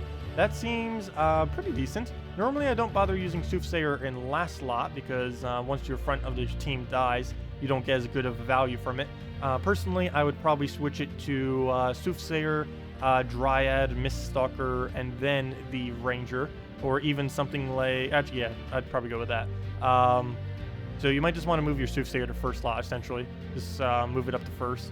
It will make it so you don't get Ranger mana as easily, but you just said it's fully traded, so You'll want to do that just so you can keep spamming it, and it will give you additional magic on all of your other troops as well. It'll help out quite a bit. Anyways, what was the other thing I wanted to do? I wanted to know about using Ward for soul farming. If you're very, very low level, you can. I personally don't advise it because it has no capability of gaining a turn, extra turn. And there's not really too many things you can synergize, but it may be like a giant spider or something, or forest guardian. Though if you have a warg, if you're using a warg as your soul farmer, you probably don't have fully traded forest guardian. So basically just a giant spider or a hellcat, probably a giant spider since it has no mana conflict, would be your best bet to try to feed it mana. Go like warg, giant spider, warg, and then one other damage source would most likely be your team. And it's not the best of things to do for soul farming. You're better off just trying to get a little bit more magic kingdoms upgraded and then do some kind of Valkyrie related team is normally more efficient. As soon as your Valkyrie can do at least like 8 souls, which is pretty soon, pretty early, it's better than using a warg because at least the Valkyrie can keep looping depending on the cascades because it can gain extra turns from casting as long as you use it to get one. Also, hello, Nikhil. Welcome, welcome, welcome. Okay, what was I about to do? Guild Wars? Yeah, I was about to do the, I was about to switch this out for the, oh, do I even have them? That's another thing. I believe I do. Alchemist, Hellcats. Let's see. Alchemist, Hellcats, and Double Goblin Rocket. Oh, hopefully we have the trade stones for it. How much you want to make a bet we don't? I need to go double check.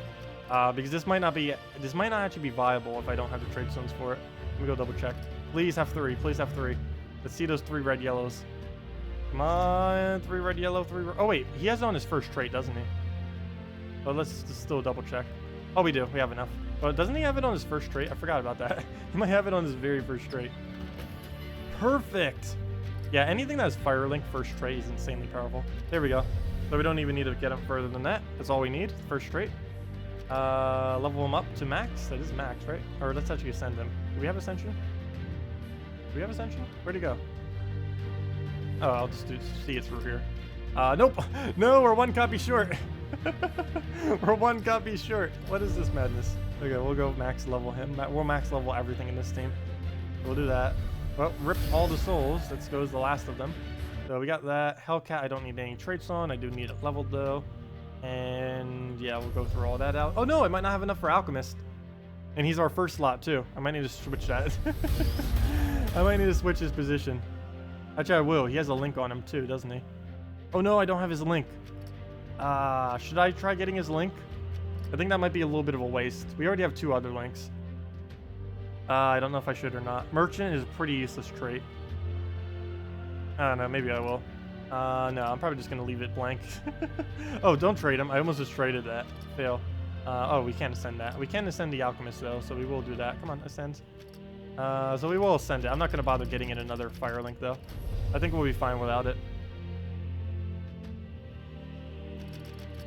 Oh, wait, we don't have enough copies, do we? Fail. I started doing it, and we don't even have enough. There we go. We're 4 copies off. But we'll go level him. I don't think we have enough souls for it. Nope, level 15. Nope, not enough souls. This is why I don't upgrade too many things. Oh, there goes all of our souls down back to 0. It feels weird not having souls. I'm so used to having more souls than I ever know what I'll need to do. But we'll go with a brown... Double brown? Double yellow? Double yellow. Yeah, I think we go double yellow actually. Wait, isn't there a minus blue banner that... No, that does green in it, I think. Might just have to go double yellow. I don't think there's any of the other banners that will work for this. Wait, no, that's minus red, the other one. So we'll go double yellow then. I think that'll work. We'll do that. And see what we can do. So there we go. See what this can do. We're on +2 red, +2 yellow. And let's go back to the Guild War and see what we can do. We have 3 of the pure color for this, so it should end up working pretty well. Oops, loading screen. Come on, go loading screen. No, I did not have enough souls. I never have enough souls. But let's go see what we can do with this on a red day. We have 3 reds, so see what happens. This is the red day, right? Red day? Yes. Okay. Let's go see what happens. I'm probably not even going to be using that this many times, but we'll go see what happens. Just for fun. We do get more points this way if we do end up winning. And we can use this for red and yellow day. So hopefully it'll work. Do we trade the Alchemist? I don't know. I feel like it'll die too quickly for us to really even utilize the Firelink that he has. And we normally gain enough mana that the extra fire link won't make too big a difference. The main thing that we need is the Goblin Rockets fire link, since we get it so cheaply, and we get 2 of them instead of 1. There's a +2 red, +2 yellow banner. No, there's a +2 red, +1 yellow, -1 brown banner. You get it from Dragon's Claw. I personally don't need that because I don't want the -1 brown on our Alchemist, but that is a banner choice that we could go. That'd be more red than we'd ever need though. And I'd rather just go for the yellow instead, or some of the yellow. So there we go, we get our Hellcat up. Now we just need to get alignment and get this thing rolling. So where's our alignments? I did not see any other than on, oh, we can do it on blue, which is a bit of a waste. I think I will throw it though, because we do have an Alchemist cast at least. So we'll throw that down. Which one should we do for here? Actually, well, never mind, we only have purple, don't we? Yeah, we only have purple as an option, or at least a good option, so we'll go do that. Throw that down. Get the loop going. Do this on green. No, we do this on brown, and then we do the yellow one on green. Oh, also, I need to make sure I keep tossing these. I don't need them. Keep tossing, keep tossing. Do that on the brown, then we'll do the Alchemist on the green. Need to make sure I keep leaving options open. Oh no! Oh no! Oh no. I don't have a green alignment. That Cascade ended up making it not work. So we'll go move that over. Double Goblin Rocket. Okay, we have an Alchemist ready there. So we'll just go throw this like right there. There goes number 1. There goes number 2. The infinite loop, we got this. Yeah, I'm gonna need, tomorrow's video is gonna be a lot of fun. This is gonna basically be a compilation of every single team and everything that you can do strategy-wise to be able to win Guild Wars as a lower level player. It's been something I've been wanting to do for a while now, and I think we have enough experience on this account to do it. And I have plenty of team saves on this account too already, so you don't even need to make too many. Let's go actually Hellcat this. Actually, probably should have thrown the other Goblin Rocket. We should be getting more mana. Yeah, that was overkill on the mana there. Well, we'll go and just throw this in the corner then. All the way in the corner. It's a little bit towards the slower side, but it's once it gets looping, we can essentially kill any team with this. As long as they're not using... Actually, there's one team that we wouldn't be able to kill. A fully traded Bone Dragon first slot would not... This team would not work against that. Because as soon as we take a skull like that, we'd be frozen. And that would not be good. We'll just take that whenever we can. Get some skull damage in. Get rid of all this junk that's just sitting around. Oh, I just took away so much yellow from the board. Oh, I should have used these... I made a big mistake that you shouldn't do when actually doing this team. And that is, you should always throw your extra turns when you have them. Very rarely would you ever need to hold them. It's normally better value just to throw them the second you get them. Okay. Problem now is we have like no alignment, and probably should have checked for alignment too before just throwing them. One mistake into another, but we'll go into the red right there, and I should be able to get alignment off of that now. There we go, and we're right back to where we were in our loopage. And we do have the +2 yellow, which allows us to do 5 times to get all the mana that we need on our Hellcat. And yeah, where do we go from here? We can get a lot of yellow. I guess we'll go for it. And we can Hellcat that next turn off the brown. I think we'll throw this one, as mentioned. We'll do it right over there, I guess. Move that down. Right out the brown to red. And never mind, we already won off the skull top. So there we go. The infinite loop Alchemist Hellcat into the Goblin Rockets. And look at that. Look at how low that thing. Actually, the hardest thing to get here is the Hellcat, because it's an epic. You'd either have to get it on a Blighted Lands week or get lucky. But all it is an epic, a rare, 2 ultra rares, and only 1 trait on the Goblin Rocket. Though it would be good if you could get 2 traits on your Alchemist as well. And that's all you need. Though you don't even need the Alchemist trait either. Yeah, as you can see, we're doing it perfectly fine without it. So let's see if we can get all of them down. You probably have enough to trade Alchemist too. I probably do. I don't think I'm going to overkill it though. This team is already working without it, so I'm just going to leave it without. One of the goals of this account is still to keep as low as the team score as possible. And the more traits we have, the higher our team score. And the merchant trait is so ridiculously weak, so I'm not going to bother getting it. It's not like it's disabling us at all. It's working pretty much just as well with it than without. Or without it, I should say, than with it. Okay, we do have to really watch out for those heavy hitters, though. I could try taking all my mana now. I would have to do it in a way that we'd be able to extra turn next turn off of red, though, if I try going for his mana. And the problem with that is the only way I can take his mana this turn is if I take yellow. And if I take yellow, I don't get an extra turn. So I'll just take a skull as much as I don't want to there. And nope, we don't get a cascade of mana. We'll take some yellows. We'll take... How can we keep alignment on this? We can take the yellow at either of these two locations, do it on brown next turn, and then be good to go, or on purple. So he probably will deny one of the purples, but we'll do that. He'll do whatever he does now. Good. He just takes a standard yellow. That will make it harder for our alchemist to hit, though. But let's get rid of those purples. And he does have his ability up. Oh, we got to kill him in a Ferris. Nice. So let's see what we can start getting off now. 5 times of red right there, just sitting there. I guess we'll go for that in a moment. Move some of the junk off the board. Let's go for that now. We'll do it just right here, it looks like. So we'll go get the 5 times from there. Automatically get an extra turn. Get our reds from there. We don't have alchemist alignment, which is a bit unfortunate. But we'll go take our double reds. Need to try getting something into alignment here. Let's see. Can I drop that down? Yes, I can. I can drop it into alignment. Oh no, but that will just give us yellow mana. That will not help us much. I need to keep these yellows on the board and just move stuff next to them that will give them alignment. That or I could just remove the reds right now. That's a little bit scary though, if I end up doing that. Let's see. Because then we won't really have a follow-up. Trying to get these yellows on extra turn. Come on. On anything other than red. Let's see. Still don't have alignment. What happens if I drop those some? Still wouldn't help it. Okay, let me do it right there. Nope, we did not get the purple there. Okay. And we could hope for a red drop, maybe. That, or we could just do this on red. I really do not want to have to do this on red, though. But if we don't have any other option, I guess we will. So, goodbye, reds. Hopefully we'll get enough off the board to be able to do something now. We still have a Hellcat to use as well. So, we still have that on reserve. And we'll definitely be needing it. Let's see, Hellcat. No alignment. Does look like we have some potential over there. So I'll try moving this area down a bit. See if we can get that going close. There's some purple right there. Don't really need it. Oh, never mind. I'm trying to get red alignment. There we go. There's the red alignment. So let's go get that down. We'll take the purple down there. And should be good to go in the loop. Messed up a little bit there, but ends up recovering. Remove those blues. Don't need them. Get rid of these purples. That will give us mana. And, oh, do we have an alchemist cast up there? No, I can do it on blue.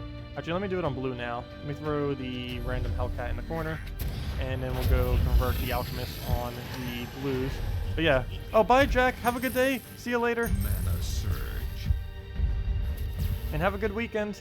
Let's see. We'll go and throw that up and get a skull. Get our browns. The infinite loopage.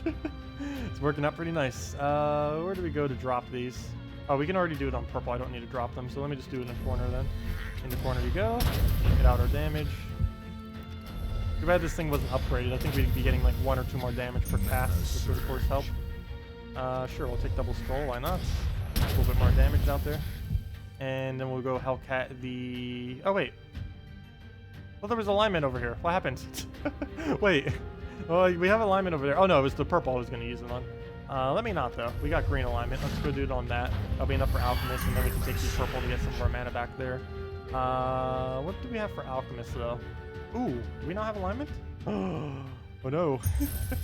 That's not good. Well, we got it on red. Obviously, I don't want to do it on red, but if we have to, I will. Let's see. Where's our other colors other than red that we can use this on? I did not see one. Very weird board right now, so I guess we will do this on red for the extra turn and all the manas that will accumulate from it. And we do have plenty of board control to follow up with. Not really a good board to do anything with. Let's see. Can we bait out a skull? Yeah, we can extra turn the skull right here. We just do it right there. So we'll go do that. Get the extra turn skull, and that will be enough to kill. And that's matched. There we go. Okay. And we can just infinitely loop that on all these red and yellow days then. So that works out pretty nice. We don't even really need them leveled. We get max gold every time. We don't get that many souls though, unfortunately. It's not like the Dragon Soul team where we get a huge amount of souls, but oh well. Battle number 3. Hey, we're actually ahead of this other guild too. So the day of it already passed, so Even though we won, don't really get the win. Oh, let me fix this. I can't really see my chat right now. No wonder why I'm not reading chat. There we go. I think I fixed it. Oh, no problem, Chris. I wanted to know about you. Oh, yeah, I already answered that earlier. Let's see. Yeah, Dark Troll is pretty good for soul farming as well, because it is one of the other ones that can loop. Hey, you can get pretty early in the game. Isn't it ultra rare, I believe? Pretty sure it's ultra rare. But let's go see. There's a skull right there. I think I'm just going to ignore it for now. Also, anyone just getting here, make sure to use the redeem code below. It should still be active. The main reason I'm going to ignore it is because I'm worried about what will happen here. So I'm going to take the yellow right there. And then he'll take a skull. And then he'll use Mercy next turn. That Mercy might help us. Hopefully it'll give us alignment. We can take brown right here by taking the red into the blue into the brown. And if it surges, we get enough mana. Oh, they're right. Well, we already got enough mana on the top. And we got double brown. That was overkill. Please, Mercy, give us alignment right in time for us. Perfect. Thank you, Mercy, for playing 5 versus 3 again. So we'll go take that. And now we need to infinitely loop. Oh, he had a queen map too. Queen map. That's not going to stop us at all. Hopefully. Now let's just try getting infinite loop. So we'll throw the red right there. And we'll throw the green. I mean green. Colors, how'd they work? That is not green. Okay. Well, we got a pretty good start so far. We're trying to throw these. Throw them all the way in. Oh, no. Let me keep that going up there. We'll just do it all the way in this corner, sure. Yeah, I need to make sure the 5 times still stays there. So do that again. Get rid of the purple. Then we'll do it on green for the red. There we go. Double cast again. And a free skull. I'll take that. And we'll just throw it in the corner, I guess. So we'll throw it directly in the corner. Double check that we do have a Hellcat cast. And yes, we do. We have it on green. Throw it again. Throw it on green, right? Double check. Any other colors? Nope. So we'll throw it on the green right there. 2 extra turns. So not that much mana, but it still will be enough to get full. That's the only thing that matters. And right there on brown looks nice. We'll go and throw it for a rocket real quick. We'll just throw it in right there. 2 more damage. I should make sure I hit 2 skulls the next time I do that. That or we'll accidentally kill it right here, which is probably possible as well. There we go. Yep, we just killed it right there. So that worked as well. I can take a skull over here. I might finally go for one of them. Oh, I need to get an alchemist off. Luckily, we have alignment. I almost forgot to double check for that. But there we go. Actually, I did forget to double check for that. But all we have to do now is this Hellcat over there. I mean, Goblin Rocket. Throw that right there. We get a skull. That'll be enough for a kill. Did we get rid of these greens? We have alchemist right now. We can take a bunch of red. The thing I'm going to do, we'll take that first. That'll also give us a bunch of yellows. We'll just throw the Goblin Rocket in. Oh, I should have taken the green. Well, I guess we didn't really need it, but we'll throw that down. And take the yellow. Take the extra turn off of there. And that's match. There we go. The infinite loop. Got it again. Didn't even need to use any of our other spells. So yeah, this is literally beating everything. And it uses 3 colors. I don't think there's any way to make it cover 4 though, because you kind of need the Alchemist Hellcat loop to make this work. There's not really anything else that you can put to make that combo work. But we're beating pretty much everything. It doesn't even matter what our stats are. Once we get it going, it's win. As soon as we get the mana for it. The only thing that really matters is the traits that give us more mana. And we're doing it without Alchemist trait too so far. The only big issue now is he's almost to the point where he can one-shot us with skulls, though his attack's actually a little bit lower than some of the others. But the Paragon will probably be enough to one-shot us with skulls, especially if you actually got the bonus stats. Because we're not running with bonus stats either right now either. Let's see. What should I do here? I almost want to get the Alchemist first. I just don't see where we'll be able to get our mana afterwards. But I do see where we'll be able to get the Hellcat's mana afterwards. So we'll do this. We'll just let it drain. Please drain on only 3 mana. Perfect. So we'll do that. There we go. He'll just waste right there. Where will that skull move? 1, 2, 3. Okay, that won't be an issue. So we will take the yellow right here before it gets like mana core up or something. We'll do that. We'll take the... Oh no, he took the purple. I needed that purple. I guess we'll take the skull. It looks like we're killing a mana core. You know, I brought the water here, and I didn't even bother drinking it. What? I finished the other water, but I didn't bother bringing the water that I just got. I specifically went earlier to get this water.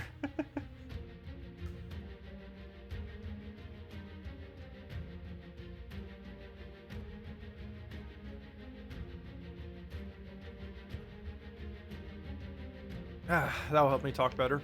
Question. 1 second. Swallowing water. Okay. Why not purple yellow banner for this team? Oh, because a 5 times of yellow is full mana if I take a 5 times the yellow. Because 5 times the yellow is 10 mana. Plus 2 from the banner is full mana for a Hellcat. That is the whole reason why I'm going plus 2 on yellow. And we have plus 2 on red just from passively from the Goblin Rockets, which is all we need. We can go for plus 3 as well if we got the Alchemist trait, though it's not needed. The only thing that's needed is plus 2 yellow and plus 2 red. As long as you end up getting that, that isn't all the mana you need to make this work. Mana surge. So all you need is all you need is Alchemist fully traded, and wrong again. All you need is Goblin Rocket fully traded, and that's it. As long as you have these 4 troops, and it can win on. It seems pretty consistent on every red and yellow day.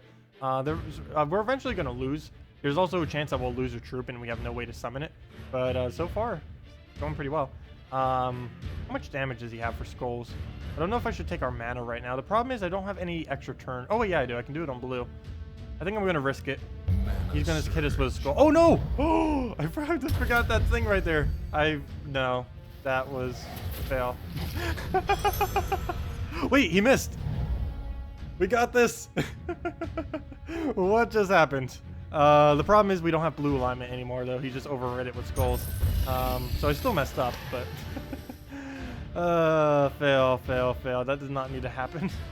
Anyways, we do not have any extra turn ready to go.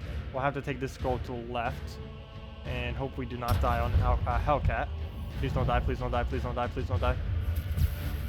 There we go. Okay, we got this. Time to recover. Okay.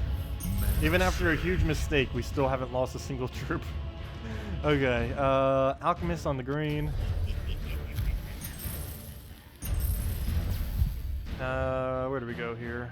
Oh, let's take the free skull, and then we'll take the 5 times the yellow. Mana into the red. Mana surge.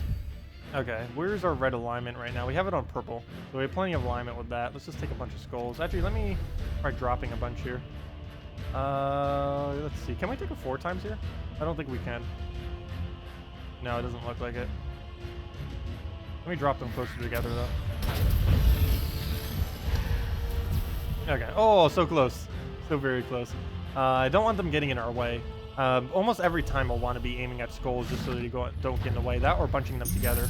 And still not low enough, though we can lower it manually if we want to. Oh, that one's low enough, though. So we'll go take this skull. I do have to watch out, though. He does have fully traded Bone Dragon, so I can't actually kill him. I got to be careful of accidentally take skulls on him. But we'll go do that. Take out that one. And that will be enough damage. And now we just have to make sure we don't take skulls, and we'll be fine for the win. So we'll just take that on the green to yellow. That'll be enough for Alchemist and the other Goblin Rocket. Don't get a skull. Good. I'm going to need to leave that there until we do enough damage. Because I can't get frozen. Then again, it's only going to be on yellow and purple, I guess. But we do lose our turn the second we take it. But let me go and just throw in the corner over here. Maybe we can get a random skull right there. Would be great. Nope. So just drop it right down. Let's see. What do we have for Hellcat alignment? I guess we could do it on brown. I don't actually need that skull. So we'll do it on brown. Hopefully we don't get frozen here. No, we did get frozen. Okay, what's plan B? Oh, plan B is just take a skull. There we go. And we could Goblin Rocket for even more damage. But there we go. Nice. Oh, hello, Zerno. How are you that team? Wait. How are you that team from Deep Boar, Bombot, Hero with Black Manacles, is Farming Explorer? Oh yeah, that team still works, by the way. It's not as good as it used to be, but it's still really potent. But yeah, it's definitely a pretty nice one to have. The Deep Boar, double Bombot into the Black Manacles. Always a pretty fun team to mess around with. Still pretty good in PvP on occasion too, depends what you're really up against. Depends how high their HP and armor is, mainly. But there we go. What battle is this now? This is war number 3 still. The only problem with these is they go so slow with some of these teams. I might have to switch back to the other team on the last 2 days. But for the red and yellow days, we might as well keep doing this. It's actually pretty solid. Has yet to lose, and it doesn't look like it's getting anywhere near close unless I make a very big mistake. Oh, if it can win against this, then it's pretty set. This is one of those bigger teams that people tend to use. So it is using a Minigore, which is a bit odd. That is enough to one-shot anything it touches, though, with how low our durability is. So I do need to watch out. So we'll go for a yellow into the brown. Problem is if it doesn't surge. I think I might just take the red into the blue extra turn chance. We didn't get the extra turn. But we do have an alchemist shot if he doesn't ruin it. He didn't ruin it. No, he did. No, he didn't. Off the top. Oh, the top just saved us right there. So we'll take that. Get that down. I need to try getting Hellcat alignment. We have it on green. Not that much though, but we'll go move that over. Throw the Hellcats at, let's get rid of these skulls. Let's get rid of those skulls over there. Let's get some of these out the way. Mana surge. And, do we throw Hellcat now? I think we do. Do it first. We're not going to get that much mana from it. Well, I guess maybe I should have taken the other Goblin Rocket, but just in case. Okay. We need more damage, a lot more damage. I kind of want to remove these skulls, but, there's so many at the bottom, we might be able to use them later. I should probably still remove them, though. So let's get rid of them. Let's get some Hellcat mana out of it. It is full Hellcat. So we'll have that as an option as well if we don't have alignment on the Alchemist. But we do have the Alchemist. Let me throw a random Hellcat first, though. What am I doing? The greens I'm converting over. So let me go and just do it down there. Not really too worried about that stuff, so let's get that out the way. And then let's go convert the green into a yellow. That will give us the Goblin Rocket we need, or one of them. Then give us the second one, mainly because the Hellcat blocked quite a bit of it. And I do not have Hellcat alignment right now. Oh yeah, I do. Never mind. Perfect. So we'll throw that purple. So there we go. Chip them down slow. One hit at a time. We shall chip them down to nothing. Can't drop that. If there was a double right there that we can convert for the yellows, that'd be great. We can do it on brown. Oh, never mind. That's plenty of mana. So let's throw a Hellcat at, sure, just lose skulls up there. Oh, no. Yeah, never mind. We're doing it on brown. That's fine. So we'll do it right there. And then we'll throw the Alchemist over there. Oh, we can do it on blue as well. That became a new opening. Does the red need the brown? I don't think it has an extra turn off it, so we will save the blues for the red then, so it can still gain an extra turn. Oh, did we not get the alignment on it? Nope, we didn't. Oh, we got it on purple though, so that's fine. We'll just move that yellow over. Don't really need it. Just trying to get it off. And let's see. Do we have any drops? I did not see any. Even if we try, oh, we could, we can bring this all the way to the bottom. We can do this, and then we can explode it again and bring it all the way from the top, all the way down there. There we go. We got our skull. There we go. Well, that was one way we can do it. We'll go through our Alchemist at the greens. What's our Hellcat option? I guess we're still doing the purple. Is still the game plan for it. So we'll save the purple for it. We'll move that down real quick. And then still got the brown right there too, which I might move over. We'll do that. See what we get. Maybe a skull. Nope, no skull. We'll move this down some, I guess. See where that brings us. Oh, wait, never mind. We can take a 4-time skull right there. So we'll do that. I gotta make sure I still preserve that though. I need to make sure we have an... Oh, never mind. We have the option over there. So we can just do the brown now instead, and that'll end up working. What is our Alchemist option? Okay, we'll do the blue on the Alchemist. So we still have an option available. So we'll do the red right there. Get the convert. And yeah, it works out pretty nice. I guess we'll go for a skull. And might as well. It's just sitting there. We can get it for free. Don't see why not. Same as that one. Might as well take that skull. And one more skull is enough. And never mind, we can just double Goblin Rocket. It doesn't even matter where they go. That will be enough damage. And I believe that was our Paragon battle. There we go. The infinite loopage. Killed them all out. Very nice. Still undefeated with it. And it's barely even... Well, it actually is upgraded quite a bit. As far as their level. Better than that, works out pretty nice. And yep, we have a yellow day again. So we'll go through a yellow day. If you guys have any other questions, any other team builds you want me to do or anything, feel free to leave it in chat. We can definitely get around to them. I'm kind of just messing around with Guild Wars right now on this account, seeing how far we can get and stuff. But let's see. We'll go and I guess we'll throw the brown down into. Oh wait, never mind. This is free skull. What am I doing? Oh gosh, it has a mercy. That is not good. Actually, it might be good. No, it's not good. I lied. Oh no. Oh no no no no no no no no. We lost. If it mercies this turn, we lose. Oh, that was quick. We finally lost. Oh, that's horrible. I can't stop both of them. Oh wait, yeah, I can. Wait.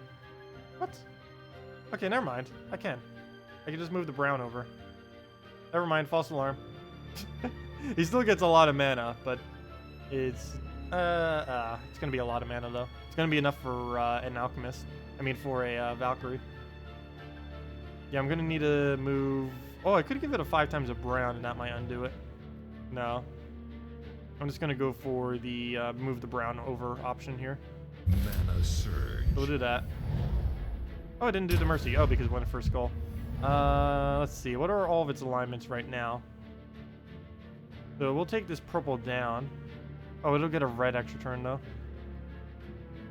It will stop it from getting the other mana. Oh no, but that's a freeze. Never mind. I can't let it get any extra turn. So let's not take that. If we take that brown, he'll get a huge amount of mana. Don't want to do that. If we take that yellow, we'll get to freeze. So we'll just go and take a... How about this red? No, that'll give him a 5 times.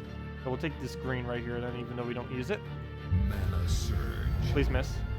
Use your ability already. Oh no. I gotta give it a skull. No, I don't. I can take a purple instead. Mana surge. Please use your ability already. Mana surge. Use mercy already.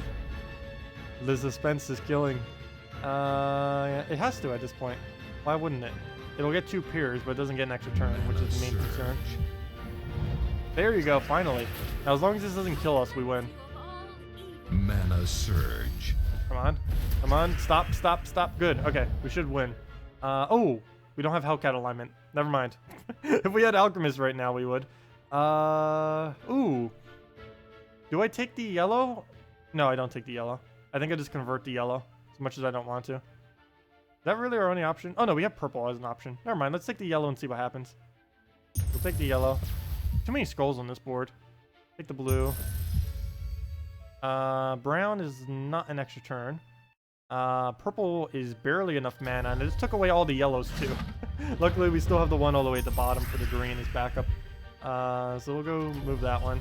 And hopefully we have the Hellcat ready to go. Mana surge. Come on, Hellcat, where'd you go? We can do it on yellow again, but I don't want to. But we'll have to. That's the only option. So let's hopefully clear enough board. If nothing else, we can use the Goblin Rockets to do the rest that we need. So we're going to need to worry about that. Trying to get the Goblin Rockets down, trying to find good locations. There's way too many skulls on this board right now. I'm surprised we can't actually really take much from it, given how many skulls there's just laying on the board right now. I think I tried doing it over to this area and seeing if we can get the brown to yellow convert. I think that will be the plan. So we'll do that right there. Come on, Cascade. Something good? Nope. Oh no, we got the blue that we can take. So we'll do that over. Does that even give us alignment though? I don't think it does. Yes, it gives us green. Perfect.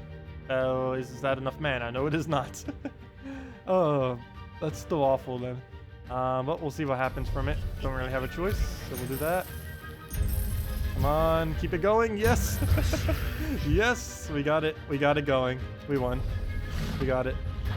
Well, that was a little bit of a bad situation. Well, we still haven't won yet, but we're in a pretty good position at this point. There we go. Yep, another skull. Only 1 damage. Take the blues out the way. Don't need those. Take the Goblin Rocket all the way over there. But yeah, we won. That was a lot closer than it needed to be. But that Mercy almost got an amazing cast. Oh, I don't have a cast right here. Oh, don't make me have to use this on the thing again. I'll do it, I guess. We already did it multiple times. Supposed to get skulls out of it, so I guess it's worth it this time. And we could just throw the Goblin Rockets at this point and just win off of that. I don't think I needed to go for anything else. And I guess we can go for a skull as well. So we'll just go for a standard skull right there. Take that off an explosion. So we do that right there. Do that. Make the skull. Explosion again. That's match. And yeah, that's way more than enough damage. Here, have a skull. And there we go. That worked out. We can literally do this every single time and probably never lose as long as once you get the loop going, you basically won. The problem is getting the loop going is the biggest issue. But once it gets going, it's fine. Okay. What do we have next? Let me actually scout it just for fun. Oh! Oh! First time we're actually up against that. Let's see. Does this team actually beat the arguably the strongest team in Guild Wars right now? Well, not with this board, it doesn't. Wow, this is a very horrible board. I can't even take that yellow. Oh yeah, I can. I can take it to the right. That is a really bad board. I want to try for Alchemist first. The problem with that is there's no way we can do that without giving him a skull. Oh wait, never mind. We can do it all the way to the left, but then I don't have a follow-up. I think I'm going for it though. Okay, good. Oh no, he's going to take the brown. Yep. Needed that color. Hey, a bunch of blue. I don't need it though. Come on, give us some kind of alignment. Not skulls. Don't give him skulls. I guess we take a skull and hope for a purple. Sure, we'll go for that. Nope. Okay, this is looking bad. Should've just went for the Hellcat. We'll take the yellow, then the purple. Oh wait, he doesn't have Forest Guardian leveled. Okay, never mind. That'll help us some. Oh wait, we can take Alchemist right there. Perfect. So we can do that on browns. I don't think he stopped us. Perfect. We got it. So we'll do that on browns. That'll be full mana. And we don't have a Hellcat location though, unless we get more reds on the board. Nope. Blue, no. Green, no. Brown, no. Well, that's not good. Plan B, I guess, could be to get a Goblin Rocket up. We can also just do it off of the brown and get a Cascade, though that might be a waste just to get a red into a yellow, because that wouldn't actually feed us into full mana on anything. Oh, we could do the double green as well, but that doesn't Cascade us anything, though. So, I might just take a standard yellow just to get a Goblin Rocket. I'll take it there just to make sure we don't give him a skull. And just wait a couple turns until we get alignment. Mana surge. Well, there's a bunch of greens. If we had Alchemist right now, he'd have alignment. Though that is not what we have full mana on, unfortunately. And I can't drop that to get an extra turn off it. Wait, can I move the green down into it? No, that wouldn't be enough green there. Oh wait, yes I can. Oh, but that won't be enough mana. Yeah, well, because of over there. So we can do a Goblin Rocket right there, right? Yeah, right there. We'll do it right there. I'll drop the greens into place so we can convert them. And then we can extra turn off of that. So we'll do that, move that down. Take the 5 times over there, 5 times over there. So that'll work. And then we have an Alchemist opening as well. Okay, so that works out perfectly. Sweet. So we'll throw that down, get our manas. Throw the blank Hellcat off, or I mean the blank Goblin Rockets off. Double check for any moves here though. Can we really not drop any of those skulls? Well, let me just drop blanks then. We'll do it right over there, try for some kind of skull. Oh, I should have taken that one off too. Oh well, we can do it again. Fire number 2. And did we get it? Did we get it? No, just 2 tries, both of them missed. So we'll do that on the blues, quite a bit of them there. Get the damage down there. That'll give us the... Oh, we didn't get the double Goblin Rocket. Luckily the Cascade. Like you can see, you don't really need the Alchemist, it's great. You get so much mana anyways that you normally... Of course it's better if you did, but it normally doesn't come into play that often.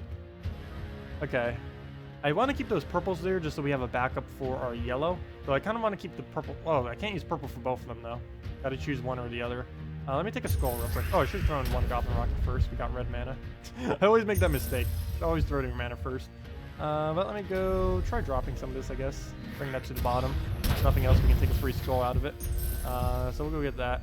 Take it for 4 times or 5. I think we take it for... Oh! Oh, that was a 5. Fail. Well, that was a fail. I thought that was a 5 times.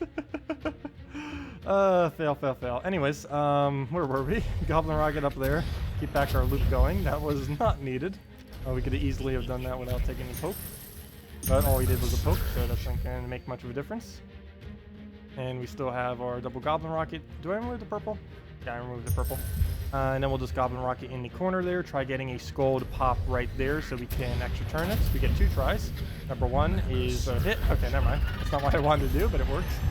Let's see. We got the convert over there. I'll wait until we throw one more Goblin Rocket, though, before I do that. Let me just get rid of this 1 skull, I guess. Put that at the top. Do the Hellcat over there. And we'll be good to go. So Hellcat it. Down it goes. Red. Couple Goblin Rockets. And that's match, isn't it? Pretty close. Pretty close. Let me just do it at the top here. How about... I don't even know. Let's just do it like right next to it, I guess. But I don't want to accidentally destroy that. I'll just do it right there, I guess. Doesn't really matter too much.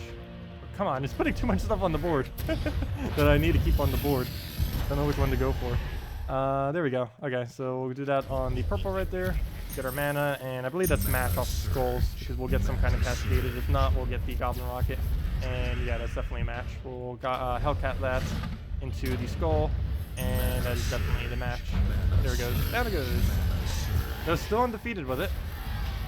Though I almost lost a troop unneededly there. If I had enough skull damage, that would have been the 1 shot, and that would have been horrible. But that was enough to win. Okay. Let's see. What do we have next? Let's go... How many more do we have? Yeah, we just have these 3, because I wouldn't bother using it on these last 2. I'll switch probably back to the Dragon team on the last 2. Even though I'm pretty sure this could instantly win on all of them. But I'll probably switch it back up to the Dragons for the final battles. And now you need a Hellcat. Oops, I didn't see that earlier, but yeah. Hellcat's a little bit harder to get, but once you get it, this is like such an insane team. The one big issue with this team, though, is there's no replacement for anything in this team. Their Alchemists and the Goblin Rockets are low enough rarity that that's not an issue.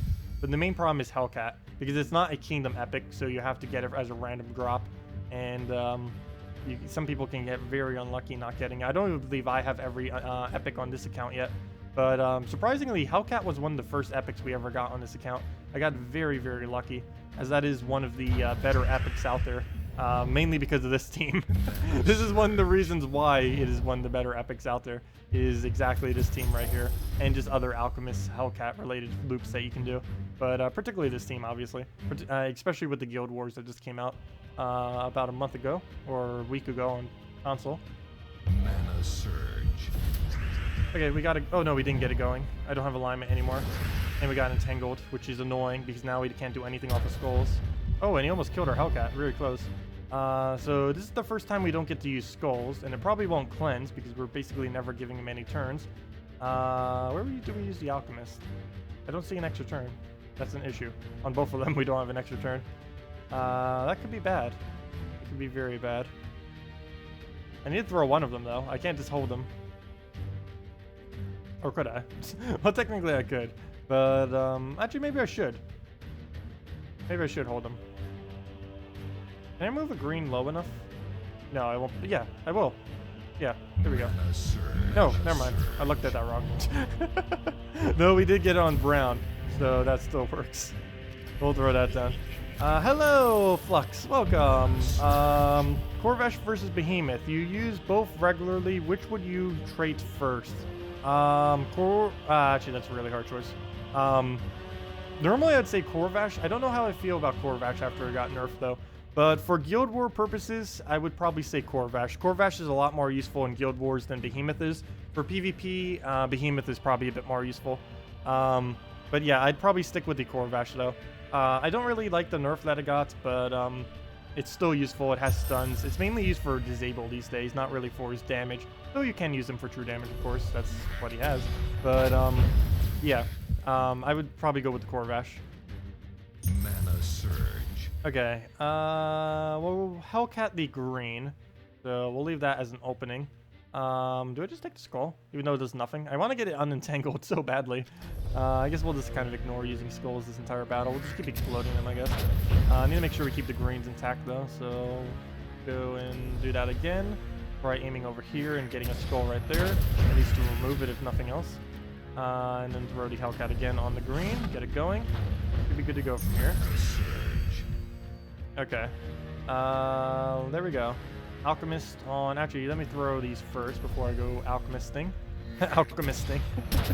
Oh no, don't get a purple, don't get a purple. Okay, good. That would have been bad. Just throw this in some random corner.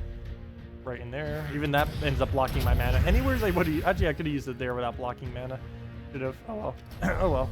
But we'll go do down purple. Get a bunch of yellow off. Then double rocket again. And then we just do it on browns next turn. We'll do that. Just throw down the blank rockets. Throw them all the way in the corner. Actually, probably could have done that with cube. Get rid of those skulls. Oh well. But we'll go throw that down. Which one should we do here? Where are the browns and where are the greens? I think we do it on brown and then we do the next convert for green for the alchemist. There we go. Perfect. Exactly so. So we'll go and throw down the cube right there like I was going to do earlier. Throw that down. And then we will alchemist the... Oh, we can do it on brown as well. Does red have an opening on green? Yeah, it might. Let's do it on brown, actually. So we'll do that. Oh, we could have done it on blue, too. Blue actually probably would have been the best option. Oh, well. We'll wait for that. We'll take this skull for 1 damage. That very high 1 damage. See, we can still hit through Entangle. And then we have a Hellcat throwdown. Or, I mean, Hellcat. We have a double Goblin Rocket. Did we get rid of blues? No. I'm actually going to Goblin Rocket that. Oh, wait. Oops. Yeah, that worked. We get 1 skull out of it. 1 skull damage. There we go. Gotta get that 1 damage in. He'd already be dead if he didn't have, if we weren't entangled, even though he has the resistance. Yeah, so we just alchemist on the blue, so we'll keep that open. We'll move that down to get some more mana, and we'll do that in the corner. And it's pretty much match. That should be enough mana. We get the whole nice little cube right there. Mana surge. All around the little red. And then we just throw a double Goblin Rocket, and that's match. And if, oh, never mind, it won't be match, but we can take yellow right there, and then that will be match. Mana surge. Mana surge. Also, if we hit enough skulls. Oh, never mind, enough skulls won't be enough. It's only 3 extra damage. But there we go, and that's match. Amazing. I didn't realize this could actually kill anything. This might just need to be the new Guild War thing. If you're losing on red or yellow days, here you go. They got you covered, as long as you have the Hellcat. I don't know when the next Blighted Lands is, though, if you need a Hellcat. Let's see. Next Blighted Lands probably isn't anywhere in sight or hearing. Next Blighted Lands is... nope, nowhere's within sight or hearing. Not within, like, the next 2 months. We are not getting another Blighted Lands event. The crafting system will likely be out before it is. So, well, that's a bit unfortunate. It's going to be a little bit weird when the crafting system actually comes out, because then I won't really have to limit anything, because basically any troop in the game would be obtainable. So I could basically say any teams. I could say like the most ridiculous team, and it would still technically be obtainable within a decent amount of time. Because right now it's like unrealistic to even get most of the mythics, and even just trying to get some of the legends and epics can be somewhat hard sometimes, because it could take months upon months, depending on how unlucky a person is on specific ones. Mana surge. Because I'm pretty sure if I go into my category right now, if I look at every epic that we have, I'm pretty sure we're missing at least 1 epic, if not multiple. But we'll go and we do have to be a little bit wary of this. He does have a death. Every turn we waste is taking out our mana. Of course, once we get infinitely looping, that won't matter at all. But problem is, we haven't infinitely looped yet, and I did not see an opening for it either. Green isn't, brown isn't, blue isn't. Well, that's not good. Yellow even isn't, which normally it would be, but yeah, that's not good. That is definitely not good. I could do a green and then try doing it into the yellow. That would kind of be a waste, though. I might just take the brown. Seems like a waste of a move, though. As long as we don't kill, as long as he doesn't kill our Hellcat, though, we're fine. So, ooh, we can't even get it on the blue over there. Can't get it on the green. Board is really bad for us right now. Let's see. How on earth do we not have alignment? I can't even move this green over either, because that's not going to give it to us. It's going to give us a bunch of yellow that we can convert out, but that's way too risky to do. I could drop over here. That won't really work. We could also just do a Hellcat on the green. Kind of just skip our turn right here. I might just have to go for that, because that will give us alignment on... Oh, no, it won't. Never mind. Yeah, well. No, it won't. Okay, let's just do it, though. We don't really have many options this time around. Hopefully this will get us going. Oh no, he gets some Kraken damage now. Luckily he doesn't have freeze, but come on, don't die, don't die, don't die, don't die. Don't die. Oh no, Kraken. Okay, please give us alignment. What do we have? How do we not have alignment still? Oh no, we have it on purple. Okay, we got this. We won. Well, that was easy. Well, we haven't won yet, but that's pretty much a win. Once we get it going, we got it. Okay, now we just need to keep it going.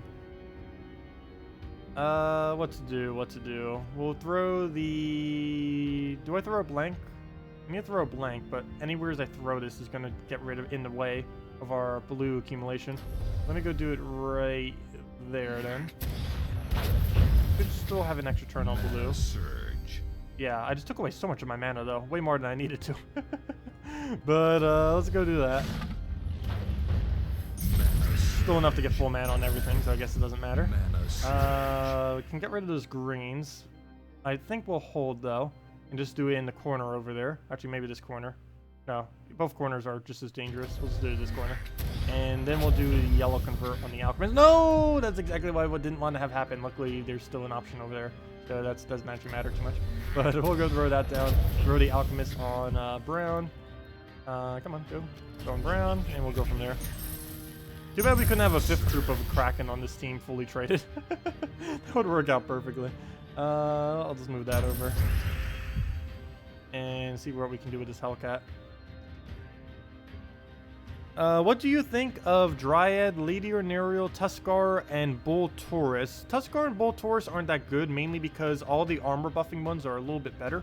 The problem with the HP buffing ones is their effectiveness is half as much as the armor boosting ones. The main reason for this is because they have armor, and that means most damage doesn't hit their durability directly. Because it's hitting their armor, it's not hitting their HP, so they still get to keep all of their damage. But because of that, they have like half the ratio. And Bull Taurus and Tuskar are kind of pointless because of that. Rowan Paladin, as well as the new Paladin, the High Paladin coming on Monday on PC and mobile, are much better than the Bull Taurus and Tuskar option. Both of them are pretty much useless to use personally. Though the team that you currently showed is probably the best team that you could possibly make out of it, or one of the better ones. So you might as well just stick with that if you are going to roll with them. Just keep in mind that Rowan and Paladin, as well as the High Paladin coming on Monday, are better options. Let's see. As this is the last stream you'll catch till next weekend, can you get some luck for 50 gemstones? Oh, best of luck, Flux. Hopefully you get something on Tuesday. Oh, you're opening them on Tuesday. Well, I hope you get some good luck. Also, we'll be streaming on Tuesday. Tuesday night, though you might be sleeping then if you're like Europe time or some kind of other time there. But I hope you get your first mythic. Oh, it's your birthday too. Nice. Well, I hope you do. If not, crafting system's coming soon, TM. Somewhere within the next month or two or so. Approximately. They actually haven't given an official date yet.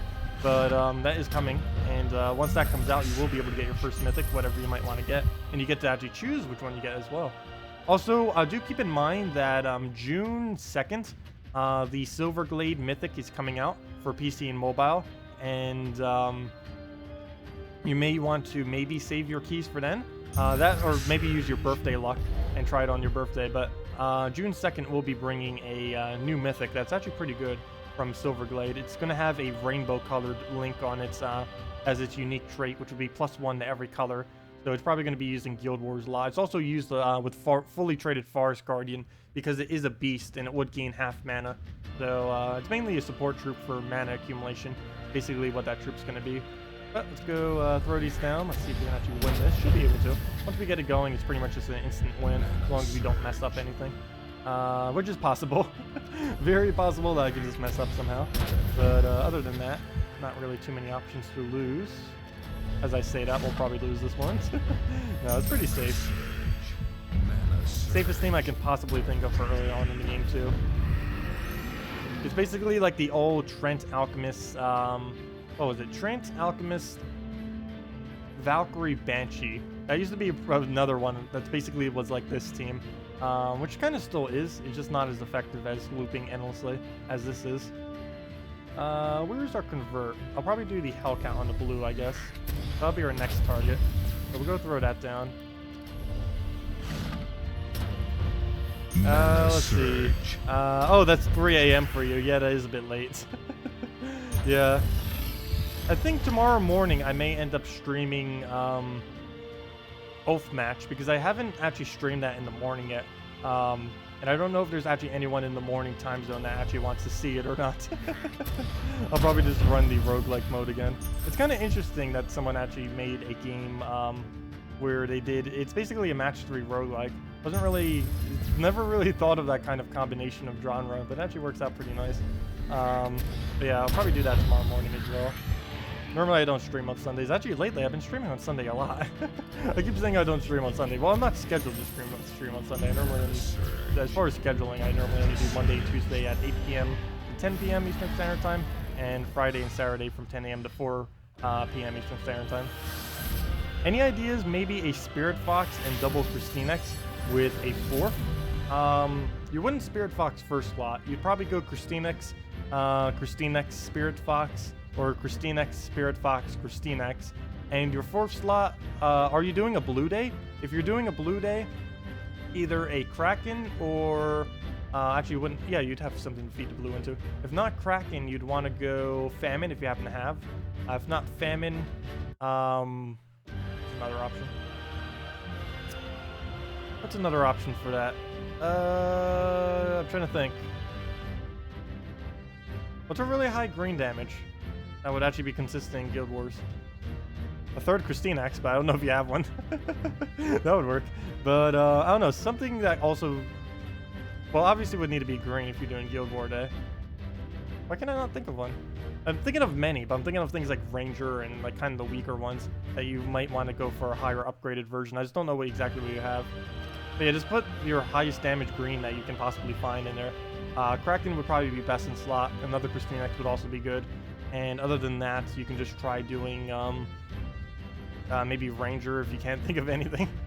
Or if I can't think of anything. I don't know. I don't know why I can't think of any high damage in greens. Salvini Mora. Never mind, that would work.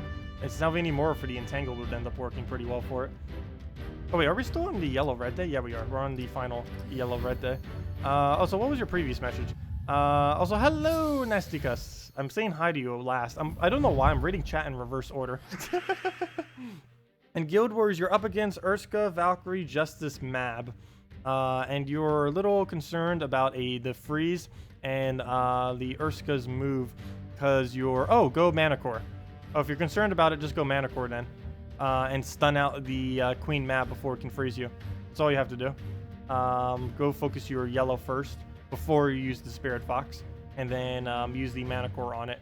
Of course, there's a little bit of mana conflict since you're only going to mainly be doing that for your first cast, but you will be able to get that stun off to make sure you don't have to deal with it.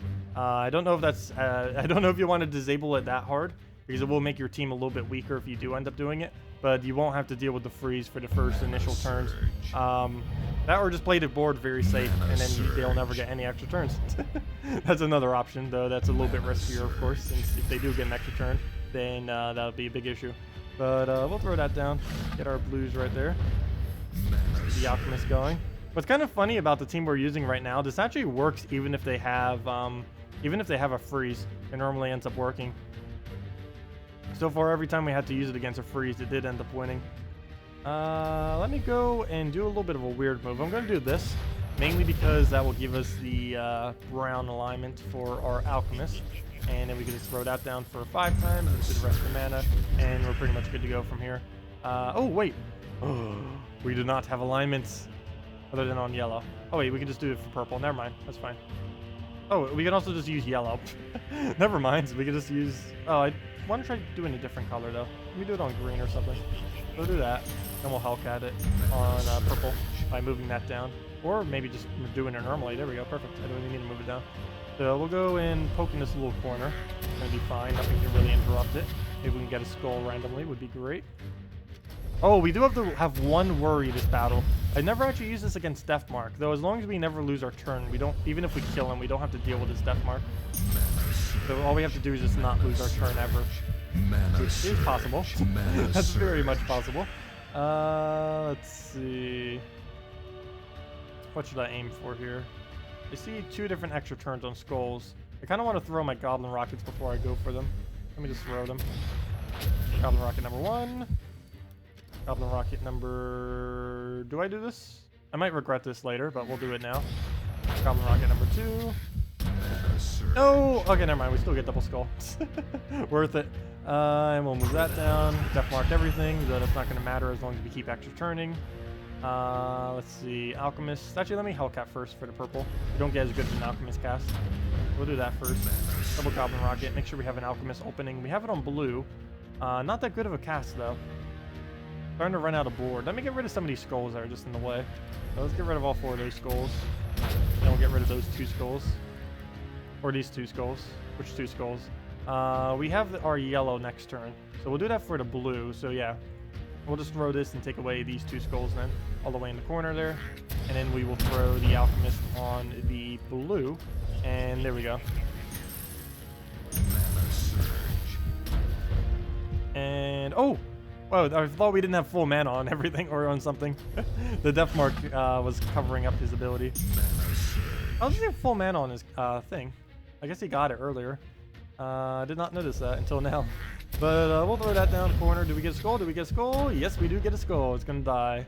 Though as long as we keep our turn, it doesn't really matter what happens as far as what we do to him. There we go. Get all the mana back up. Mana surge. Throw down the Hellcat twice. Maybe get a skull. Or why did I say Hellcat twice? I mean the Goblin Rocket. Oh, we can get the yellow convert out there, though I need the red right now, which will be on green next turn. So we'll hold on that. Let me just get rid of these 2 skulls in the corner. They're not really doing anything. We'll get rid of those 2. Throw down the Hellcat on green right here. And yep, we won. Infinite loopage. We have won. We've successfully won the loop game. We did it for 10 battles straight without losing a single troop. With 3 colors. Both days we did 3 colors of the day without losing a single troop, killing every single team, even things with double our team score. And probably even, this could probably win quadruple the team score, as long as you have the 2 traits on it, or all 3. Yeah, it's actually pretty potent. So we'll go, just throw this down wherever. Throw the Alchemist down, throw Hellcat, let's match. And there we go, Alchemist for the full mana. Hellcat, and then the double Goblin Rocket, and yeah, that's match. Way beyond match. Actually, I think we just won off the skull. No, we didn't. So we got a map. We found the map. And that's match. Oh yeah, the redeem code on screen. Let me go change that then. We'll be posting another one later. Yeah, this one's dead. We'll post another one in about half an hour to an hour or so. Let me go. Coming soon. Face thing. Okay. But yeah, that code is dead. We'll have another one out in about half an hour or so, though. Half an hour to hour. How about this? Once we finish out all these Guild War battles and we switch back to our other account, we'll give out the other redeem code. So that's when we'll give out the next redeem code then. So there we go. All 4 of those battles down. And now we just have 2 more sets. I almost feel like sticking with this. No, I'm going to switch back to our dragons, I think. For the rest of them. But yeah, that is really, really, really, really, really, really, really solid. Let me call it Endless Loop. I'm pretty sure when I do a video on it later, I will fail with this team. Endless Loop. R yellow GW. Oh no, I can't fit GW. Endless Loop red yellow fits. But I can't put in Guild Wars anywheres. Okay, well that's fine. Endless Loop red yellow. Covers 3 red, covers 3 yellow. For both those days. Okay, let me go and do our 4 dragons. That's the right team, right? Yep, there we go. Okay, back we go with our dragon team. Back to actually getting souls.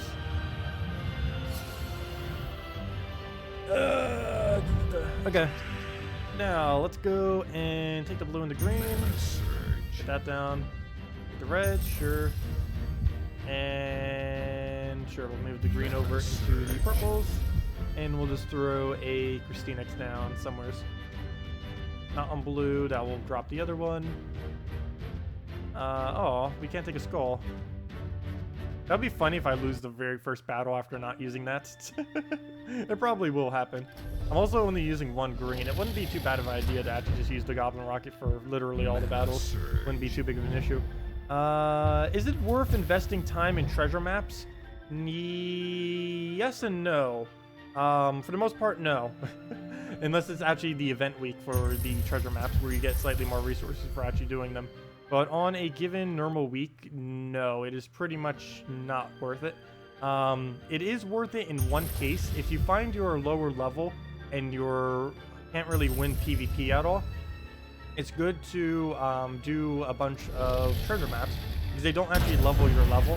And one of the biggest determiners of what you get matched with in PvP is your actual hero level. So if your hero level is lower, your PvP battles will be easier. And if you have a good team, that will in result give you more gold. So yeah, that's normally the best thing to do. Plus, it's the amount of gold you get is also based partly on your score difference, team score difference, and your level. And if there's a huge difference between both of them and you're still able to defeat them, then you'll end up getting a lot of gold that way too. So yeah, that's the only reason, or that's the only instance where treasure maps are actually worth it. Any other instance, basically, if it's not the event week for it, they're pretty much not worth doing it compared to PvP. Hey, we got a new brand weapon. Useless one, but the really good one I believe comes at like 30 something, low 30s or something. I can't remember off the top of my head. But there is a weapon that does explodes a bunch of browns for only 11 mana. It's currently the lowest mana cost explosion, assuming you get a 50% mana on it off the Archer class, the Mechanist class, or any of the classes for that matter. Let's see. Been farming runic trade stones for 3 days now to level up your kingdoms to give you +2 to skill, and you leveled almost 100 levels at the moment. You are 493. Wow, that's a lot of levels then, especially if you're getting any especially if you're getting any bonus from the guild war thing of that 100% extra. Let's see. Use the less than sign. Endless loop. Oh yeah, that would work. Endless loop. Also, player Daniels, you might be behind some in the stream. Make sure it's on the live button thingy, because if you're just replying back to that now, or you just waited a little while. Because I know there's a slight delay, but it's only should only be about 10 seconds. Shouldn't be like a minute.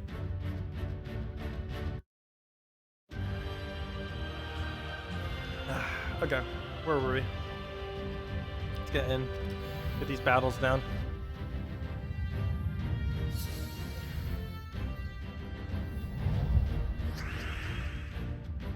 Yeah, the only other way you can farm treat stones without gaining EXP, of course, is just doing the treasure maps, because you do end up gaining trait stones in there. You don't get to focus on specific trait stones, but you do get to accumulate them. The other way to do that is just not play, which is kind of weird.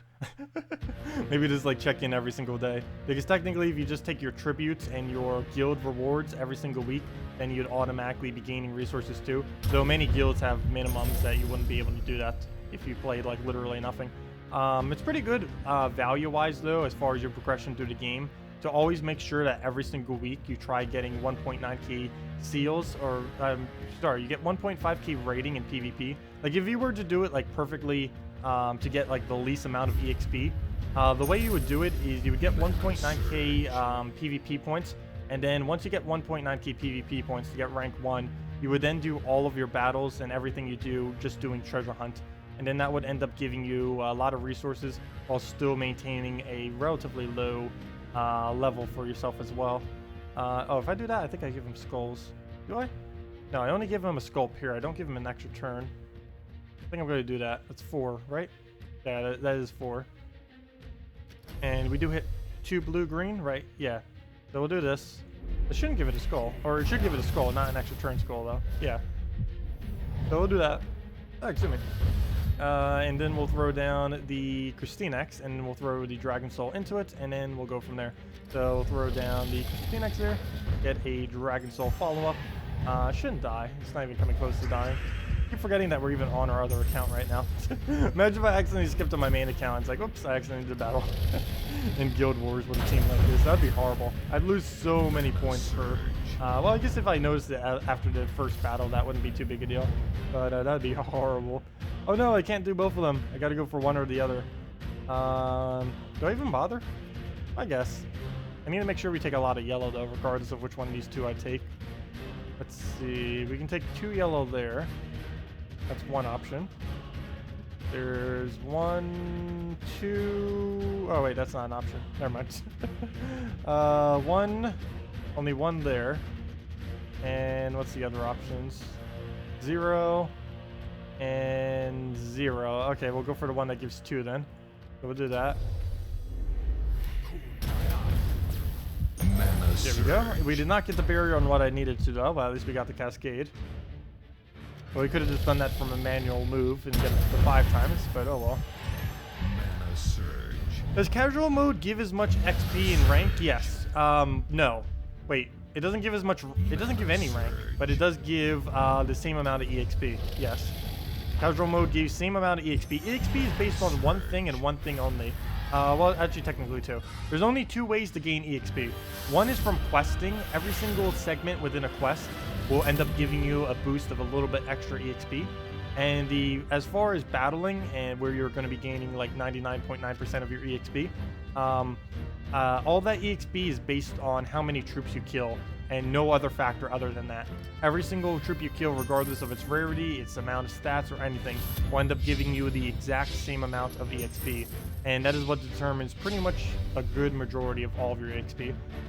The only other thing, like I said, that gives EXP is doing quests. It's also why you notice like I haven't really done any quests on this account. The main reason for this is this gives a very, very high EXP. And it is nice to quest. Of course, you get to do all the quest lines and everything like that. But based on how matchmaking currently works for PvP, it is a really bad idea to do quests when you're first starting out. You'll want to do Broken Spire completed because you'll need it for Arena. That's like the only kingdom you'll basically complete until a little bit later on. And I did a whole video on that as well, as far as the full progression when you do start completing them. Generally, you go into Adana, then you go to Kazale, and then there's a lot of options there forth. But yeah, I can go post that video too if any of you need help with that, or just ask any questions if you're not sure on the correct order to upgrade or to complete all the kingdoms. But yeah, I'd say it's almost pointless completing any kingdom other than Broken Spire prior to level 100. The only exception with that is before the crafting system comes out, and maybe worth doing Zolkari, simply because Zolkari gives a Tyree, and Tyree is used to farm endless treasure maps. And of course, if you want endless treasure maps to constantly do it forever as much as you want, you'll need a Tyree. And if you don't have a Tyree, you'll need to complete that kingdom.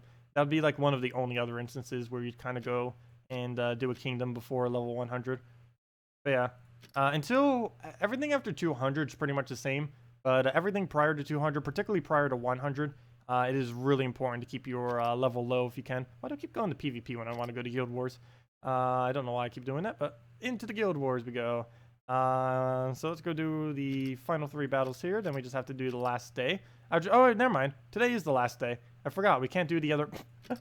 Never mind. We're down to 3 more battles. So we'll go give the redeem code out after those 3 battles. But yeah, I forgot. I can't do Sunday today. I really wish they would change that. I don't know. I really wish they would change it so that you could do all of the weekend battles like from Friday. Normally I do it all on Saturday, but some people may only be on Friday, free on Friday. Some people may only be free on Saturday, and some people may only be free on Sunday. Well, actually, if they're only free on Sunday, the current format works. But for people who are only free on Saturday and not so much on Sunday, they might not be able to do the Sunday battle. And same for people on Friday. If they're free on Friday, but they're not free on the weekends, then they can't do their other 2 battles too easily. And I don't know. I kind of just wish all the weekend ones could be done at once. Like as soon as Friday hits, like just allow you to do the other 3 battles. That kind of doesn't really work thematically, but oh well. That would be helpful. What's a good tradestone farming team? Valkyrie, Rowan, Double Siren with a +2 red, +1 yellow, -1 brown banner. The Dragon's Claw banner, that is. That's normally what I use when I need a budget team for tradestone farming. It's also the team that I've used for the longest amount of time. Recently, I have switched over to the best team in the game that was made possible when Silverglade Kingdom came out, and that was oh, what's the format again? It is Princess Elspeth. Sorry, one second. Thinking. Oh yeah, Princess Elspeth, Bombot, Black Manacles on fully traded Mechanist class, and the Troglodyte, that brown Guild War troop. That team ends up killing in like 30 seconds per cycle, including the downtime for the loading screens, and is the quickest known Explorer team in the game. But the first team I mentioned, the Valkyrie, Rowan, Double Siren, that's the quickest team I know that can easily be built on a budget, because Valkyries are rare, Sirens are rares, and Rowan you can get from completing the Forest of Thorn Kingdom. So it's something that everyone can easily have accessibility to. Personally, I wouldn't advise really doing Explore until you hit around like level 200-ish. Anytime prior to that, you're pretty much better off just doing quests or just doing PvP. The main reason for this, well, for one, it does level you a lot, as someone just mentioned, as you farm trait stones. But the other main reason is Explore, assuming you always keep it at normal difficulty, is the same difficulty regardless of what your level is. And of course, the higher stats you have and the higher your level, the easier those battles will be, since they're going to be the same stats regardless. So you might as well wait a little bit until you actually have the better kind of troop setups and equipment to be able to farm it. Let's see. We'll go, and do we not have a 4 times barrier here? I see a 3. I see a 4. I might just take red instead and bait out the skull. Oh no, the skull. Never mind. That's a bad idea. Scratch that. Okay, let's just take 2 red and purple this way. So yes, that will be the barrier we need. That will be the mana we need. What was the banner? For the Valkyrie, Rowan, double Siren. Do make sure that your Siren is fully traded. If it's not fully traded, go to Zolkiri and Explore to go get it. But the team, or the banner for it, there's 2 banners. If you want to get Valkyrie Souls, which I'm pretty sure you need, I would go for the +2 red, +1 yellow, -1 brown. If you're interested in going quicker, I have tested it, and it is slightly quicker if you go a green-blue banner. Though you probably just want to stick with the Rush Valkyrie, so just go to +2 red, +1 yellow, -1 brown. It's the Dragon Claw banner, the one with the claw on it. With the little brown borders, the red banner, yellow claw. Oh no, we lost a troop! And I don't have Christine X, and I don't think I'm going to bother trying to summon it. Actually, let me summon it. Let's see, we'll throw Elamagrim here. Did we throw barriers? Let me take some blues, actually. And then we'll do the purple thing. He's probably going to steal our purple, though. Or she. Oh, he didn't. Went for the blue there. So we'll throw this. Please don't miss, because we get crystal. Oh, no, never mind. I'm trying to... Fail. I'm trying to crystallize it. I don't even have the trait. Never mind. I'm so used to having that trait. Fail, fail, fail. Okay. Ignore everything I just said. In regard to what just happened. Wow. Mana surge. Well, that happened. Fail. Well, luckily we still win. That would have been amazing if I was like, wait, why is my crystal rise triggering? Oh no, it didn't die. I should use Elamagrim. Fail again. Luckily, it... Oh no, it will live. Oh no. I should just use Elamagrim. That would have been the win. Fail. No, that one was a double fail. Anyways, let's recover from that. Take a skull. Oh, I better not take that purple. Actually, let me throw Elamagrim. Wait, it has enough damage. Let me throw barrier. See if I can get a 4 times barrier. 1, 2, 3. Don't see a 4. 1. No, we gotta go for... Wait, can we do it off of this one? Ooh, no, that's even less. Okay, we'll have to do it here then. That'll be 3 barriers. That better hit. It hits at least 1 skull, so that'll be fine. So we'll do it right there. That'll take off the barrier. And it did bury the right one. So there we go. And that's match. Should have already been match. Oh wait, now we have to hit through its durability though, too. Fail. Oh, we'll go get blues and then we'll throw that in. But that one I couldn't have done anything to. But, which one's more damage? Christine next. So we'll throw that blues. That should be enough damage. And recovered. There we go. That was a lot longer than it needed to be. I failed like 3 times in a row. Hello, Devil DMC. Welcome. Also, hello, Intoxico. Welcome as well. Welcome, welcome. Yeah, I'm playing on my low-level account right now. We were doing the Endless Loop team earlier, too, which worked out pretty nice. Currently, we're on different color, though, so I'm not using that. But I will be doing a video on this tomorrow. Ways to win arena. Or not arena. I keep saying arena. Ways to win Guild Wars when you're a lower level. Let's see.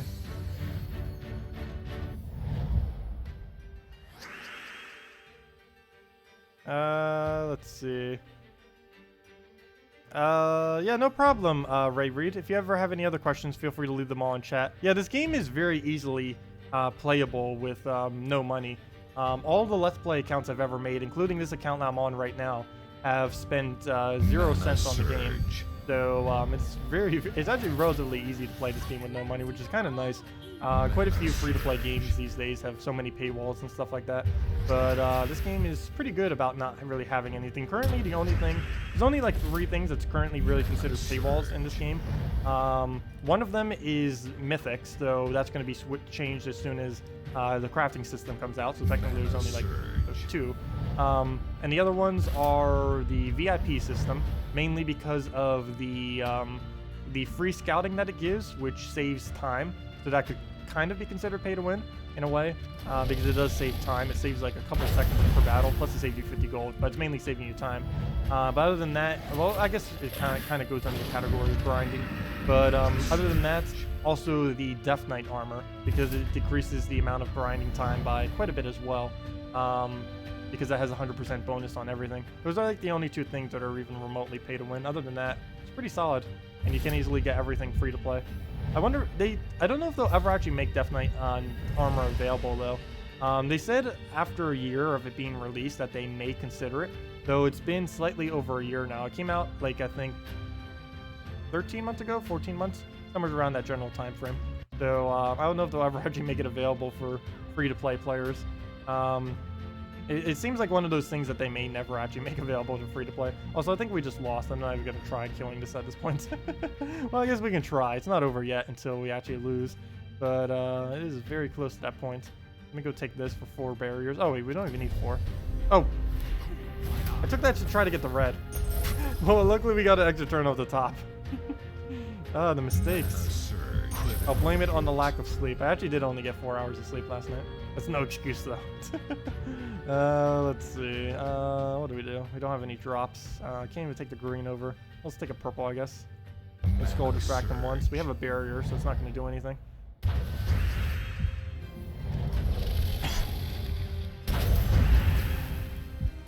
Mana surge. Yeah, a lot of people. I'm glad I could help, Chris. Yeah, a lot of people tend to just watch for the commentary or just to listen while they play. Because of course the game music is kind of dull and stuff like that. I do have it on in the background. I don't know if you can actually hear it though. I keep it on pretty low on streams these days, just so it's not like blaring over my voice. Because I normally have a problem with that with some games where I just keep the audio too loud. But yeah. Mana surge. Wow, will we actually win this? That'd be insane if we can pull this off. We lost our summoner, which is unfortunate. Do I skull distract? No, I think I give him a skull if I do that. No, I don't. Never mind. I don't give him a skull. I'm gonna do a triple right here. Go do that. Oh, I do give him a skull. Never mind. Well, at least he didn't take it for an extra turn. So that's fine. Oh, I get another skull. Well, we'll Dragon Soul right here. We still got a chance. Oh, we didn't get full mana. Come on, Cascade, go. Well, extra turn off Cascade. We didn't get the mana, though. Best thing that could happen is a yellow fall right there. Perfect. Good job, good job. Can we get a triple yellow to also take that skull? Would be perfect right now. I can't get too close to it or else it won't. Let me see. Oh, we get a yellow out of it too. Well, I don't need to get barrier on everything. I just need it to hit that one. So if we can double barrier, that'd be great. The problem is, if I do it right there... Oh, no, that's not even double barrier. Oh, yeah, it is. Wait, that one is. Oh, perfect. Right there. We get barrier there, barrier there. We get skull, we get yellow. And I think that's it. I don't think anything bad happens. Hopefully not. So we'll do that. This needs to hit our Dragon Soul or we're in trouble. We have a, what is that, 66% chance then? No! It didn't hit. Oh, that's not good. Dragon Soul, no! No! No! Come back. Okay, that's bad. Oh, he has Inferno King too. We just lost. Ah. Come on, red. Go, go, go. Oh, we got it. Very lucky. Come on, double El Magrim. That's our last hope is double El Magrim right now. El Magrim into an extra turn, getting all of his mana back, and then El Magrimming again. Well, we got the extra turn part. I need anything that can kill him. Come on, kill option. Brown into purple. That's not an extra turn, though. Purple into blue. That's also not extra turn.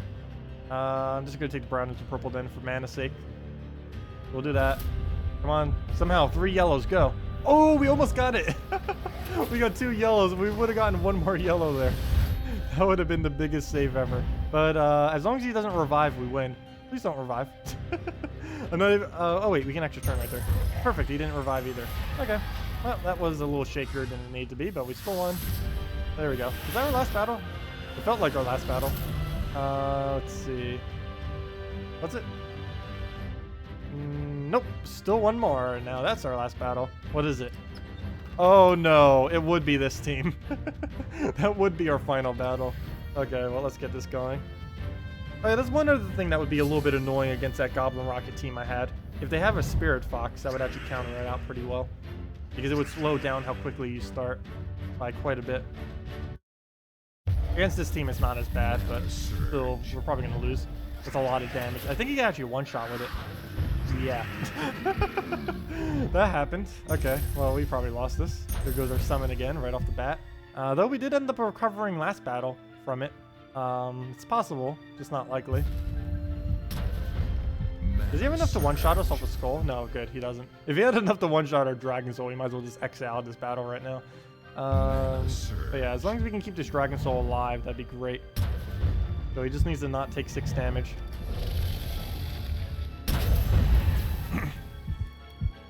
There we go, another fire. We get shield. I might yet to use that right now. Oh, yeah, never mind. He just took off all the yellow from the board. Let's just hope we get lucky off a Dragon Soul then. Come on, extra turn somehow. Go. Nope. Okay. Oh, that's bad. Please miss. Where's the alignment? I think it missed. No, we got a skull.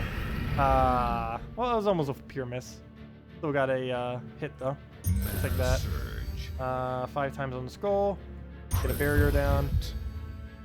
Oh, we have an extra turn just sitting there. Do we get double barrier from it as well? No, we only get single barrier. Is there any ways we can take this for a double barrier? No, because I have to use it here. And we only get 1. But that will be an extra turn. And we do get red out of it as well. So I will do that. Which one gets the barrier? I guess Grim is fine with it. So we'll get that. Another skull, nice. Take out the barrier. I'll take the red to the right. And the main reason for this, well, first let me take the green out of the way. The main reason I'll take it to the right is there is a chance. If we take it upwards, there's no chance we'll get an extra turn. If we take it to the right here, we'll not only get the skull, but we'll have a chance that another skull will drop. And that skull can be an extra turn. And we don't get it, but still. It's just the same as us swiping it, just giving us a chance of actually extra turning instead. Which, of course, if you can attempt it, you might as well try for it. If you're going to do the move anyways. Yeah, this is looking pretty bad. We'll just throw the Grim. Doesn't look like it's going to connect, though. No. And it'll take some purple. Oh, and Spirit Fox will be able to one-shot if it aims for our monk, and it doesn't have a barrier. I have no immediate way to put a barrier on it, so... Can't even take the purple right there, or else we give him a skull. Can't even take any of our mana without giving him something. So, yeah. We'll just have to take like a blue here and hope for a red, which we don't get. Oh, if all 3 of those would have been red. We got triple green to fall there. That would have been amazing if those were reds. Okay, he has Spirit Fox. Oh, there goes the yellows. I'm going to take this on Grim to try to bait it into hitting it, because if it hits our monk, it dies. Okay, good. Didn't go for a monk. What do we do now? Probably have to take a skull. I can't take the blue. That's not an extra turn. Can't take the yellow-red. Actually, no. That would be too... No, we wouldn't have an extra turn chance. And even if it was, it would just be a chance. We'll just take it over here. Try for the purples here. Oh, now that's what we needed. Purple, purple, purple. Right down the line. Now that was pretty lucky.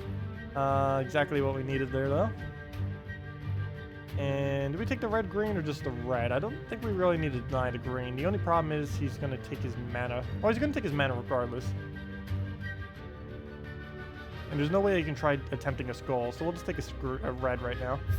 Preferably I want to take brown or yellow, but I don't have any way to do that based on the current board. Oh, if he does it on brown, we lose. If he does it on brown and blue, we lose. I can't even attempt a skull. Or color. Can't really attempt anything with anything that we have available. I guess we could... No, there's really nothing. I'll just play it safe and do the blue over there. And see what he does. Please miss. Please miss. Miss, miss, miss, miss, miss. And it misses. Nice. Okay, only gets a single pair. That's definitely better than an extra turn and full mana. So we'll go for a purple... Oh, never mind. There's a skull. That's unfortunate. I have to waste my turn on a skull. Oh, wait. No, I don't. Okay, we'll just take that over. The only problem with what I just did there, though, is now we're poisoned. and he can keep removing the barrier from our monk if we do get a barrier. Though I don't even think we'll be able to get another barrier on it. I might as well just let it die at this point, and just try soloing him with an Elmagrim, which is possible, but very unlikely. Oh, oh, speaking of unlikely, what just happened? What just happened? Okay, I'm fine with that. Yeah, that was lucky. That was beyond lucky. I think we can extra turn the yellows. All we have to do is hit one of these lower rows, like right there.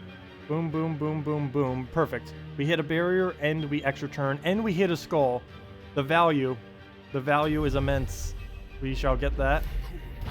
Oh, wait, yeah, never mind, got it. Oh, and we get a 5-time skull right there. Wow, what is this luck? If we win this, this is amazing. Take a skull. We still have barrier. The problem is 50% chance per turn the barrier will get destroyed off the poison. I think I will take the skull just to get the spider out the way, and then we'll throw down the purples and hope that we land. I really don't want to take this here because there's a chance we'll give him a purple, which I don't want to do. Good, we didn't give him. Stop taking our purples, I need those. Okay, so here's the final chance. Oh, we got to keep our barrier too, nice. So we'll throw Elmagrim, hope it lands. Come on. Ooh, ooh, ooh. Okay, that could have been worse. Could have been better. Okay. Oh, there goes our barrier. He's probably going to die next turn. Not much I can do about that. Or unless it goes for Spirit Fox on the hero. I mean, on the Elmagrim. Let's see. I don't have any good drops. I guess I could take a purple into the blue, which will give us a purple for next turn. So we'll do that. He'll do his drain. Okay, hits on Elmagrim. Skull up there. I'm probably going to have to be forced to take that. That, or we can let the monk die. I think I might let the monk die in an attempt for a skull right here. Though, how much damage is that? 24 into 31? Never mind. I'm going to take the skull. That is exactly enough damage to kill him. So if we can somehow miraculously get another skull after this, that'll be the game plan then. So I'm going to take the skull. That's exactly 55. Oh wait, doesn't it gain HP? Gains 1 life when an ally casts a spell. Well, we're going to hope he doesn't cast a spell. Extra turn! Amazing. What do we throw? If we somehow win this, the amount of luck we've used to win this battle. Let's see. Maybe I should take this brown because there's a chance we can get a triple yellow. Then again, there's a triple yellow over there. It would give us barriers. I'm just going to rush the purple though. Mana surge. Okay. Let's see. What does it have alignment on? I think we lost here actually. Or does it miss? Wait, does it completely miss? Like completely? Like it doesn't get a single pair? I think it doesn't get... Oh no, it does. It gets 1 pair. But it's only 1 pair. Oh, if we get a purple, he doesn't even get that. Please, purple, purple, purple, purple. Ah, 1 off. Oh no, we gave him extra turn. No, our luck ran out right at the end. No. Okay, good. He could... Oh, never mind. That was enough damage. Never mind. Ah, so close. So much luck in that battle, but then we had the horrible luck at the end. Figures. The one move that would have given him an extra turn. Oh well. Oh, there we go. That was Guild Wars this week. How bad did I do compared to the rest of the guild? 16,495. I guess that's not too bad compared to some of the people here. Actually, it's one of the highest ones in the bracket. So I guess that's not too bad then. Interesting. Okay. What a way to lose it. Out of every way to lose it. That was really close. That was a really intense battle. I was not expecting that many lucky casts. But you gotta try them or else you never get them. Enter better guild plus facing Paragon. Let's see. Wait, these are your battles for Guild Wars on your Let's Play account? Why are their stats so high? Because it's based on, well, for one, the Paragon and stuff like that end up becoming pretty much as strong as any other of the top guilds. Because pretty much every single guild has a really strong player in it. That's like level 500, 1,000 or something like that. A good majority of guilds do have a really high player like that. And generally, because everyone else is weaker in the guild, they just rise all the way to Paragon and the rank below it. I forget what it's called. Herald or whatever it's called. And then it's just ridiculously hard to win against every Paragon of every guild if you're a newer player. because you still have to fight ridiculously hard battles. But yeah, every guild, it's based on guild. It's not really based on the difficulty of the people there. So low-level players still have to battle like the most impossible of battles in Guild Wars, which is a little bit unfortunate. There are teams that can beat them, but as you can see, sometimes you get trolled or get very lucky. I don't know. But it is possible to actually beat every single team in the game, even with very weak teams. And we showed a team earlier that was able to do it. It was working pretty nice too. The Endless Loop Red-Yellow. We can win literally against everything. The only thing it would be pretty bad against is Spirit Fox. But other than that, it can win against pretty much everything. As long as you don't have Freeze or Spirit Fox or fully traded Bone Dragon. As long as you don't have one of those three, that team can win against anything. As long as it starts getting the loop. Because once it gets this loop, you instantly win. As long as you play the board correctly. Let's see. What else was there for questions? I think I got them all. But yeah, I think I'll go and switch back over to my other account now. And then we can go do team builds and stuff. And then I'll go give out the other second redeem code for today. Once we do, let me just see what our PvP thing is. I also want to see how close we are to the next event thing. I might try for it. I don't know. Probably not worth it though. Hey, we got to win. What are we using for our defend anyways? I think it was something with the Dragon Soul, Giant Spider, Shadow Dragon, Element of Grim. I went for the purple spam thing. Which works out pretty okay. Events, let's see. Oh, never mind. We just got the 31. I'm not going to bother going further. Tsarion's useless. And the amount of time we'd have to invest to get 50 gems and 6 event keys is not worth it. Wait, don't we get the last upgrade? No, we already got all the kingdoms upgraded.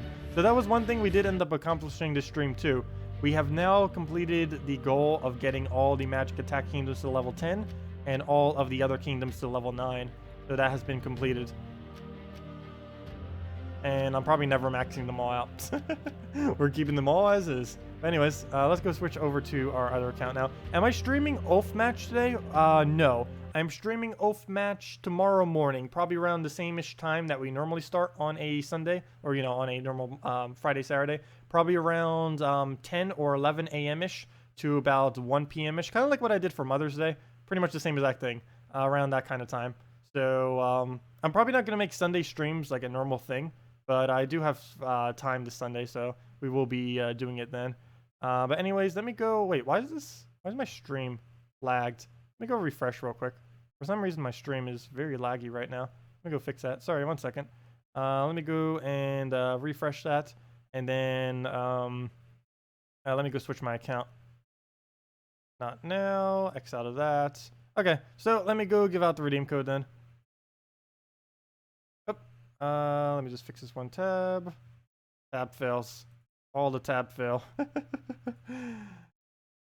Oops. This tab is not cooperating. There we go. Good enough. Anyways, X out of this. Screenshot tab. Open up the file switcher. I need to make some kind of program that can automatically switch these, though I have no clue how to do that. The devs need to do that. Quality of life improvement. Make it so you can have multiple accounts without having to go through all this mess to switch it every single time. That'd be great. They're probably never going to do that, though. Would love if they did. And I'm pretty sure I know it's more than just me who likes having multiple accounts. Almost every game I ever play, I make multiple save files or accounts. I rarely ever only play one save file. Well, let's go place all those in there. Place those out. Go get my other account, my main accounts. Copy those over. Because the process to have to switch these is so ridiculously annoying. Much more convoluted than it needs to be. Once you know how to do it, though, it's pretty simple, but they really need to simplify it so that anyone can do it whenever. There we go. Okay, well, let's go and claim our glory. Or our tribute, I mean. It's not glory. Oh, only a 6. That's actually really low on this account. We end up getting a 4 on my other account. It's like, hey, that's actually kind of high. On 6 for this account, it's like abysmally low. Oh yeah, I forgot. I did end up redeeming the other redeem code earlier. I accidentally did that. 2 treasure maps, 1 gem key, 200 souls, and 2,500 gold as normal. Oh yeah, and we're going to be giving another one out too. Let me just see what we get from this. What do we get? Oh, that's better than some of the ultra rare drops. What do we get for PvP? I guess 2-3. 5-2. I guess won the numbers right, kind of. That's actually a lot more wins than I was expecting. Is it my normal team? Yeah, it's just that. Because people are getting trolled by Devour. It's easy to see how many people are getting angry by Devour. All you have to do is set that as your defend team, and see what your win rate is. And if it's a high win rate, then people are getting trolled. Wow, we have a lot of gold right now. I might need to dump that next week. I don't know why I'm even accumulating it. Oh, I know why. Because of the Guild War thing. Or not the Guild War, because of the crafting system. We do now know that the crafting system will be running off of souls, by the way. And that there is indeed a new resource coming next patch. When the crafting system gets implemented. Oh yeah, don't accidentally do my battles now. That would be horrible. That would be horrible if I start doing my battles. Oh no, we went down to 5th. What is this madness? I think we still have some people who didn't do their previous day's battle. Yeah, Holog. Holog normally does them all on Sunday, though he's been 2 weeks in a row where he didn't end up doing all of his battles, which is unfortunate. Need to double check with him later on that. Also, our new recruit did pretty good. Oh wait, never mind. Well, he still did pretty good. He did 5-0 every day except for today. I don't know, what's really hard today that might come out? What is today's color? Today is green. Oh, green is normally a pretty fun day. Double giant spider, double kraken. Haven't lost with it yet, though today may be the day that I lose with it. We're still on our perfect win streak, and we'll be doing the video for this later. We already did, of course, our Let's Play account. But yeah, let me go do the code. I keep delaying it. I'm not even intentionally delaying it, too. I just tend to keep talking about things. But let me go do the code already. Yeah, let me go find it real quick. Not there. There it is. Oh yeah, I need to go to the April redeem codes now. April redeem codes. I still have not used a single one yet. Oh wait, what? There aren't any here. Wait, what? What?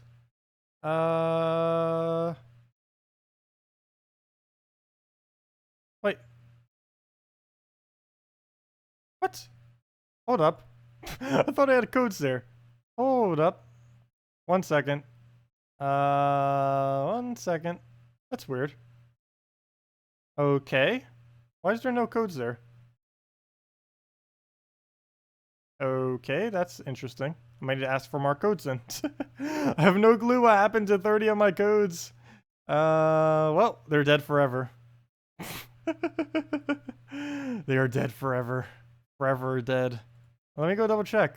I still have codes, don't worry, I still have codes. I just don't have as many codes as I thought I had. I can always just ask for more.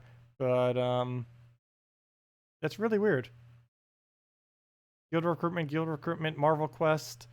Other comments, guild recruitment. Yeah, I don't know what happened. Maybe she retracted them because they weren't being used at the time, and then she kind of just deleted them all. I don't know. Weird. Let me check. No, I'm not gonna bother checking. Let me just go use the most recent codes. Now I need to find where on earth those are. Let's see. Where'd they go? Codes are back. There they are. Codes are back thread. So we'll go do that one. This one definitely has some. Oh, these are all the funny ones too. So she wanted me, Salty wanted me to use all the funny ones. So, codes are back. Let me go mark this so I know that these are the codes. Codes are back. Oh no, I can't rename. Oh no, when someone sends me a message, I can't rename what the thread is called. I can only rename it if it's my own message. Fail. Oh well, I'll recopy them into another one. But anyway, which one should I do? Codes are back. There's actually a, really? That's an actual code. Oh gosh, I gotta recopy them. Let me make a new posting. I know an easy way to do this. Let me just email or mail it to myself on the forum. That'll be the easiest way to do it. New message, copy paste. Early June codes. Make it so it's easy to see. Make it so it's easy to see on the other side. 1, 2, 3, 4, 5. And there we go. There's all of our codes. And then we'll mark them as we need. Mark that one. Copy it. And copy. Message. Body seems unclear. Is it a complete sentence? What? I will type in the text. This is a complete sentence. This is a complete sentence. Let me send this to myself. I literally just typed that. Oh wait, never mind. It did it because I didn't type a... Never mind. I didn't type a header. Fail. Wait, I did type a header. Oh no, I forgot to send it to myself. Fail. Failing a lot. There we go. Will it say it again that there's no body? Please don't say no body. Okay, this is a complete sentence. This is a complete... I spelled complete wrong. Sentence. Let me post to myself. There we go. What even? There we go. Message. That actually worked. That actually worked. Okay, anyways, we got the code now. After all that mess. All of it's organized now, though, so we're ready to go for whenever we need to do it again. So, anyways, code is back. Codes are back. I probably should have posted this one back when they actually came back, like about a week ago. But there we go. Codes are back. Also, all these ones are... I did not make any of these custom ones. All of these are custom ones that I will be doing for like the next week or so. Probably for the next 2 weeks or so. The fails are strong. The fails are very strong. But all these codes I did not make. So any of the funnier ones. Or weirder ones. Contact Salty. But yeah, there's some really interesting ones here. Obviously, I can't say what they are, or else you'll know what it is. But there's some interesting ones in there, for sure. Oh, there's a really funny one. Oh, I wish I could say what these are. Oh, there's some really good ones in here. I wish I could share them. We'll find out what they are in a week or so, though. Because I'll give them out over time. Anyways, there's the code. Let me go get it into the thing. I'll go get the link as well for where you actually use this thing. There is the thing. Code has been used past the max uses? Oh. Tacet trolled us? Wait. Code's back? Wait, did I copy paste the wrong one? Let me go test it real quick. Wait, did I already use this before? Or did she accidentally give someone else the exact same code? Let me see. Oops, I did that in the wrong order. Let me put that there. Tacet. Is it max usage? Let me double check. Codes are back. I'm not a robot. Redeem. This code has passed the maximum uses. Oh, she might have gave it to 2 different people. Wouldn't that be a huge fail if she gave the exact same ones to me as she gave to, what's her name? What's his name? Farderler. Okay, let me do another one of the funny ones then. This one's probably not taken. Let me do the other funny one then. Okay, let's go post that one.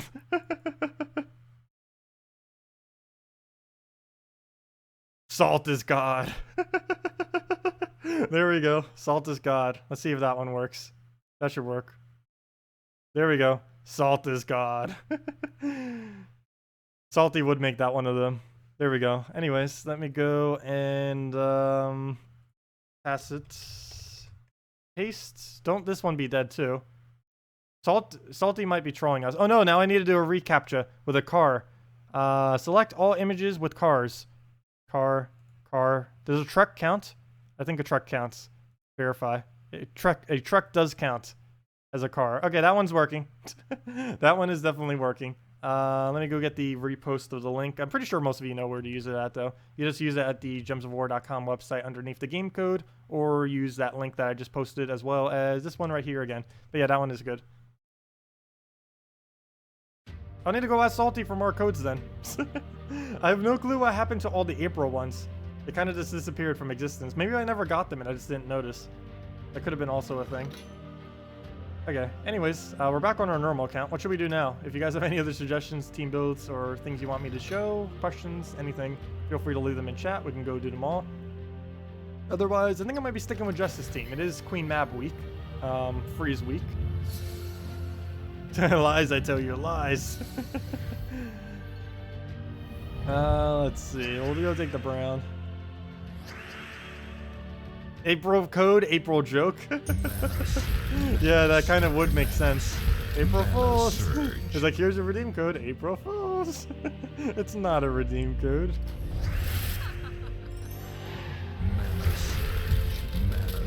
Let's see. We'll throw down blues. Come on, go.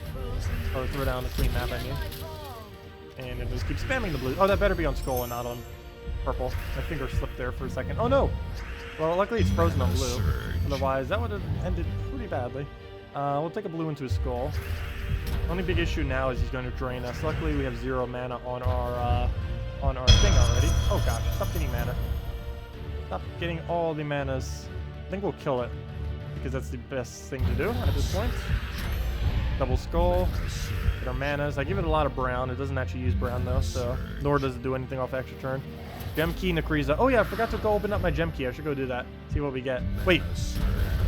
Oh, Nekriza. I thought for a second you said Amnesia. I was like, what? No, okay, Nekriza. Nekriza's still a good drop if you didn't get her to Mythic earlier. I'm pretty sure most people did, though, because you get a bunch of red purple the week that she came out, and I'm pretty sure a good majority of people got enough copies to get her to Mythic. But if not, there you go. Have it one step closer. Yeah, we'll go see what we get. Oh, come on. Killed our Justice. We're winning, but still, how... She's trolling us. The game is trolling us today. We'll go throw the reds down right there. And then, sure, we'll get Queen Mab. Do Queen Mab into the Kraken. That should be enough damage for the win. And if not, we could have just kept taking extra turns, but it is, so that's match. Runesmith. Oh, I really wish they would have made Runesmith with the capability to actually create runes. I guess they thought that might be too overpowered if it could make trade stones. The week he came out, there was 2 times trade stones, but it never actually gave him the ability to make trade stones, unfortunately, which would have been pretty cool if they did. Anyways, let me go take out that one, but let me go see what we get from the key. Oh, did I even claim the mail? I didn't. We get 2, of course, the normal reward, 2 treasure maps, 1 gem key, 200 souls, and 2,500 gold. And we get from that, what do we get? Horse banks. Crash. Let's see, what am I saving for right now? When are these resources actually going out? Oh yeah, I keep forgetting. They're both coming on the same exact week. The week heading into June is going to have so much stuff. The last Monday of this month, not next Monday, but the following Monday, has a new legend coming in the event key drop pool. Then the Friday after, we get a new mythic. So we're going to be like 0 keys by the end of the week. We have a lot of stuff to cover that week. Next week might be a little bit towards the duller side. Well, maybe not too dull. There's a lot of interesting White Helm troops that we're going to be able to do next week. Most notably the High Paladin. Also, here's the link on all that stuff, by the way. As far as when events and stuff are coming, what they do, all that kind of stuff. There's the link. If you haven't bookmarked it yet, definitely do so. Just open that in a new tab. Really good resource for finding pretty much everything Gems of War related. Really nice to have to reference, because you'll know and be able to allocate your resources accordingly based on what's going to be coming in the future. Just not the right team. Could do the 1 kill real quick. Claim our free gold. If you refresh the page right after the first redeem, you won't need to replicate the code. What? If you refresh page right after first redeem, you won't need to replicate the code. Oh no, would you? Let me see. If I type in Tacet. Well, my name's so short that it doesn't even matter. Plus it has the drop-down menu under Chrome where I just have to click twice and then boom, it's already in.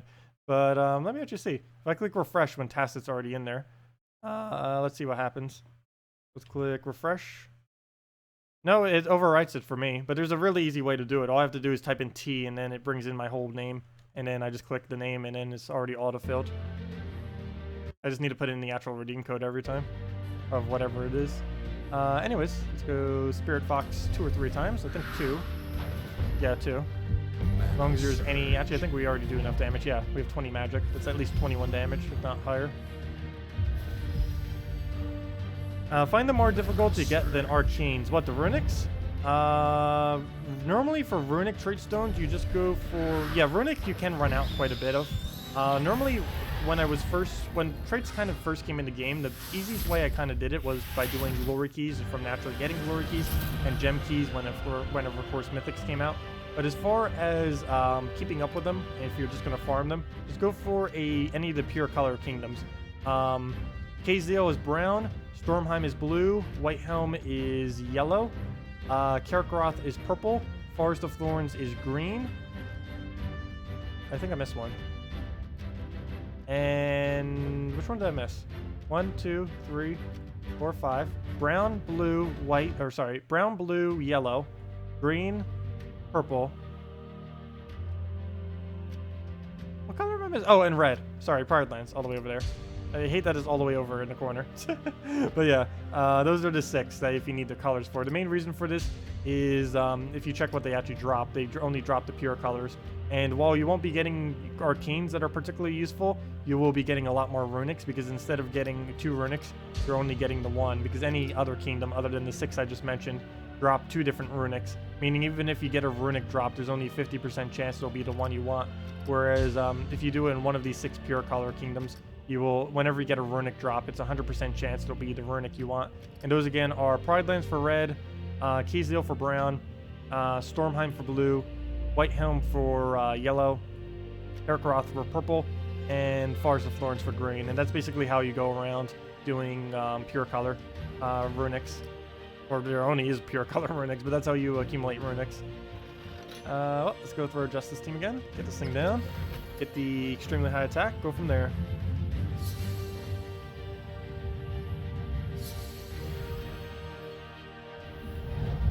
Okay. Well, we'll take these skulls right off the bat. Try getting some blues. Prefer to get Valkyrie up first if we could, though that works as well. Getting that huge amount of blue, we'll throw down on skulls and then go from there and see how that pans out. No! Well, lucky he's frozen, but still, that's a lot of mana for him. Mana I wish he did not have. Well, can't undo that. Very lucky on there. So I guess we'll just start getting Valkyrie up. If nothing else, we can use it to try to deny some of his purples. Deliberately giving him some purples there so he doesn't get a giant spider action turn. Please don't do it on blue. Good. We're safe. And it misses. Thanks to denying it earlier. Or at least that helped anyways. Oh no, he did do it on a... We don't have any red or yellow on the board now. The slight issue. I guess we'll take a purple and a blue then. It's a double blue. Still a little bit short on mana though. Oh gosh, he has Devours. That is not good. I can take a skull. That's not really going to make too huge a difference. It's going to make a difference though, so we will throw that down. And don't get Devour. Okay, good. He didn't even cast. Come on, infinite loop. We got this. Don't miss, don't miss, don't miss. Got it. Is that enough mana to really get it going? Well, let's play it safe. Take skull. One skull. Only one. Never mind. Oh, there we go. 3 times skull falling from that skull. I guess that works as well. We'll do that. Throw it down again. Sure. There we go. And one more skull. And one more skull on top of that. Wait, is that enough damage already? Yeah, he has exactly 100 HP. There we go. Let's match. There we go. Perfect. Oh, you got a maul from the gem key. Nice. Yeah, Great Maul is pretty good. Normally I prefer trading Gorgulpa first because it's a better tank. But yeah, Great Maul is still a really decent troop to have. Especially if you can get it traded, though it's not a necessity to get it traded, though. It used to be a lot better traded, not so much anymore. I used to have a 15% chance to devour on whenever it was traded. Now it gains 2 to all stats, which is somewhat useful because there is a... oh, let me just spirit box this. I think we just won off of that. It is somewhat useful because there is a troop coming on... the next mythic coming out on June 2nd currently does scale off of your team's magic, and the Great Maul would be gaining additional magic. That'd be kind of interesting if that gets used within it, because that's one of the few troops that actually gains magic over time, other than just using a humility on your team, which may be a little bit too much mana conflict. We'll have to see. There's still a lot of testing we'll have to do when it actually comes out, as far as what we'll do for the new mythic, but it should definitely be pretty strong. But yeah, Great Maul, very lucky. Suggestions for green teams? I would definitely suggest using something Dark Maiden related. Personally, I use Double Giant Spider, Double Kraken. Of course, that's quite a bit more expensive. You can try going Dark Maiden with like a Salvani Moor or something like that kind of build. Just putting like all of your green damagers behind a Dark Maiden. Make sure you have at least one summoner as well, of course, just to make sure in case you lose anything. Not a necessity, but definitely very helpful. And yeah, it's pretty much all the things. As far as a specific team, I don't know exactly what you have, but you normally base it around giant spiders into very high damaging purple troops, or you base it on, which also gives you summon, by the way, since it can summon, or you base it on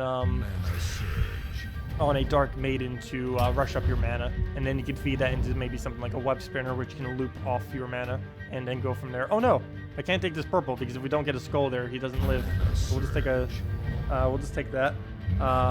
He does have double Astral Spear. He's not throwing it though, which is pretty lucky for us, because he can get a kill with it once he throws both of them down.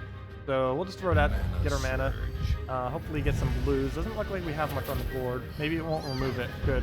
Didn't remove the blues. Actually moves them closer together, making it slightly better for us to get an extra turn off it. Throw that down, and we do get a Devour, no extra turn though, but that will make sure it doesn't die to random scrolls or anything like that. Won't be able to die to the Astral Spirit. Actually, we killed the Astral Spirit, so we definitely don't need to deal with it anymore. That's nice. Mana surge. Yep, double spider. Do keep in mind that you may want to switch the order. Personally, whenever I'm up against a Corvash, I set it as Kraken, Kraken, Giant Spider, Giant Spider. Otherwise, I set it as a Giant Spider, Kraken, Giant Spider. These are normally the two orders that I use it in, depending on what I'm up against.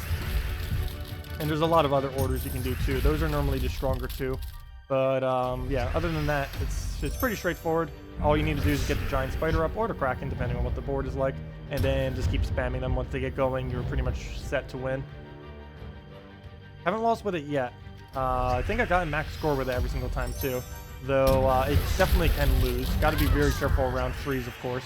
Don't normally see that many freeze this late in the game though, which I'm kind of grateful for, because freeze is definitely very, very annoying.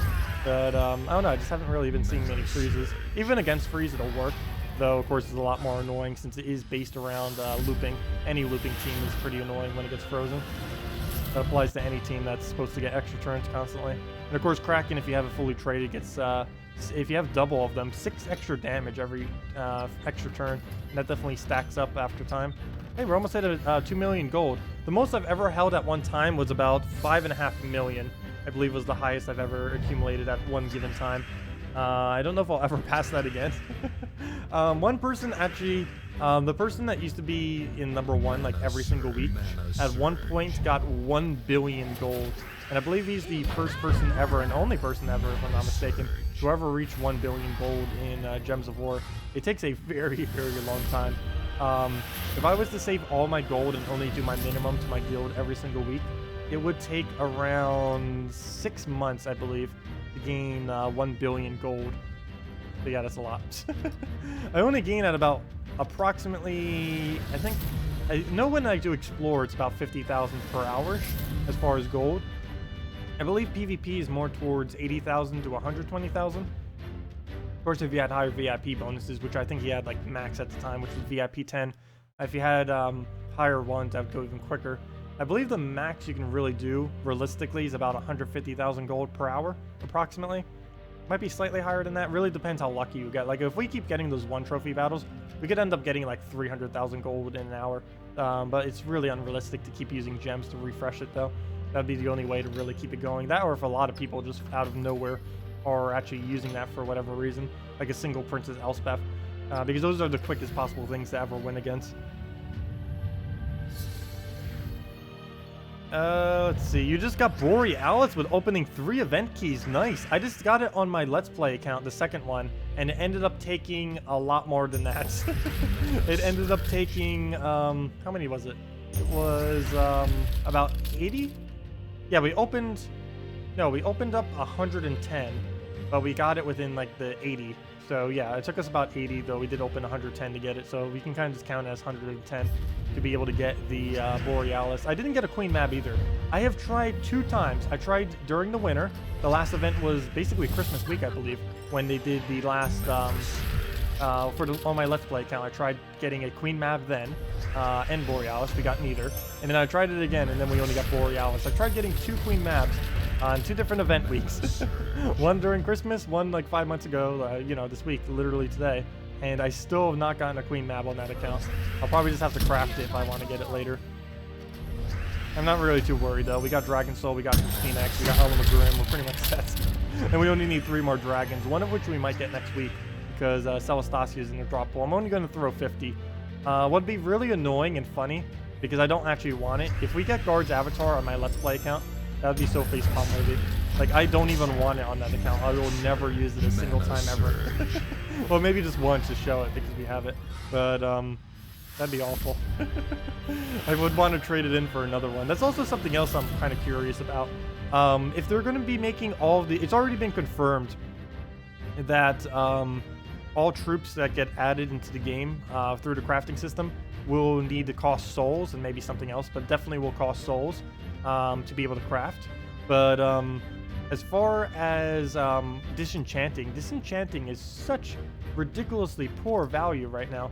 If you go check the disenchant, like a legend, we only get 100 souls for disenchanting a legend. What's even funnier is if we go to a mythic, I'm not going to do it on Amnesia in case I accidentally click it. Could you imagine if I accidentally disenchanted my Amnesia? That would be so ridiculous awful. Though I could probably contact them and get them get a new one if I did do that. Because there's plenty of proof showing that I do have one, and they can easily. I would give like 10,000 souls, 100,000 souls to get that back. Let's see. Anyways, why did I click Blighted Lands? I was trying to find a mythic and I go right to Blighted Lands mythic. Let me go to Dracula's. I don't mind if I destroy one of these on accident, which I won't, but there. He's only 150 to disenchant a mythic. They are definitely going to be rescaling that. If they do not rescale that, there's something wrong. So even though they said that you will not need troops for to craft, you kind of do, because I can almost guarantee, though it has not been confirmed, they may end up rescaling the amount of souls that you get for disenchanting them. Because as of this current moment, it is such poor value disenchanting troops, and I wouldn't be surprised if they did rescale it some. Particularly legends and mythics and epics. Like commons, rares, and ultra rares, I can kind of see the value being okay. But for epics, legends, and especially mythics, they're very unbalanced as far as how much souls they get compared to how hard it is to actually get the troop. Hopefully they don't forget about that. I don't see how they could. But we'll just take that off the top there. Will poison remove barrier? Yes. Of course, there's a 50% chance that it will, but yes, poison does remove barrier. Dragonian Monk and stuff like that in Guild Wars, whenever you're up against poison, can be a little bit annoying, because unless you have a cleanse, they will be able to break your barrier every single time the poison procs. Yeah, do keep that in mind and be careful around it. But yeah, poison does break barrier. It's just not a guaranteed chance that it will, because it only triggers half the time. Oh, we got it on red. Nice. So we'll get that going. It should be enough for justice. And then we'll see what we can do from there. A lot of blue, not that many skulls, but we'll still throw it down, see what we can get going. There we go. One poke. Throw to Queen Mab. Get another poke. Go from there. Should be good to go. Poke number 2. Do we get it? Yep. Poke number 2. He dies. Throw another one. Keep it going. And I think we won at this point. Was this first turn? I don't know if this is first turn or not. I forget. But there we go.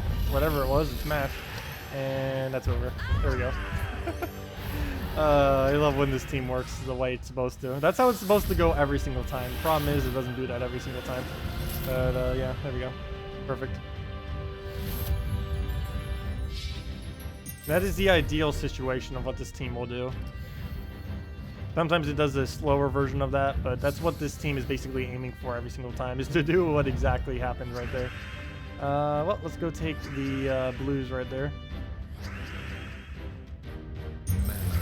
Justice turn 1. Very bad board to throw that on though. But we still managed to hit, so we don't have a follow-up unless we get Valkyrie somehow. And this definitely is turn 1 this time, but I do not see any way that we can really recover from it. Oh no, never mind, we just Valkyrie it. Come on, Valkyrie, get alignment somewheres. Let's see the most perfect Valkyrie cast. Let's turn 1 win this. No, I don't see extra turn. This is a problem. Oh no, I see blue. I mean a green. Green is the blue extra turn. There we go. How did I miss that? Gosh. Okay, this is still turn 1. We got this. Please don't miss, don't miss, don't miss, don't miss. Got it. Come on. Almost there. Queen Mab into a Justice. Actually, I don't even need a Queen Mab, but we'll throw it. That's definitely enough blues. Wait, is double skull enough damage? Yeah, it is.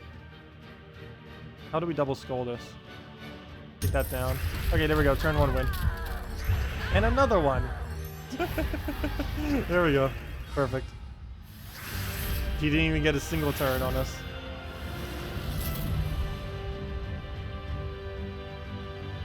Yeah, I don't know if they're going to scale back Justice. I would assume they would.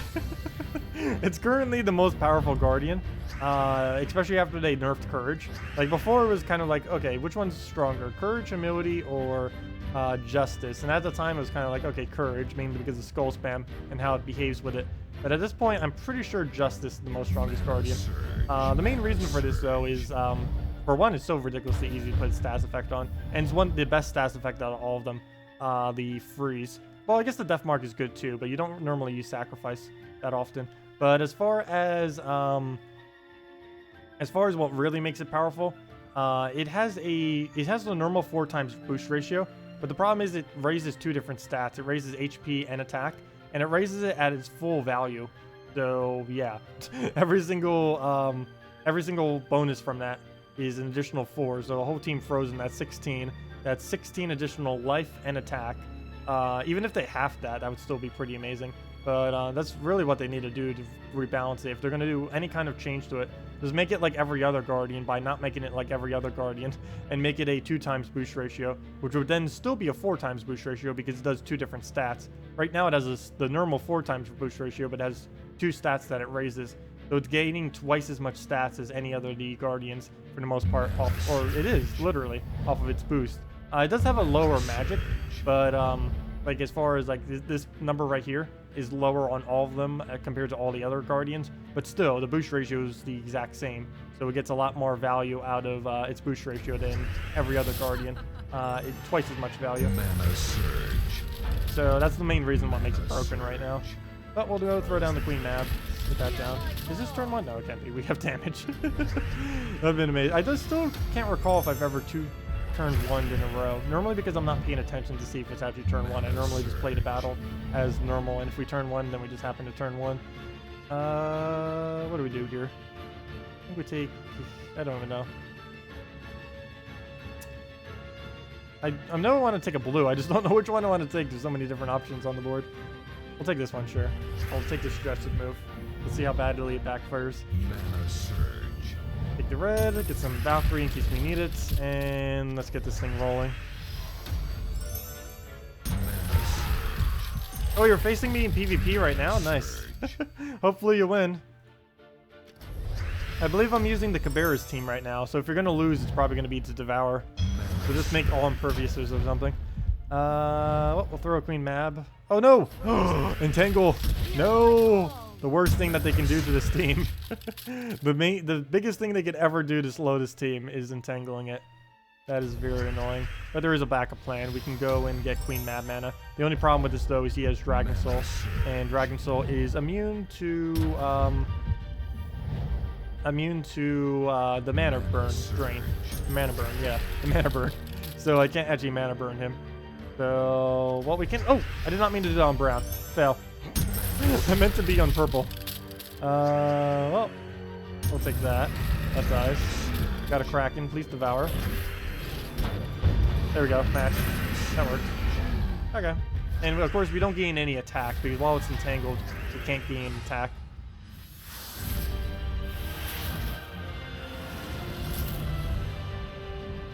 Oh, the Cabrera's got you at the end with the Devour. Ouch. Yeah. Is there a way to make the team work without Kraken? What's the best way to get Kraken? Oh, you can make this team work without Kraken, yeah. You can put pretty much everything in anything in first slot. One of my other favorites to use here, though you'd probably need to use a slightly different banner, is Soothsayer for the board control. Normally I don't use it because it takes a little bit of time to think where you actually want to use his ability, but Soothsayer is what I used for the longest time here. Another one that people tend to consider the strongest possible option is the Archer class with a green weapon, or really any weapon, but what would be the best weapon choice? I sometimes use Cauldron on it just for fun because it covers every color and it kind of works. There's a lot of options, but using any hero weapon with the Archer class in first slot is also another option that people tend to use, and just use some kind of board control or just really any weapon for the most part. And that's another option. You don't actually need Kraken for this team. I like using Kraken mainly because of what you just saw the previous battle. If they have immunity to mana burn, but they don't have immunity to Devour, we can use the Kraken to devour them and then just break free, and then we're good to go. But yeah, you don't have to have a Kraken to make this team work. It's just nice to have, but it's not a necessity. It's just my preference for using it. Mainly because if we get entangled or disabled, there's always options. Because with a Kraken, we have the Devour option, and even if they have Impervious, we have the Tentacle option. So even under Entangle and Impervious, you still have a way to work. Thanks for all the awesome tips and the codes. No problem, Chris Tiger. Thank you so much for the $25 donation. Greatly appreciated. Helps out a lot. Let's see. But yeah, if you have any other questions or anything, feel free to always leave them. Always here to help. And of course, we're here 4 times a week, or at least on schedule. Mondays and Tuesdays from 8 p.m. to 10 p.m. Eastern Standard Time, as well as Fridays and Saturdays from 10 a.m. to 4 p.m. Eastern Standard Time. And also, the redeem codes below should still be working if any of you are just getting here. Should be for the next probably 15 minutes or so. It's based on claims. I believe the claim on right now is 250. I have no control over it, though.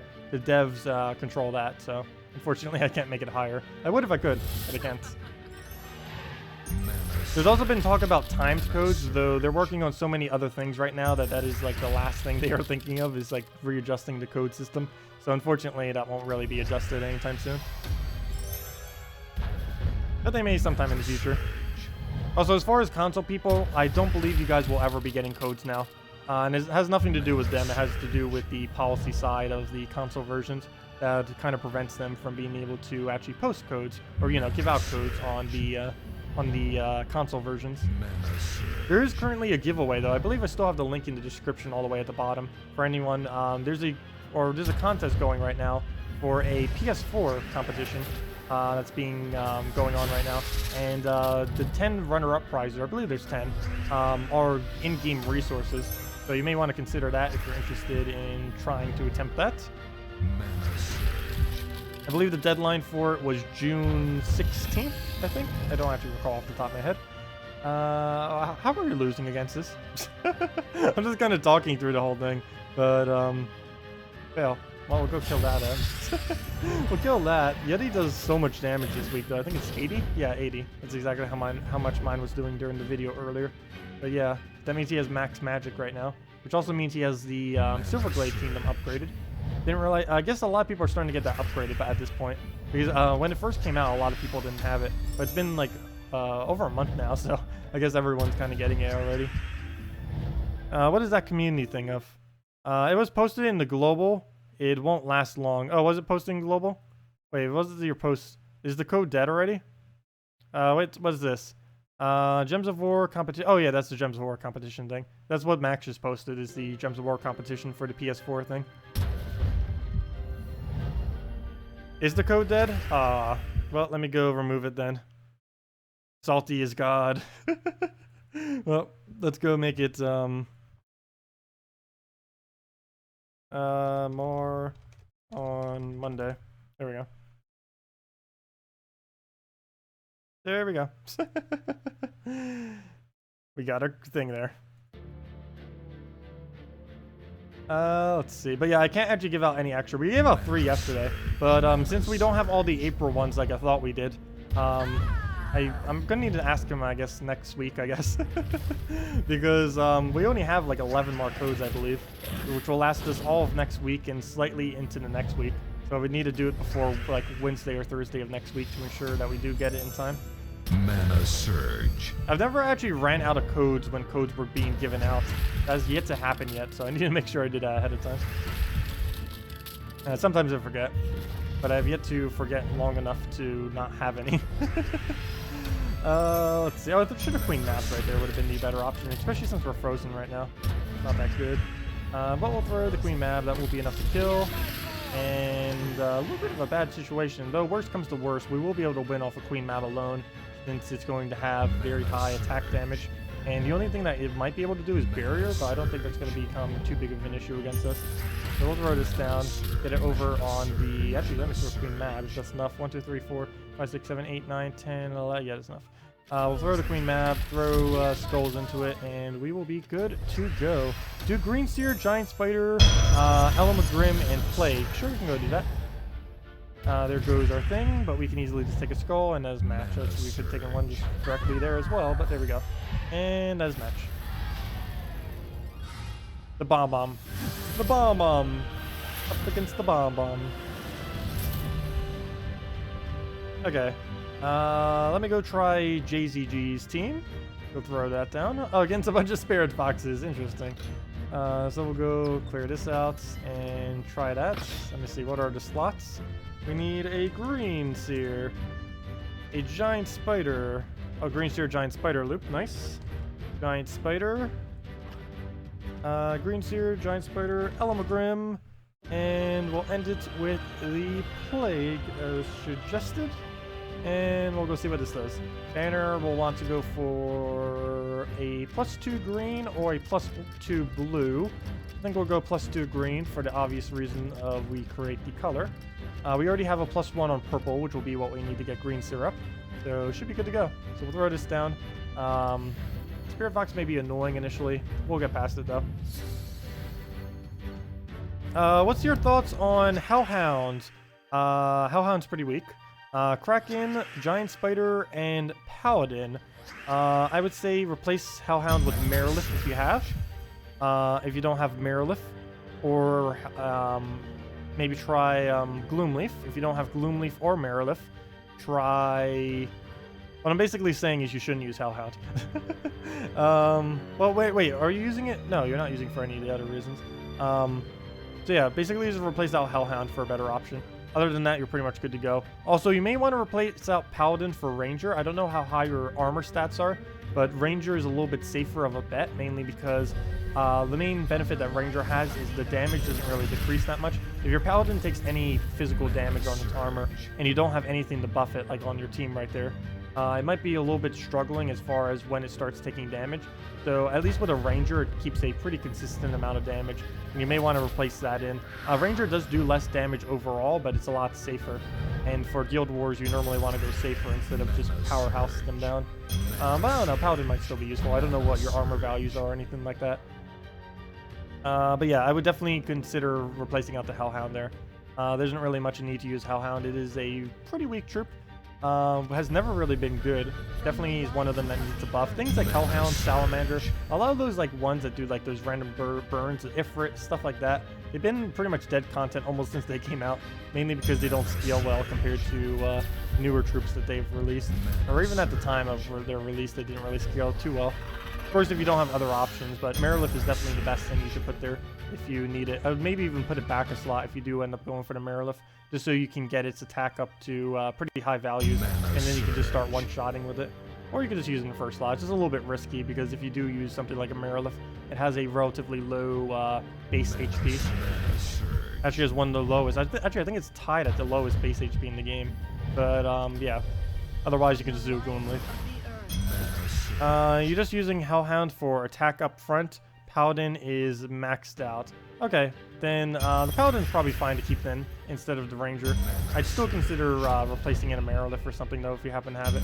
Otherwise, maybe a Minogor or something like that. He has a pretty high attack base value that you can use there as well.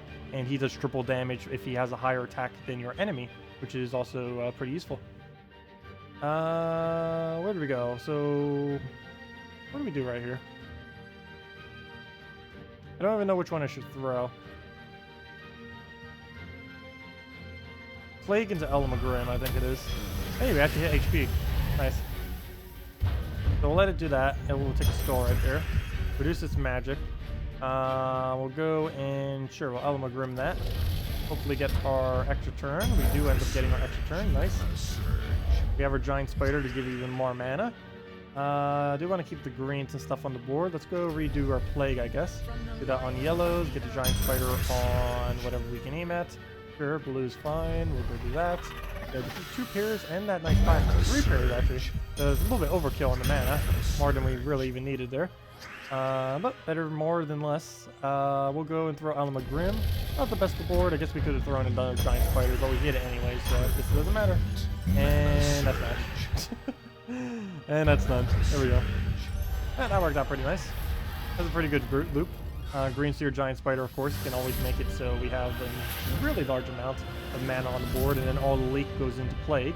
Plus the Plague still has the reduction. So yeah, that actually works out pretty nice. I don't think I would actually use it as a normal team, though if we needed like a backup plan ever for a team, that does have a lot of impervious, a double impervious there. Can't really use it on Guild Wars though. We'd have to replace out Giant Spider if we did. And at that point, that would kind of take away the whole synergy of the team, since we don't have the loop between them, and we wouldn't have the ability to place a bunch of purple to make Elamagrim work as well as it does. But yeah, that's pretty solid for PvP purposes. How do you think about Gorgolfa, Christinex, Dragon Soul, and Queen Mab team? That works really strong.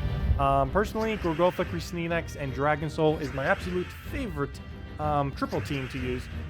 I don't really know of any triple team that's really more consistent than that. Oh, actually there are plenty, but it's my personal favorite as far as safety and just going for a triple team. It can be a little bit slow at times, but it is the team that I normally prefer doing for my safe team. But yeah, Gorgotha, Dragon Soul, Christine X, really, oh, wait, never mind. Yeah, that's the right one.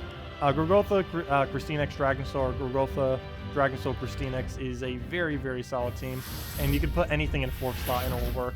So yes, it is definitely fine using a queen map there. Let's see. Let's go and... Oh, we'll just take this guy. I really don't want to have to. Anytime I see a Cabarrus, I'm like, no, never again. Hate these things. Except we'll have to do it like a billion times whenever we do Guild Wars. Every single time. We're always going to see it. It's just inevitable.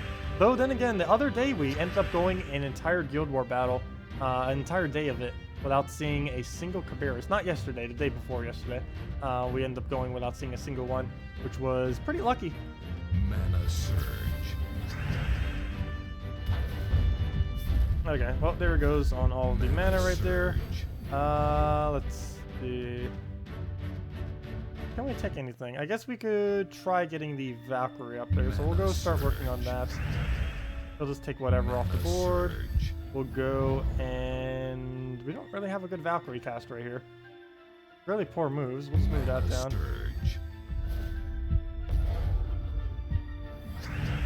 Okay. He's still going. Oh, there we go. We can do it on brown. That's not too much mana, but it is a turn. I may just wait and just take the blue manually. Mana there we go. Surge. Oh, please leave that there. Thank you. There we go. Oh, excuse me. There we go. We got it. We won. That is match. Success. Pure success. Do we throw Kraken or do we throw the... We throw Kraken because it might die. There we go. Speaking of might die, well, we got the Devour, but we gave it a bunch of blue. Not the best of things that could happen there. Surge. Let's do his turn, gosh. Okay, now it's not his turn. Let's see. Whoop. Fix other tab. Here we go. All is fixed. Oops, that unfixed it. Unfixed. And fixed again. There we go. Where were we? Throw down the skull right there. Hopefully get the alignment. We do get the turn. We can take the blue into the yellow, and I think we will go for it. He'll take this random skull. We might be able to get Queen Mab off here too, which would be pretty nice.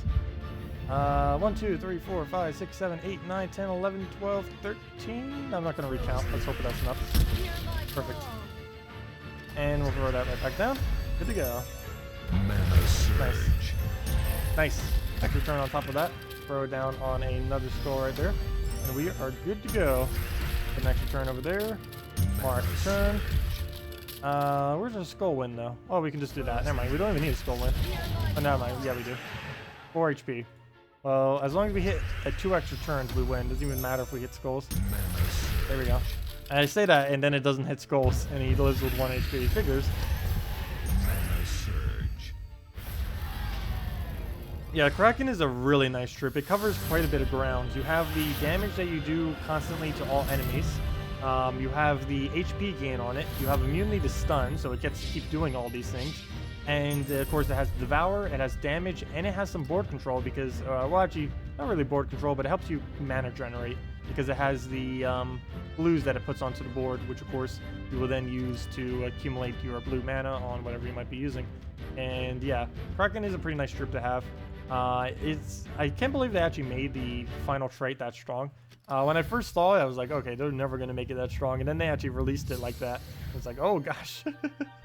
And yeah, it did have a weird glitch when it first came out. They actually had to discontinue it for a little while. For like a short period of time, it would gain like a random stat to a random skill, like I think plus 3 per turn or something. But they ended up, of course, reverting that back to what it was originally supposed to be, which was what it does now, the 3 damage to all enemies, which is pretty powerful. Not the most powerful of traits, but it can definitely rack up a lot of damage, that's for sure. It comes in handy quite often. And of course it has immunity to stun, so you can never actually stun it away. so it always gets to keep it. And I think we just won. I don't think it's a turn 1 though. Or it might be, I don't even know. I'm not even keeping track of turn 1 wins at this point. It wins so many times on turn 1, I don't even notice it sometimes. And there we go. That was easy. And we get a map. Wrecked. There we go. Nothing really survives that though. There's not a single counter to that. There's only getting bad luck. Well, I guess Spirit Fox is a little bit annoying, but there isn't really like a direct counter. Even like 80% skull reduction won't be enough off of the stone hammer thing. Because it just gains infinite stats essentially. So it doesn't matter how much they actually buff up to. Or how much resistance they have, I should say. Oh, what am I doing? Oh yeah, never mind. I just do nothing. So we do that, and then we win. There we go, and we won. Easy. Wait, why did that one not stealthy? There's 3 triggered stealthy, but then that one didn't. That was weird. You know when you are owning when you start to get maps? I know, that's a good indication of when you're absolutely dominating a battle, is when you see a map. Especially if you get multiple maps in a single battle. Though, actually, that's not a good sign, because sometimes if you get multiple maps in a single battle, that means your battle's taking too long. That is sometimes an indication of that. Yeah, if you're just like randomly getting a map in like a 30-second battle, that's definitely an indication, or probably like a 1-minute battle. It's definitely an indication that it is destroying like crazy. Let's see, can we turn 1 this? I think we can. Look at that board. The first turn Valkyrie right into our first turn Justice. And what do we get for follow-up? Really bad board to throw this on, but just for the sake of trying turn 1, let's see. Nope. Yeah, that was pretty obviously going to miss. Oh well. Turn 2 it is. No, we're not even going to get 2 turns. We're not even going to get turn 2. Probably like turn 3 or 4. But it only really matters how quickly we win. It doesn't really matter how many turns we win in. Because the quicker we win, the more resources we get. And of course, we need to compile them all. And now we know what next patch is using too. So I need to keep accumulating souls. I've been accumulating souls all this time, thinking maybe they'll use souls eventually. And we are right. They will be adding souls to the crafting system, which has been confirmed today. So yeah, stock up on those souls. If you don't already have everything upgraded, start grinding the grinds. It's not too bad a grind though. Actually kind of is. I think you need almost like 2 million souls these days to get everything upgraded. It might even be more towards 3 million. I forget the exact value. I know somewhere's on Ash Tender it says it, what the value is. If anyone knows, let me know. I'll keep go look that up later. It's not too important though. But let's just say 2 million for now. But 2 million at 10,000 per hour. How long would that be then? That'd be what? 200 hours then to grind that out. That seems like a lot, but that would be to literally max out everything in the game. So in retrospect, that's actually not too much. There's definitely a lot of games where it takes longer than 200 hours to max out everything. Well, that is only for levels though. That's not counting trades. But assuming that you do, if you get everything fully leveled, you'll be pretty close to getting everything fully traded as well. If you've been, well, yeah, if you're assuming that you have been playing ever since Trade Stones came out, which would be like literally everyone at this point. Okay, let's go and let's see. Well, we'll go and Spirit Fox this thing. Spirit Fox it down, get our free gold, might as well. Spirit Fox number 1. Oops, I forgot. Oh no, I misclicked. I clicked because he didn't have his ability and then it misclicked and then failed. Oh well, not gonna matter. One more Spirit Fox, let's match. All he does to do is end his turn within the nearest future. And come on, today. End your turn. Come on. Okay, let me lay back.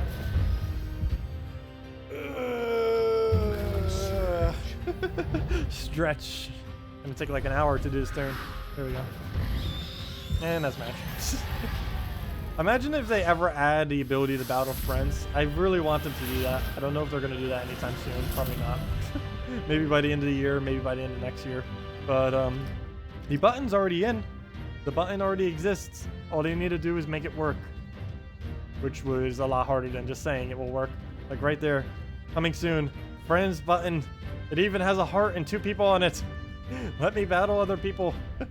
That'll be a lot of fun. We could spend like entire streams just like battling people if we end up doing that. And I have enough accounts now that I could cover like literally any person. If it's like a new player or a mid-game player or a late-game player, we'll have an account for everything. And of course, late-game player, we'd obviously use our main account. Let's see. Well, we'll throw the yellow down. Where'd it go? Where'd it go? I think we're going for green into the yellow attempt. Pretty low chance. Still going for it though. Got it. Though we didn't get the surge. I got it, just not the surge. Which is the main component we needed, because it doesn't matter if we get it if we don't get full mana. But we were pretty lucky there. I guess we'll take the red next turn, unless he gives us a bunch of yellow, which is definitely a possibility. Oh, no, no, no, no. Wait, never mind. I thought it would... Never mind. I don't know what I was thinking there. That's actually fine. It'll give us a bunch of yellow next turn. Or not. Okay. Well, I'll convert it out for you. If you're not going to do it, I will. We're going to take that from you. And start spamming it down. You won't take it, we'll convert it for you. Ouch, we just missed. Well, at least we got double skull and a purple. Purple doesn't really help much though. What I need is Valkyrie mana. Take a skull, take Queen Meb. Oh yeah, not enough to kill because of mana shield. Actually wouldn't have killed anyways. Is Mercy safe?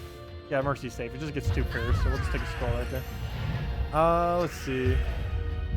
Do you mind explaining why do you use Justice skill on skulls? How does this work? Oh, the main reason I do this is because it keeps spawning skulls, and the main reason for this is the AI will always take a 3 pair of skulls, and what I basically just keep doing because it keeps gaining additional attack is even if the board is absolutely horrible, I still do this because even if we end up completely missing, the AI will end up being baited by any of the 3 skull pairs on the board. Any that, or a single 3 skull or 4 skull, or really anything that's skull related. Like right there. If I just leave that there, next turn it will end up taking that skull right there. And actually, let me leave that deliberately just to show. Like, let me not kill it. I'm gonna take one of those 2 skulls at the bottom line. And there's a 100% chance that that will happen on the PC mobile version of the game. The console version, this isn't the case, but on PC and mobile, 100% of the time, if there is a random skull just sitting there and they're not frozen and he's naked, but if there's just a random 3 pair there, they will always take it. And that's basically why I keep doing Justice, because we can not only take skulls that we'll need for ourselves, which will increase or speed up the battle, it'll also make sure that they will waste their turns on taking skulls eventually, because I don't want them taking manas. I don't mind if our Kraken dies. We can lose pretty much our entire team, as long as we keep the Valkyrie alive, preferably, and if nothing else, our Queen Mab alive will be fine to make it all work. And that's normally what I try doing then, is just keep spamming it out on skulls constantly, and it wins. And that's the whole strategy behind it. Just keep spamming the skulls. But yeah, it's basically just because of how the AI likes behaving on skulls. They're pretty dumb and always takes the skull. It's smart. The console versions have much smarter AI. PC Mobile does not have it, unfortunately. Oh, another single battle. I thought that was. I saw a single Sir Gawain on Revenge. I'm like, wait, that's way too low of a team score to have a Revenge battle on me. So let me actually take this purple. I'm gonna wait. There's a brown right there. There's a purple over there. Go take these. We'll take that. Take that. Did we get a skull? Yes, we do. We'll take the skull. Actually, I don't even need to take the skull. We'll throw the Spirit Fox. Do the skull distract there. Like as I said, he'll take that skull right there. 100% chance. Or after he takes that red move, 100% chance he will take that skull upwards right there. Yep, there he goes. And that's basically why I keep aiming at skulls on the Justice, because it makes the AI's moves very, very predictable. Plus skulls, when you have this high of a durability, do basically nothing to you because of how high they made HP and armor in this game. That's one of the big trade-offs that they made. Like attack, there used to be a lot more kingdoms that had attack, but then they ended up switching them for HP and armor so that battles would take longer. But one byproduct of doing this is now every single troop is so much tankier, so you can get more skull distracts, and this makes it really exploitable with skulls. The game didn't always used to be this exploitable of skulls, but changes that they made like around almost about a year ago ended up making it so skull distracting became very, very viable, because they basically increased the amount of HP and armor while decreasing the amount of attack, which basically made every single skull less threatening to the point where skull distracting is viable. Where do we go here? I think I might just go for some purples. No extra turn, but we get plenty of mana out of it. And again, of course, he'll just take the skull. Mana surge. Mana surge. So he'll 100% take that. There he goes. And you can just easily tell exactly where the AI will go every single time, especially if there's only 1 3-pair on the board. You literally know what their next move is before they even do it. Yep, and there we go with the glitch thing. They need to fix that too. That's one of the quality of life things they need to get fixed. We'll throw that at green, get some more damage around. Throw a clean map, should definitely be enough.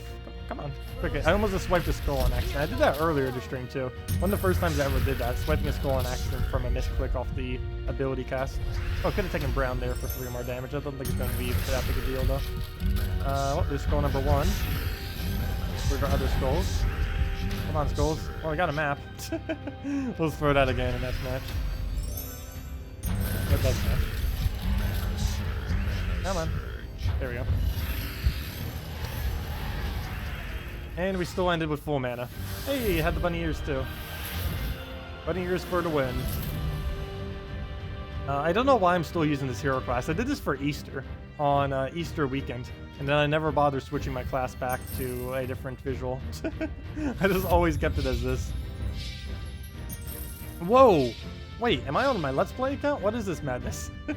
A 2 tribute. I actually saw a 1 tribute the other week. I was like, wait, what is this? I haven't seen a 0 tribute in... I can't even remember. I think it's been almost a year.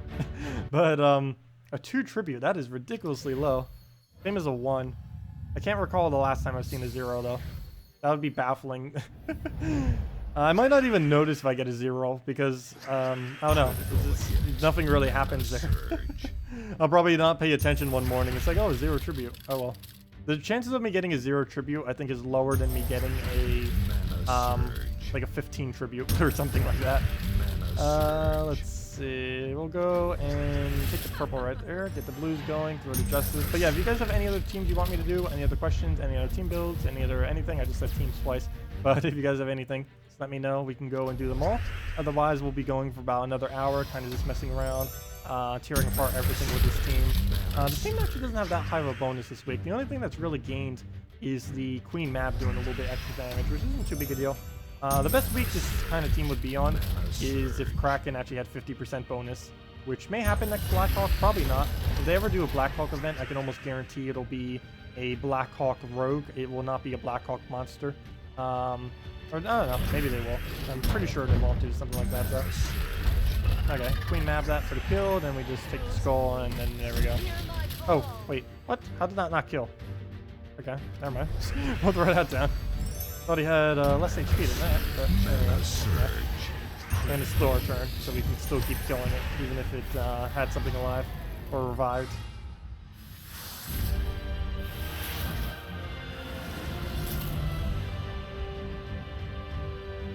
Oh, Kevin, on what you mentioned earlier, you don't actually need Marilith to be traded. It's nice to have her Fire Link, but you don't need any traits on her to make her... Compared to a Hellhound, you really don't need to have her traded. Her untraded is still better than a Hellhound fully traded. It's mainly because she has really high true damage that she can keep placing down on the enemies.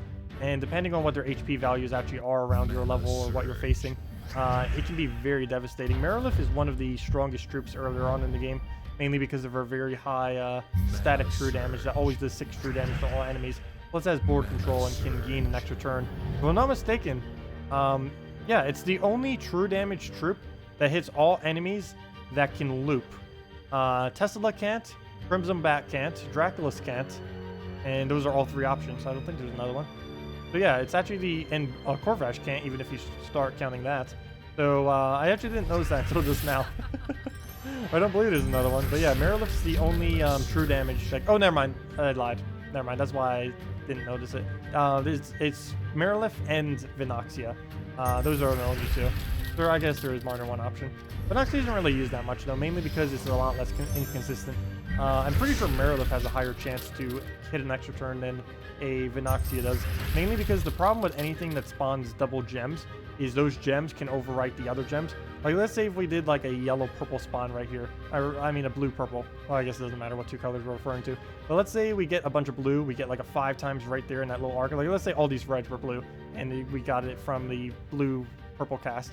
But then a bunch of purples, after we get those blues right there, the purples can overwrite them and then basically go like right exactly where those reds are, and then make it so we don't actually get the extra turn there. And it's a little bit annoying because will end up like, hey, we get an extra turn off like the blue, and then the Vinoxia did the green, and then it overwrites all your blues with greens in some way, and then you don't get the extra turn.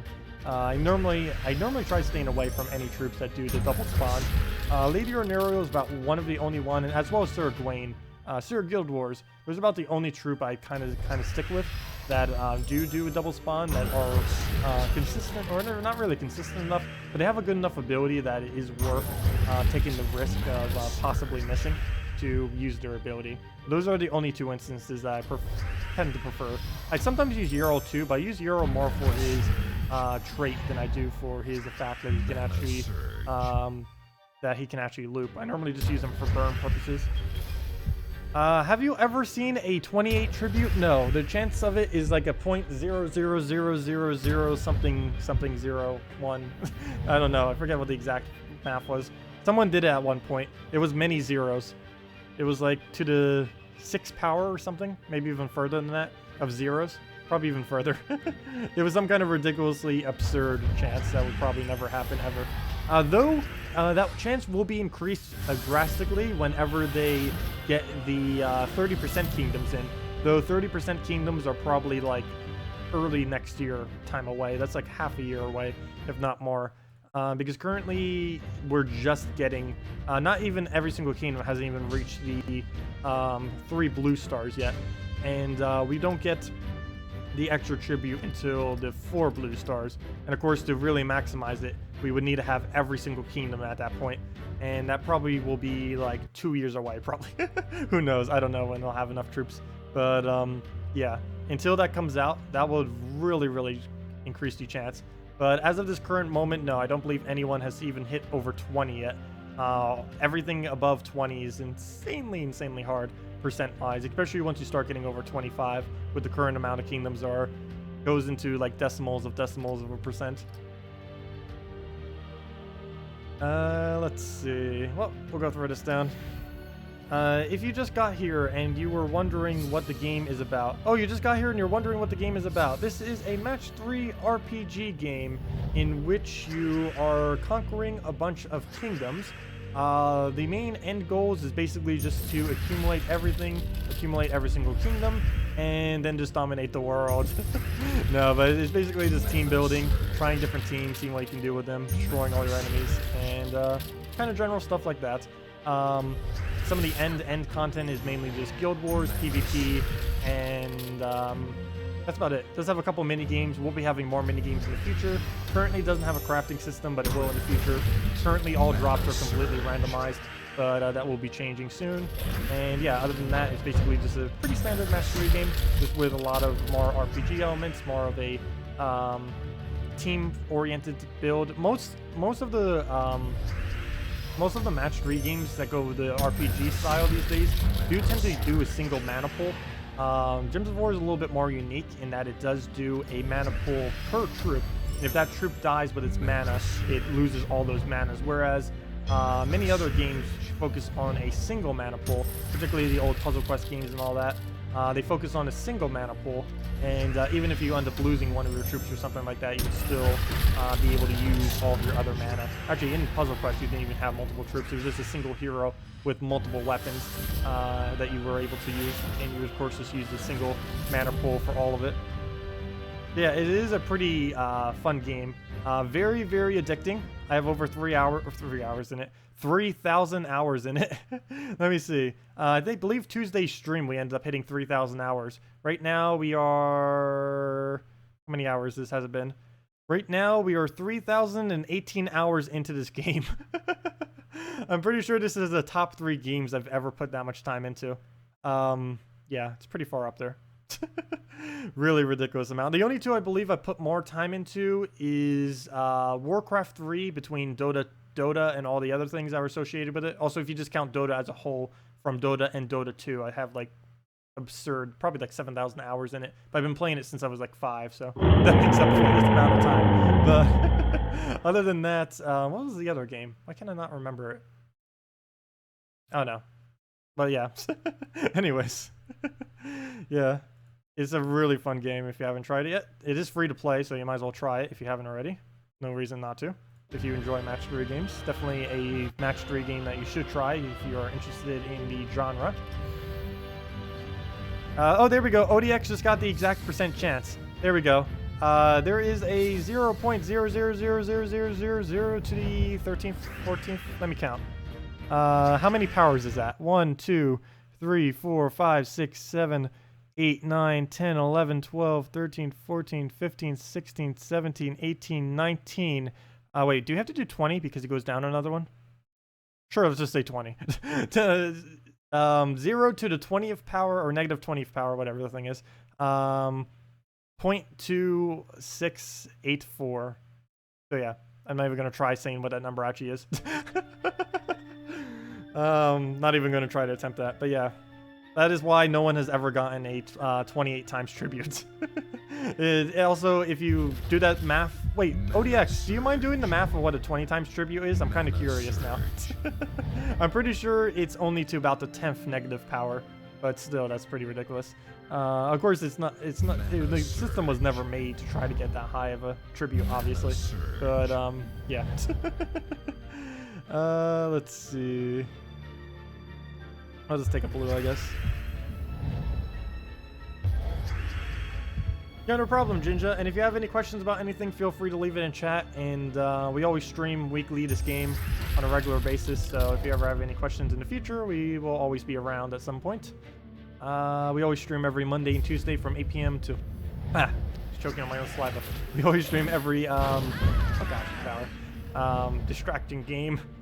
Getting me with that Devour. The game keeps getting me. Hate Cabarrus so much. Everyone hates it at this current moment. Anyways, where was I?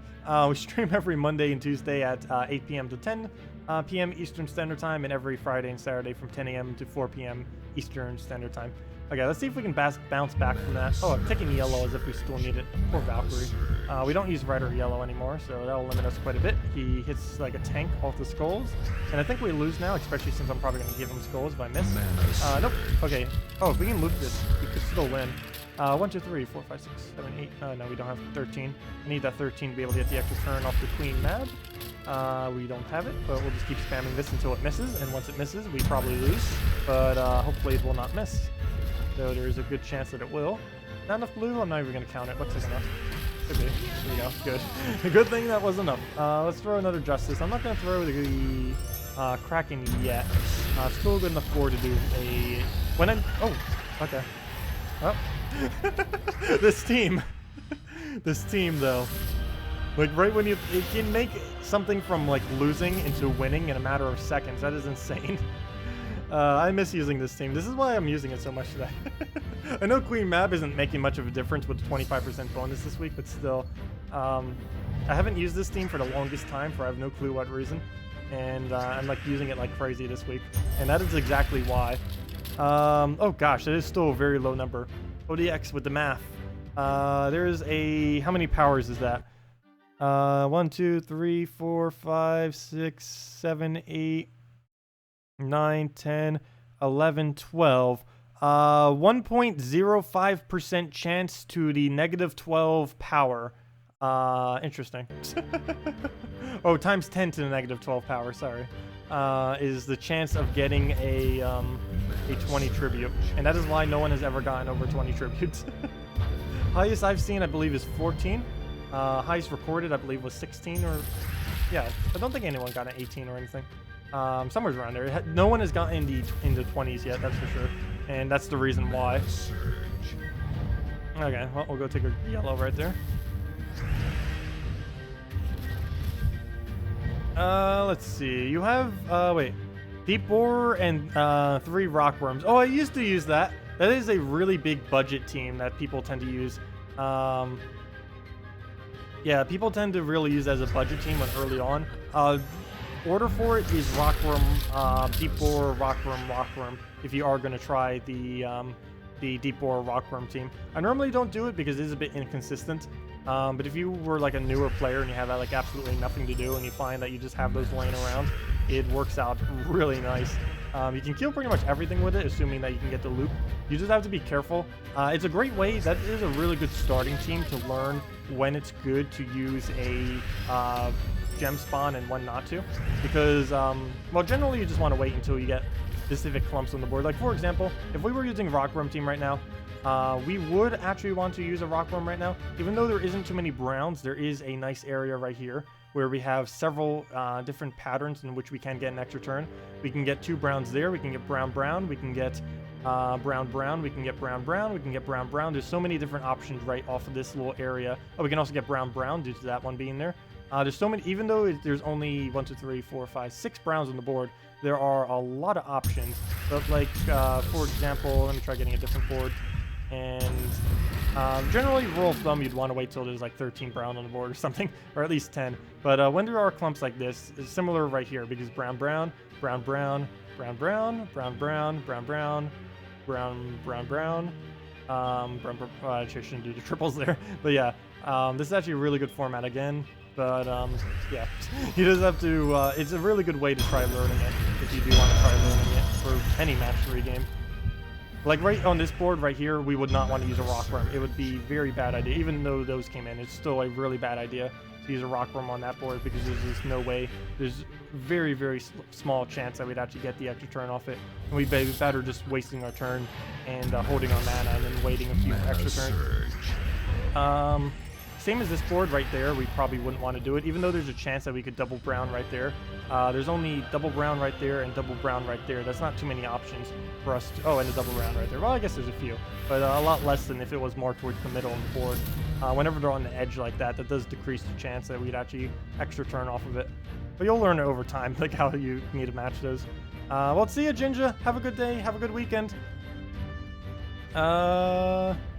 Let's see. 2 times brown banner. Oh, for the deep borer team, I normally run it with a double blue, as weird as that may seem. The main reason why I run it with a double blue is because if you set it with a double brown, the AI will keep going for your browns, and you want to keep as many browns on the board as possible, and you want to have a backup option for when you don't have any browns available.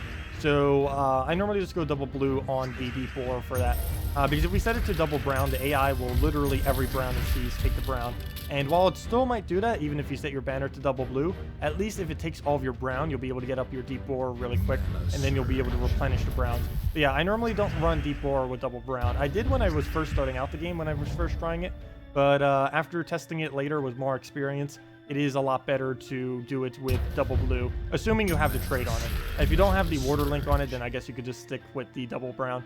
But assuming that you have the water link on your deep borer, it is better doing a double blue banner. Only if you have the water link, though. If you don't, then it's not worth it. Let's see. We'll throw down the Scolder.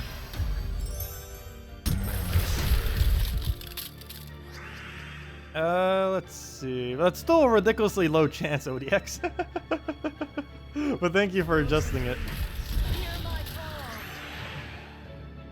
Yeah, I took a screenshot the other day of a 13. I'm pretty sure I got a 14, though I do not currently have a screenshot available of it, but I can almost guarantee that I got a 14 at one point. But hopefully we'll get a 15 or higher eventually, so we'll get a screenshot of that and then save it somewhere. I keep forgetting whenever anything happens like that to save it somewhere where I won't forget. Because if I just keep it in my screenshot library, I probably have the screenshot somewhere. It'll take like half an hour to find it, though. Because I have like 2.5 years of random screenshots all in a random the Steam folder that automatically keeps them in. They are in chronological order, but that still doesn't make it much easier to try to find them and all that mess. Anyways, that's match real easy. Throw that down. And there we go. Done and done. None of the above. Interesting name. Really nice name. Pick it or it didn't happen. Well, I had many 13s happen on stream before. We've had at least 2 streams on 13. Don't recall if I have the screenshot of 14 though. Let's see. If so, it's buried somewhere. Okay. What do we get? What do we get? Actually, we don't even need to worry about what we get. All it is her. We might as well just drain her. Let's do that. I'm not even gonna wait for her to get her ability. Oh, never mind. I forgot. I don't know why I don't keep draining immediately. I keep forgetting that I can actually drain her, and she'll get her mana back anyways. So there we go. I don't know why I don't keep doing that. Because we are able to get a drain in so quick that she doesn't even get her empowered off yet. which will allow us to not only damage her in case she doesn't want to do her ability, but it'll also allow us to, like with this, actually not my circling is a bit different, but we not only get the damage, but she still gets to keep her empowered, which allows her to end a bit earlier, which works out perfectly. But, oops, I keep clicking on that too early too. Let me make sure I don't do that. It takes a couple seconds. If it had it on its first trait, it would go a lot quicker. We'll just do that. That's match. Easy. Easy. That was 2 trophy too. Very nice. I think it might have been revenge as well. But we'll take that. Get a reward. Very easy. Free gold, free runic, free everything there. And like if every single battle was like that, it would just be insane. Oh wow, 4 of these things. Look at how weak that is. I wish my Let's Play account could get that. Let me go through the Crimson Bat thing, the Penguin Slap. Penguin Slap. I haven't been bothering throwing the Penguin Slap at all. We haven't been slapping the penguins, or the penguins slapping everything else. Let's see. We'll go throw that down. Get the blue. Please don't miss. Well, that wasn't a miss. That's not enough mana though. Oh, I can't even take the move because the animations are still going. Well, we'll go take some blue. Just get any more mana. One-shot it. Easy. Mana surge. Take the red. Oh, I just gave it yellow. Oh, wouldn't that be funny if it actually started looping off of blue? He's trying to go for the infinite blue loop. Mana surge. But we won. No loop for you. And down they go. Oh, that was easy. 4 vent gems, though we don't actually need it, unfortunately. I wish there was a way to trade them in for something. Like some kind of extra reward for the excess on a given week. Doesn't have to be anything big, just something. Well, I guess it's kind of good that they don't, because that might be overpowered some weeks depending on what the week is. And then they'd have to make sure it's balanced every single week. Oh wait, where is my... Wait. Oh, there it is. I was wondering... I lost track of where my team was. Fail. Oh, someone in your guild got kicked out of Guild Wars battle, and when she won her next battle, it went towards Tomorrow's War. Very strange bug. This is on console. Oh, that's interesting. Make sure to report it on the Gems of War forum, though, or directly to the support, so they can fix that. That's the easiest way to ever contact them, is either through support or the website. Normally, something like that, better just to do it through the support. You do it by going under support and then under submit a request in the top right. And sometimes they even give free resources and stuff for stuff like that. And also, if you ever have any kind of resource problem where you end up losing resources as a result of some kind of glitch, they're normally pretty good about reimbursing, and not only reimbursing, but normally reimbursing with interest as well. Not too much interest, but if you ever like lose resources randomly, it's always good to report it, because it might be related to a glitch, or it might help them out, and it might help you out for helping them out. Let's see. We'll go throw down the browns, and we'll go get the blues. Throw this down. Get the skulls going, and go from there. See if we can get a queen. Oh, come on. Complete miss. Well, we'll throw a queen mab. That's definitely looks like a queen mab there, or a cast. We'll throw that down. Not gonna count. Should be 13. That's not. Then we deserve to lose this battle. Nope, but we're fine. So we'll just go take a... Oh, I'm not going to take that red. That'd be a bad idea. Just go for a yellow right there. Take that skull. Oh, no, we're deft. Oh, no. Oh, no, there goes Kraken. As long as we keep Valkyrie, though, we're fine. We don't need Kraken to win. It's just helpful to have. There we go. Throw the skull. Should be good to go. Please don't miss. Come on. The miss. The pure miss. And it's not frozen on blue either, somehow. Mana surge. That's one of the main things that kind of make this work too, compared to other looping teams, because you get Queen Mab on your team, which of course can keep freezing spam the enemy team. Though if your blue is not frozen, that doesn't really help much. But that is kind of one of the whole premises around doing loop teams with a loop teams with a Queen Mab, because she can passively just freeze the entire enemy team. And assuming she freezes every color, then yeah, you don't have to worry about anything as far as what they'll take from the board. As long as their first troop is frozen and every color on their team is frozen, they will lose their turn every single time they take anything from the board, assuming that would have normally have given an extra turn. Plus, it blocks their abilities that give extra turns as well, like goblins, stuff like that passively gain a automatic ability when they cast. Oh, we'll go do that. Oh, I just did yellow. Luckily, it doesn't gain. Oh no, it does. Never mind, plague. But it hit on armor, so that's good. Out of everything you could possibly hit on, that was the least effective one. So good for us, bad for him. Though it wouldn't have made much of a difference regardless. We'll go take a green into the yellow there. We do have a couple Valkyrie locations, Mana surge. and he did not ruin it. I think we'll do it on purple there. Keep the yellow on the board in case we can get Valkyrie back up, so we can keep using her. Some are red, very nice, and good enough for to throw this down, so we will throw it down. We do get the alignment, we do get the skull, and it looks like a pretty nice board, so we'll just keep doing that until we win. Even a Gorgolfa with 75% reduction is pretty much nothing. Not only can we poke it down with Queen Mab's damage, but we're also killing it down with the Kraken extra turns. That's doing 3 damage every single time, and we can just get enough attack that it won't even matter. And really, really nice board setup, gosh. Amazing board setup. I think we just win from here. Skull into skull. There we go, skull, and really, no, skull that we could just take. There we go. And skull. Double skull. And an extra turn. That wasn't enough. Overkill. And there we go. Hey, Slayer, that's kind of funny. We just slayed the Slayer. Okay, well, pretty simple. How much resources do we even have right now? Did we break 2 million? We did! We broke 2 million gold! We actually just did that in the last 2 battles, or the last battle. Nice. Been a while since I had that much gold. I'll probably dump it all on Monday. Oh, and there's even more gold. Hey, we got the event key. I think it's the first one this week. 7,500 extra gold. What? Now we're at 2,010,000. I don't know if I'll ever try for 1 billion. Probably never. The amount of time that takes is pretty unrealistic.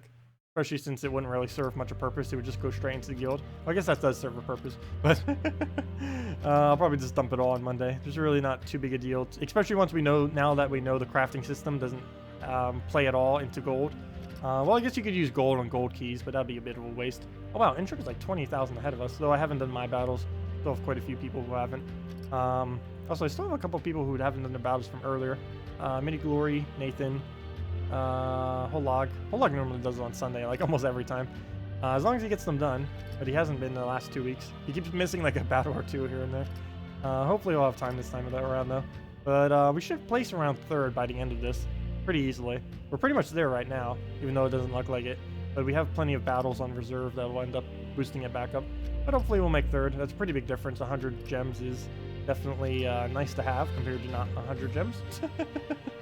But yeah, if you guys have any other questions, any other team builds, let me know. Otherwise, I will be wrapping up in the next half an hour or so to go eat. I didn't even eat breakfast yet either. I can feel myself getting slightly lightheaded, and you can tell by the fact that I'm starting to talk even more and probably faster that is occurring. I don't know why. I talk faster whenever that happens. I don't know. It's weird. But we'll go and do red. I think it's a New Jersey thing though. People in New Jersey talk very, very fast compared to other locations. I don't know why that is. This is always how I've always talked. It's very, very quick. And everyone in New Jersey pretty much talks that quick who's actually native to New Jersey. It's kind of weird. I have no clue why that is. 1, 2, 3, 4, 5, 6, 7, 8, 9, that's plenty. We'll just throw the throw that down and keep spamming it down. Code more on Monday doesn't work, Kappa. The troll. We actually did have a troll code earlier, not intentionally though. There was a code that said codes are back and then it didn't work. That was pretty funny. I believe it was because she already gave out the code, that or I forgot to mark it earlier when I actually used it. One of the two. But let's move that, and that's match. You're using, oh gosh, readjusting. You're using dragon armor and have gold 2 times. Where does the extra 0.5 come from? Oh, the 0.5 that I currently have, I believe that is coming from my VIP bonus. I'm pretty sure that's the difference of my gold value compared to yours. I'm gonna go just back into this, 1 win, 1 lose. But yeah, if I go check my VIP bonus, I believe that is where the rest of it is coming from. There are several things from spending money that you do get as slight little perks, and one of them is it's basically all grind related things. But if we go into here, yeah, that's where the extra 0.5 is coming from. Exactly this, VIP 6. 50% bonus gold from battles in arenas, quests, and all that stuff. Let's see, where do you get 25%? You get 25% at VIP 2. But yeah, currently I'm getting 50% because of that, and all these are permanent. Yeah, that's where that extra 0.5 is coming from. Let's see. Well, we'll go into this battle. A double skull resistant too up front, so it'll be a little bit harder to break through, though both of them can be queen mapped, so that's not going to be much of a deal. Not to mention he has very high mana cost on everything, so should be pretty easy to take it out. Though, very bad starting board, don't have our manas that we need. I'll take a blue and see if we'll get the red. Highly doubt it, though. Oh, no, we actually went for it. Well, we'll take the yellow, I guess. Which yellow? We'll take this yellow, and then take the other yellow. And that will be full mana, regardless of what happens. So we'll go take that, full mana now. And we'll do that on green. Please don't ruin it. Oh, he didn't ruin it. We won. We already won. Perfect. Okay. Easy. Green map, Justice, dead. Oh, that was quick. Oh, did we miss? Never mind, we didn't miss. Good. That almost looked like a miss. This could also miss. We don't have that many blues. We have plenty of skulls, but not that many blues. Okay, yeah, we finally missed. Okay, so yeah. Guess we didn't have the perfect board setup. Looked pretty nice. Guess it wasn't good enough, but we'll go throw down the Gorgolfo there. Get the brown into blue. Start rebuilding to get either Valkyrie or our Justice back up. The yellow surge will be enough, and I think I will go for it into a blue. Get both, just in case. There we go. Perfect. We get the red off the cascade. No skull. Green. Come on, map. There we go. We get the map. I think this will be an instance where we'll throw this, since there isn't too many skulls, at least not close to each other. So we'll throw that first. Oh no, it has a mana drain. 2 HP, or 1 HP actually. Really? 1 HP. What is this? Oh well. There, that's your 1 HP. There we go. And that's match. We're pretty close to it. And all we need is 1 skull. And that's match. You're using drag. Oh, never mind. I already answered that. Okay. Playing Oath Match to break from Explore for a bit, you were going to mine Num. Yeah, I know. Explore over a long period of time is pretty annoying. I normally only do it in 1 or 2 hour sessions whenever I grind it out. Sometimes even half-hour sessions. I normally don't do it for excessively long periods of time. Like I could never do it for a whole 6-hour stream. Well, I guess I could if I really wanted to, but I would normally not do that. I'd normally break it up with other content as well. Normally I play like some kind of game in the background. Like even right now, I'm actually playing 2 games at once. For any of you that don't know, I'm actually playing RuneScape in the background. It's really seamless though, for the most part. Especially if I do this tab to make sure that it kind of still stays up. But I'm actually playing that constantly in the background, but it's kind of like an idle game. I only need to click like 2 times every hour. Sometimes I click like 3 times an hour, and it'll actually do everything I need it to do. It is that idle of a game, at least what I'm doing on it right now. Let's see, but we'll go through it on green right there. And that'll be enough for our Justice, and then we'll throw the Justice into the thing. I would actually play Gems of War and Oath Match at the same time. The only problem with that is I don't think I can keep up with 2 match 3 games at once. That'd be too much thinking of 2 different boards. Plus, I don't have enough screen to be able to do that, because I wouldn't be able to have both of them as bigger screens. Both of them would have to be smaller, and then that would be harder to click and everything too. But that'd be weird. That would be a weird challenge, trying to play 2 match 3 games at once. I might need to try that sometime. I don't think I could actually do it on this monitor though. I'd have to wait until I actually get... Oh no! No wonder why we keep losing our turn. I'm not used to being frozen on Queen Mab because she has immunity to frozen, but what he did is he hit stun and freeze at the same time. And one fun fact, if you have a Korvash and a Stas effect on your team, it's one of the reasons why this is actually a pretty popular team and variants of it. If you have a Korvash plus a Queen Mab on your team, and the Korvash stuns something that has immunity to freeze, the Queen Mab can then freeze it. If you put it in the reverse order in which your Queen Mab is in front of your Korvash, which would basically never happen, but if you were to do that, the freeze would trigger first and then it would stun. So it would be stunned but not frozen. But if you have it in this order, it'll stun and freeze the troop, which is really annoying. But yeah, that's how it behaves currently. I don't know if they'll ever change that, but that's how it currently works. We'll just throw a Queen Map. Please unfreeze. Thank you. There we go. And we cleanse both of them at once. Get that down. We don't get the turn, but we got him killed, which was the main objective of that. And oh, it's Justice versus Justice. Who shall win? Who's the better Justice? Jesus. No, all we need is 1 more skull. Come on. Okay, he'll just take that. That's fine. And then we'll kill him with a Valkyrie then. And that's the match. Right? Nope. Bad luck there. Skull into skull. That is not good. There goes a lot of our damage as well. That will delay us a little bit here. Can't even take a skull, really? Oh, that's not good. We'll go take some blues. Frags Hunter 111 for the subscribe. Much appreciated. Okay, well, let's go get this attack buff. Or actually, we don't even attack buff ourselves. It only goes to Queen. Oh, come on!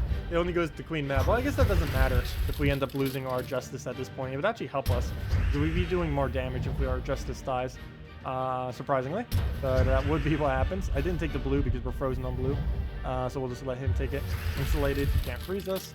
Yeah, it taking a skull right now would actually be really beneficial to us. But of course it won't. Come on, take a skull. Actually, Queen Map cast would be enough as well. So that would work too. What do we throw? I might as well just take purple. Taking blue at this point is pretty pointless. I'm just going to bait out a skull and get it killed deliberately so we get more damage. So now we'll be able to one-shot his Queen Map. Even though it kind of looks like we're somewhat losing by doing that, we're actually winning more by doing that since we can kill it quicker. So we'll move the blue over. Probably should have moved that blue. There's a pretty good chance to get extra turn over there. Ooh, good. Nice miss. Like that. We are frozen though, but we have Queen Map to throw. And, can this thing die already? It's in the way now, at this point. There we go. Okay. Come on, Queen Mab. Take the purple. There you go. And I'll throw this at skulls, because why not? And we unfroze on them too. Nice, so we're not even frozen anymore. Don't need to deal with that. And there goes Queen Mab, killing it in some way. If it doesn't take a skull, it's going to do its ability. And there we go, and now we win. Thank you, Queen Mab. Queen Mab opening up our Queen Mab. And there we go. So that allowed us to do that, and down it goes. Okay, and let's see. Productive stream. Been playing that endless loop team. Oh, you're gonna be leaving, player Daniel. See ya. Have a good time. Have a good weekend. See you later. I think I might actually start wrapping up too myself. I did end a half an hour yesterday. I might be doing it again today. Oh no, if you guys have any other questions or teams, let me know. Otherwise, I think I will be ending a little bit earlier today. Just so I can record and get the other thing out. Though it probably will, by the time it renders, will probably be out pretty late though. The Guild War battles. But other than that, we will be streaming the Oath match again tomorrow. We'll be streaming that again, probably from about 10 a.m. to 2 p.m.-ish, around that general time. I may be a little bit later. Sunday's normally a day I sleep in, so if I am a little bit later, that would be why. I'm just sleeping in a little bit. But probably around that general time. We'll probably stream it for a couple hours. The roguelike mode, if you want me to do the campaign too on that, we could do that too. But yeah, is there any other questions? Any other teams you guys want me to do before we wrap up? Otherwise, I think I will be wrapping up, grabbing something to eat, and going on from there. But next week's events, let me go show that real quick for any of you that don't already know. The spoiler thing will be up tomorrow anyways from them, so might as well show it now. I normally don't try showing it on screen anymore until it's like almost that time, but it is pretty much almost that time. So let me just go over the troops coming up out on Monday before we end out, if nothing else. So we'll go over that real quick. Let me go bring that on screen 1 second.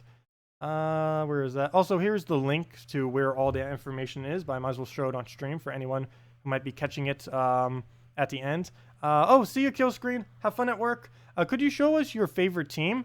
Normally my favorite teams are all dragon teams, so sure, I can go end it with my favorite team. Currently, I'm kind of using one of my favorite teams, to be honest. But let me go bring this up on screen. Just go over this real quick. I have mentioned it a couple times this stream, but I didn't actually. Oops, wrong image. There we go. This guy is the guy who's coming out in next week, actually, I believe. No. Not next week. The week after next week, he's coming. I'm going over what's coming out next week. Fail. But next week, I don't know if you can read the text. If not, you can read it on the other thing. But it is the Bishop coming out. It is a yellow-purple. So we'll have those if you need anything upgraded with yellow-purple. It gives an ally magic divided by 2, +4 armor, and +1 magic. And it doubles the effect if they are divine. This troop is basically dead content already. It's going to be very useless if it comes out exactly like that. As far as the High Paladin, though, that will be a different story. That will be a lot more useful. It does magic +1 damage to the 2 strongest enemies, and then that is boosted on armor at a 2-to-1 boost ratio. It is basically like a paladin with half the ratio, but it hits 2 targets. It is limited to only the strongest, but it will still be very nice. Also has holy armored for 40% skull reduction, which is pretty nice. It also has divine armor and divine shield, both of which give all knights and armor and divines on your team +2 armor, which would be a total of 4 for any divine knights on the team. So it's going to be really good with paladin because that is also a divine knight, if I'm not mistaken. And yeah, you'll be able to. It's basically just made to be a high paladin with a paladin combo with like 2 other troops. Is basically the whole premise behind a high paladin. So yeah, that will be coming out as well. And yeah, that's everything coming on Monday. Red blue trait stones and purple yellows for 300 glory each. Also, if you haven't bought them yet, definitely make sure to stock up on the trait stone that already came out, the one from the lizard. It is the cheapest they'll pretty much ever be. They just did this week just as like a little gift for whatever reason. But if you go and check glory rewards, arcane trait stones are only 150 glory each. For Arcane Blade trait stone. So if you need Arcane Blade for like anything, stock up now. I stocked up on all my other accounts, stocked up on this account like 1 billion times over. I think I have like over 120 at this point. But yeah, definitely stock up. It's the cheapest Arcanes have ever been in the history of this game. So if you haven't already, make sure to stock up on those. And yeah, that's pretty much everything. Let me just look back at chat. And if there's no other questions, we will wrap up for today. Let's see. You like the luck of the bishop? Yeah, they do some pretty good troop art for quite a few of them. Oh, wait, never mind. Let me end with one last thing, what Zach asked for. My favorite team. I have quite a few favorite teams. What I was just using is actually one of my favorite teams. Guards Avatar-related teams are also my favorite teams, though I'd probably have to say some kind of all-dragon team with Elamagrim. There's 2 different variants I kind of use. I use the Dragonian Monk, Rustinax, Dragon Soul, Sylvanian Moro for safety, and of course we have the other one which I've kind of been just throwing around. This is also the one I normally use when I'm idling if I'm multitasking, because it kind of runs itself due to the explosion. It's Dragon Soul, Rustinax, Themyscira, and Desdemona, or sorry, not Desdemona, and Elamagrim as last slot. All-dragon team. It's not the strongest of teams. It is one of my favorite teams, though. Mainly because it uses all dragons, has a nice synergy, has the Dragon Soul Rustinax combo, uses the new Elamagrim, which is actually still pretty strong. Has that attack reduction, he has pretty high damage, and he can loop on purples. But yeah, it's not the strongest of teams, but it is one of my favorite teams to actually use. And it runs pretty smoothly. It can lose pretty easily, depending on if they get a lot of drains and stuff like that. I really like using it, though. But we'll throw down the Dragon Soul. As long as he doesn't get a Mercy off, we're pretty much good to go. Get the early Dragon Soul, get our board control from the Rustinax, throw that down, hey, and we get it right back. And essentially, for the most of our damage, we're just going to be doing the standard Dragon Soul and the Rustinax combo anyways. We'll want to remove blue right here after he does this, hopefully not on an extra turn. And we'll just deny all those blues. Perfect. Not even going to cure where they cascade to. That's a lot of damage, so we'll do that. 34 damage to everything, nice. And we get a decent amount of cascade damage. We get pretty much everything from that cascade, nice. We'll just take some extra turns before we do that. Get its attack down even lower, attack it down even lower. Very nice. I might as well just throw a Rustinax into a Elamagrim, and that is match. Actually, we'll throw it into a Dragon Soul. Doing that will give us 15 additional souls, so might as well take the free souls. Also, if none of you heard earlier from when I said it, it has been confirmed that souls will in some parts be used within the crafting system of the new crafting system that will be coming out in the next major patch in like a month, 2-ish or so, whenever it ends up coming out. So do accumulate those souls because you will be needing them to craft mythics and legends and all the other troops. But yeah, that's my favorite team.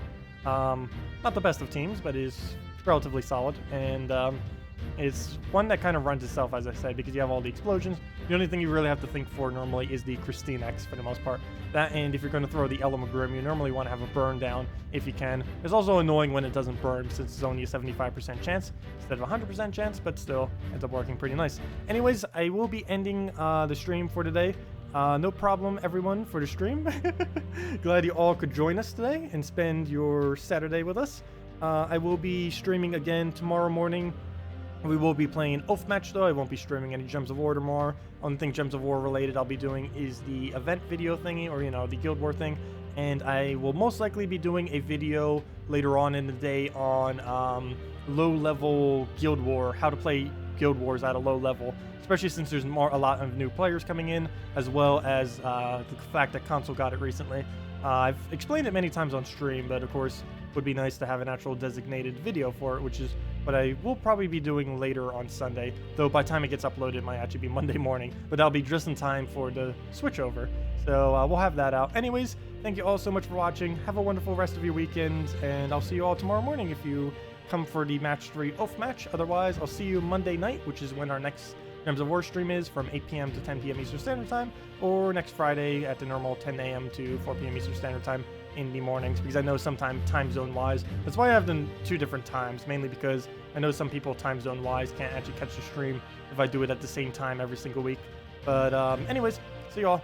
Or, you know, every single day. I mean, not every single week. But I'll see you all later. Have a wonderful weekend. And thank you for joining us. Goodbye.